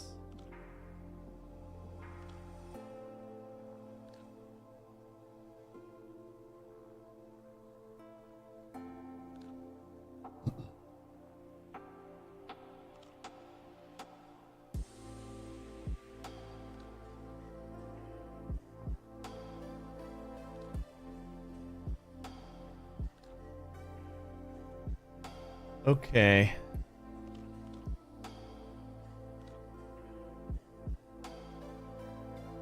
Move east.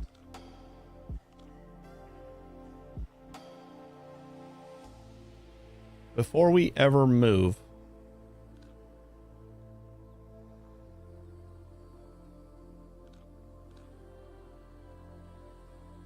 this wild down here is gonna be a pain for us.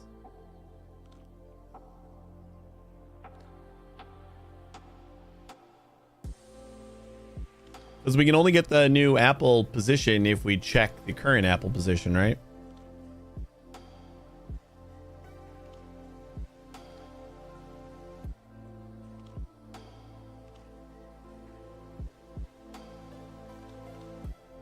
Which kind of means that we would have to like return apple pose equals none.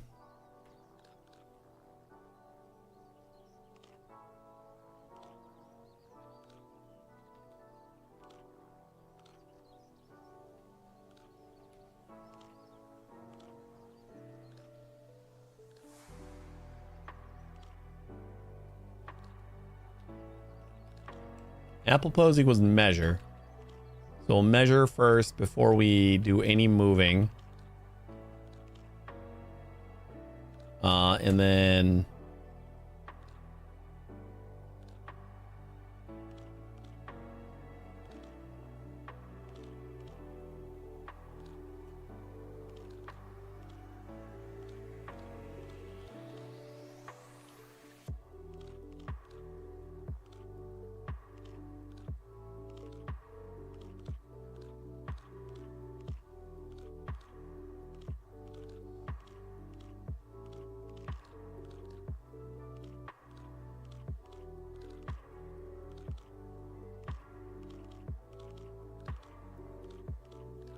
this was like such an easy way to just like move back to the beginning, but I kind of feel like we have to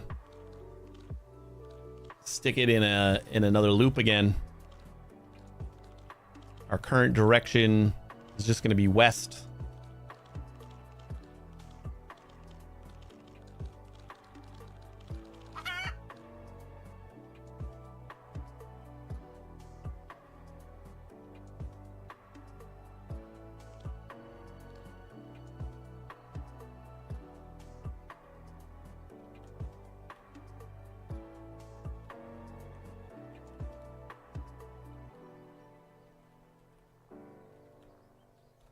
Current direction equals west, and then we do L if Y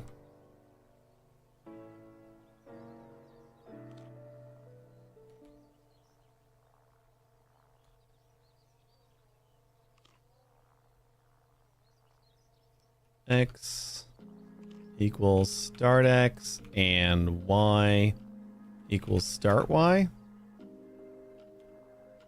Current direction equals north.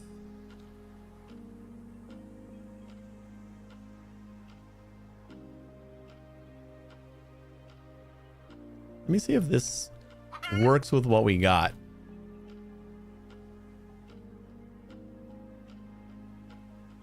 Let's do like 32 times.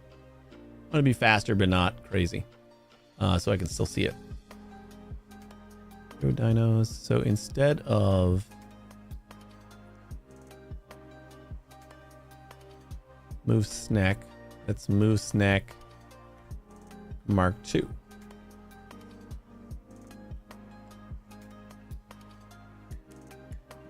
If not, can still move, so then we don't have to worry about that at all. Simulate. Oh, Apple X we don't have yet.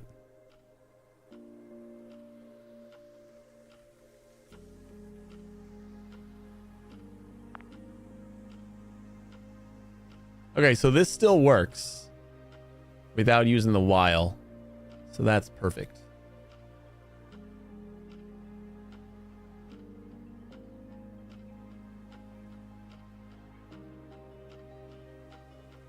Each of these passes is about 10 minutes.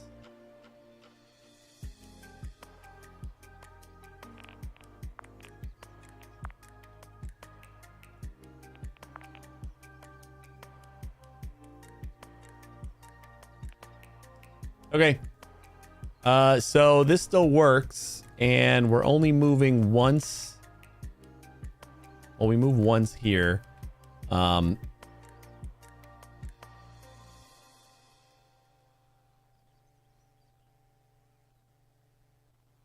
If Apple pose equals none,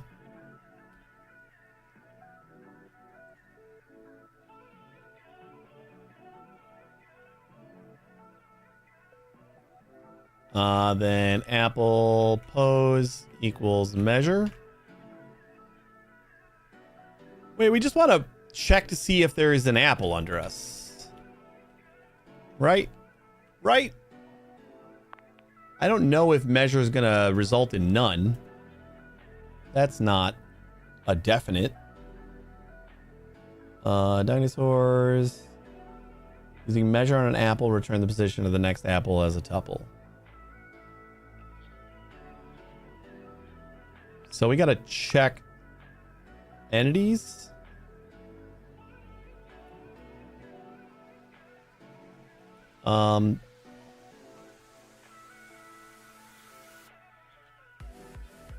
If no def get next apple pose. We'll say if get entity type is entities dot apple. Return measure.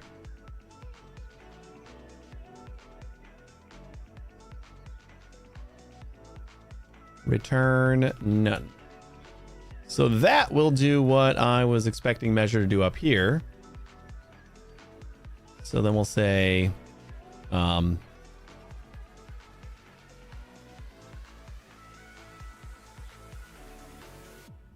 get next apple pose.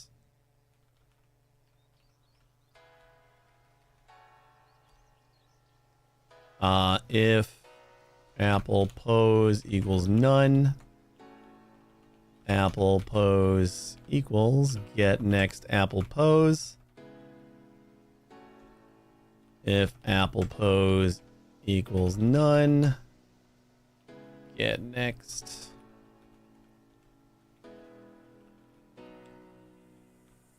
Those are the two times that we're moving, which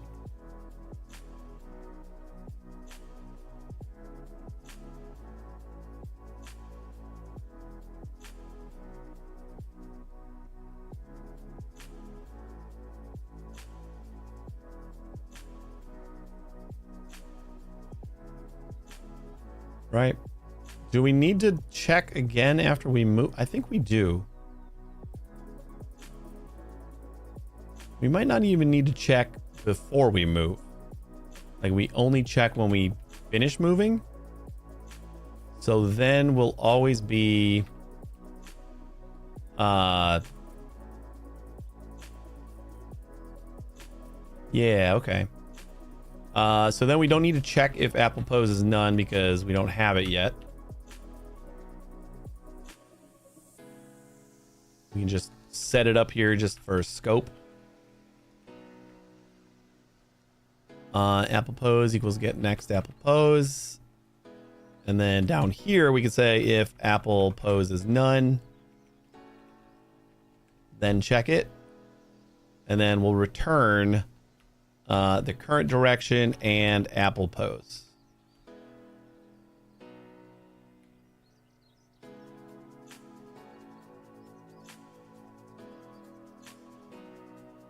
Go dinos. So then current direction, Apple Pose equals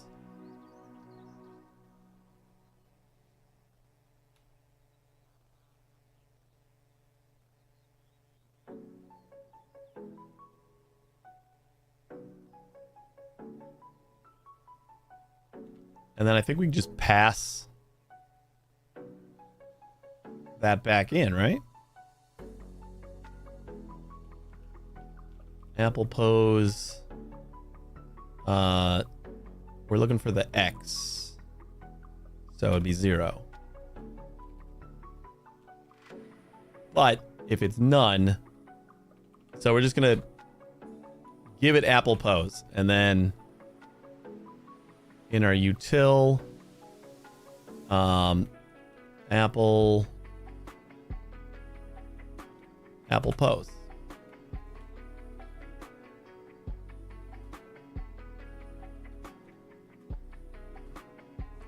Oh, but then how are we going to reset it after we get it? After we pick up an apple.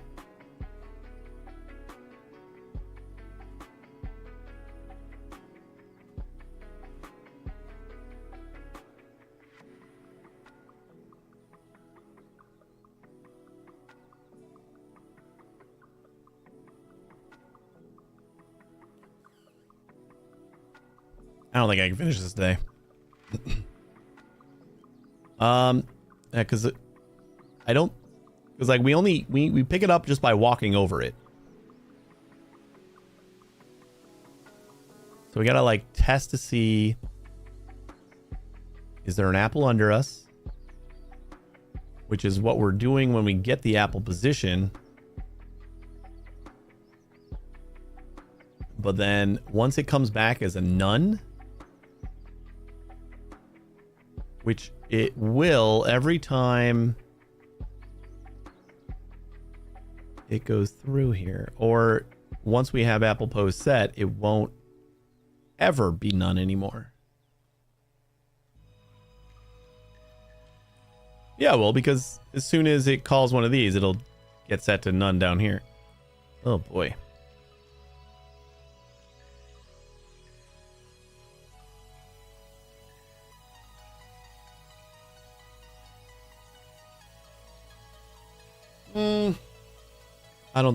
I don't know if I'm gonna be able to finish here. I think we just gotta like say it's as good as it's gonna get for now.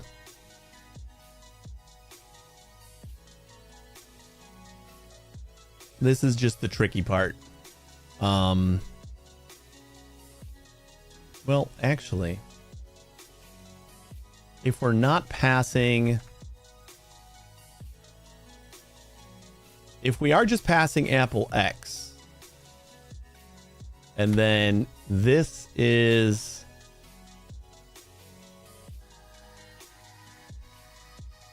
returning Apple Pose, and then we just deal with that in Grow Dinos. So then we have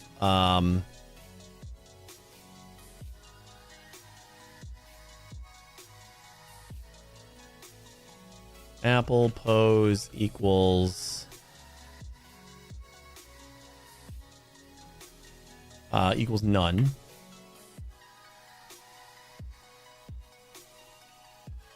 And then we'll say apple X equals none. If we don't know yet where the apple is. If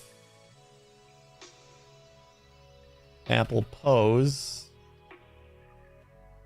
then apple X equals apple pose 0. And then we just pass apple X. Okay, and then we got current direction and apple pose. We're going to get back.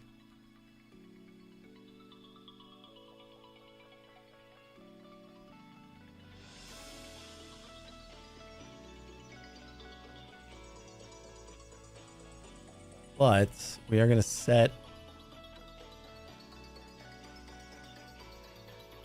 apple pose to none.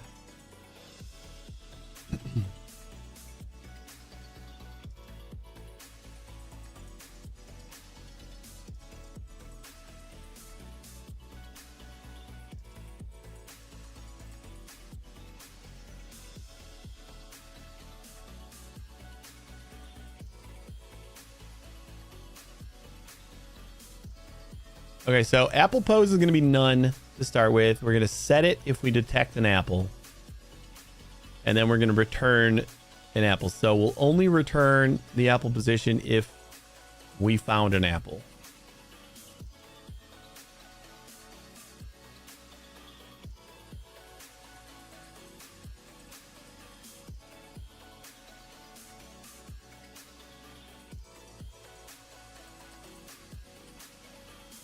So now after this, we're going to say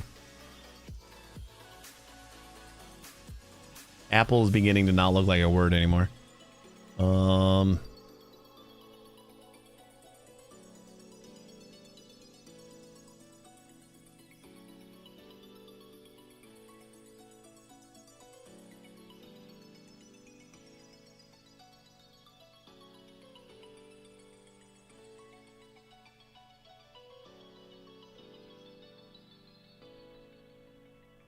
Because apple pose is going to get set to none each time it moves.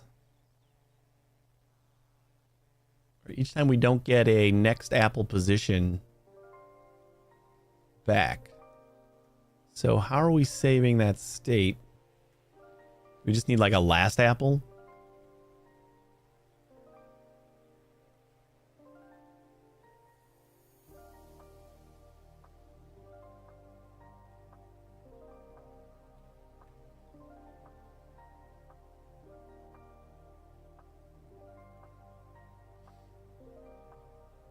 I think my brain's dead. We're going to have to wrap this up because we're pretty far past our wrapping up point anyway.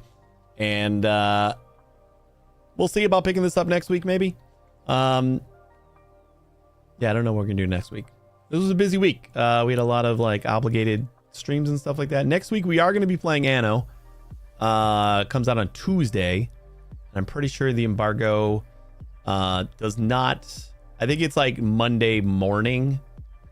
So it'll be after my stream. It's like Monday to 11 a.m. I think. So it'll be after my Monday stream. So Tuesday, I think we're going to be playing Anno. There might be drops. I think there might be drops. And I think I might have them. I don't know. But Ubisoft did give me a key for Anno 117. And we are going to be playing that on Tuesday. Otherwise, I don't know what we're doing on Monday and the rest of the week.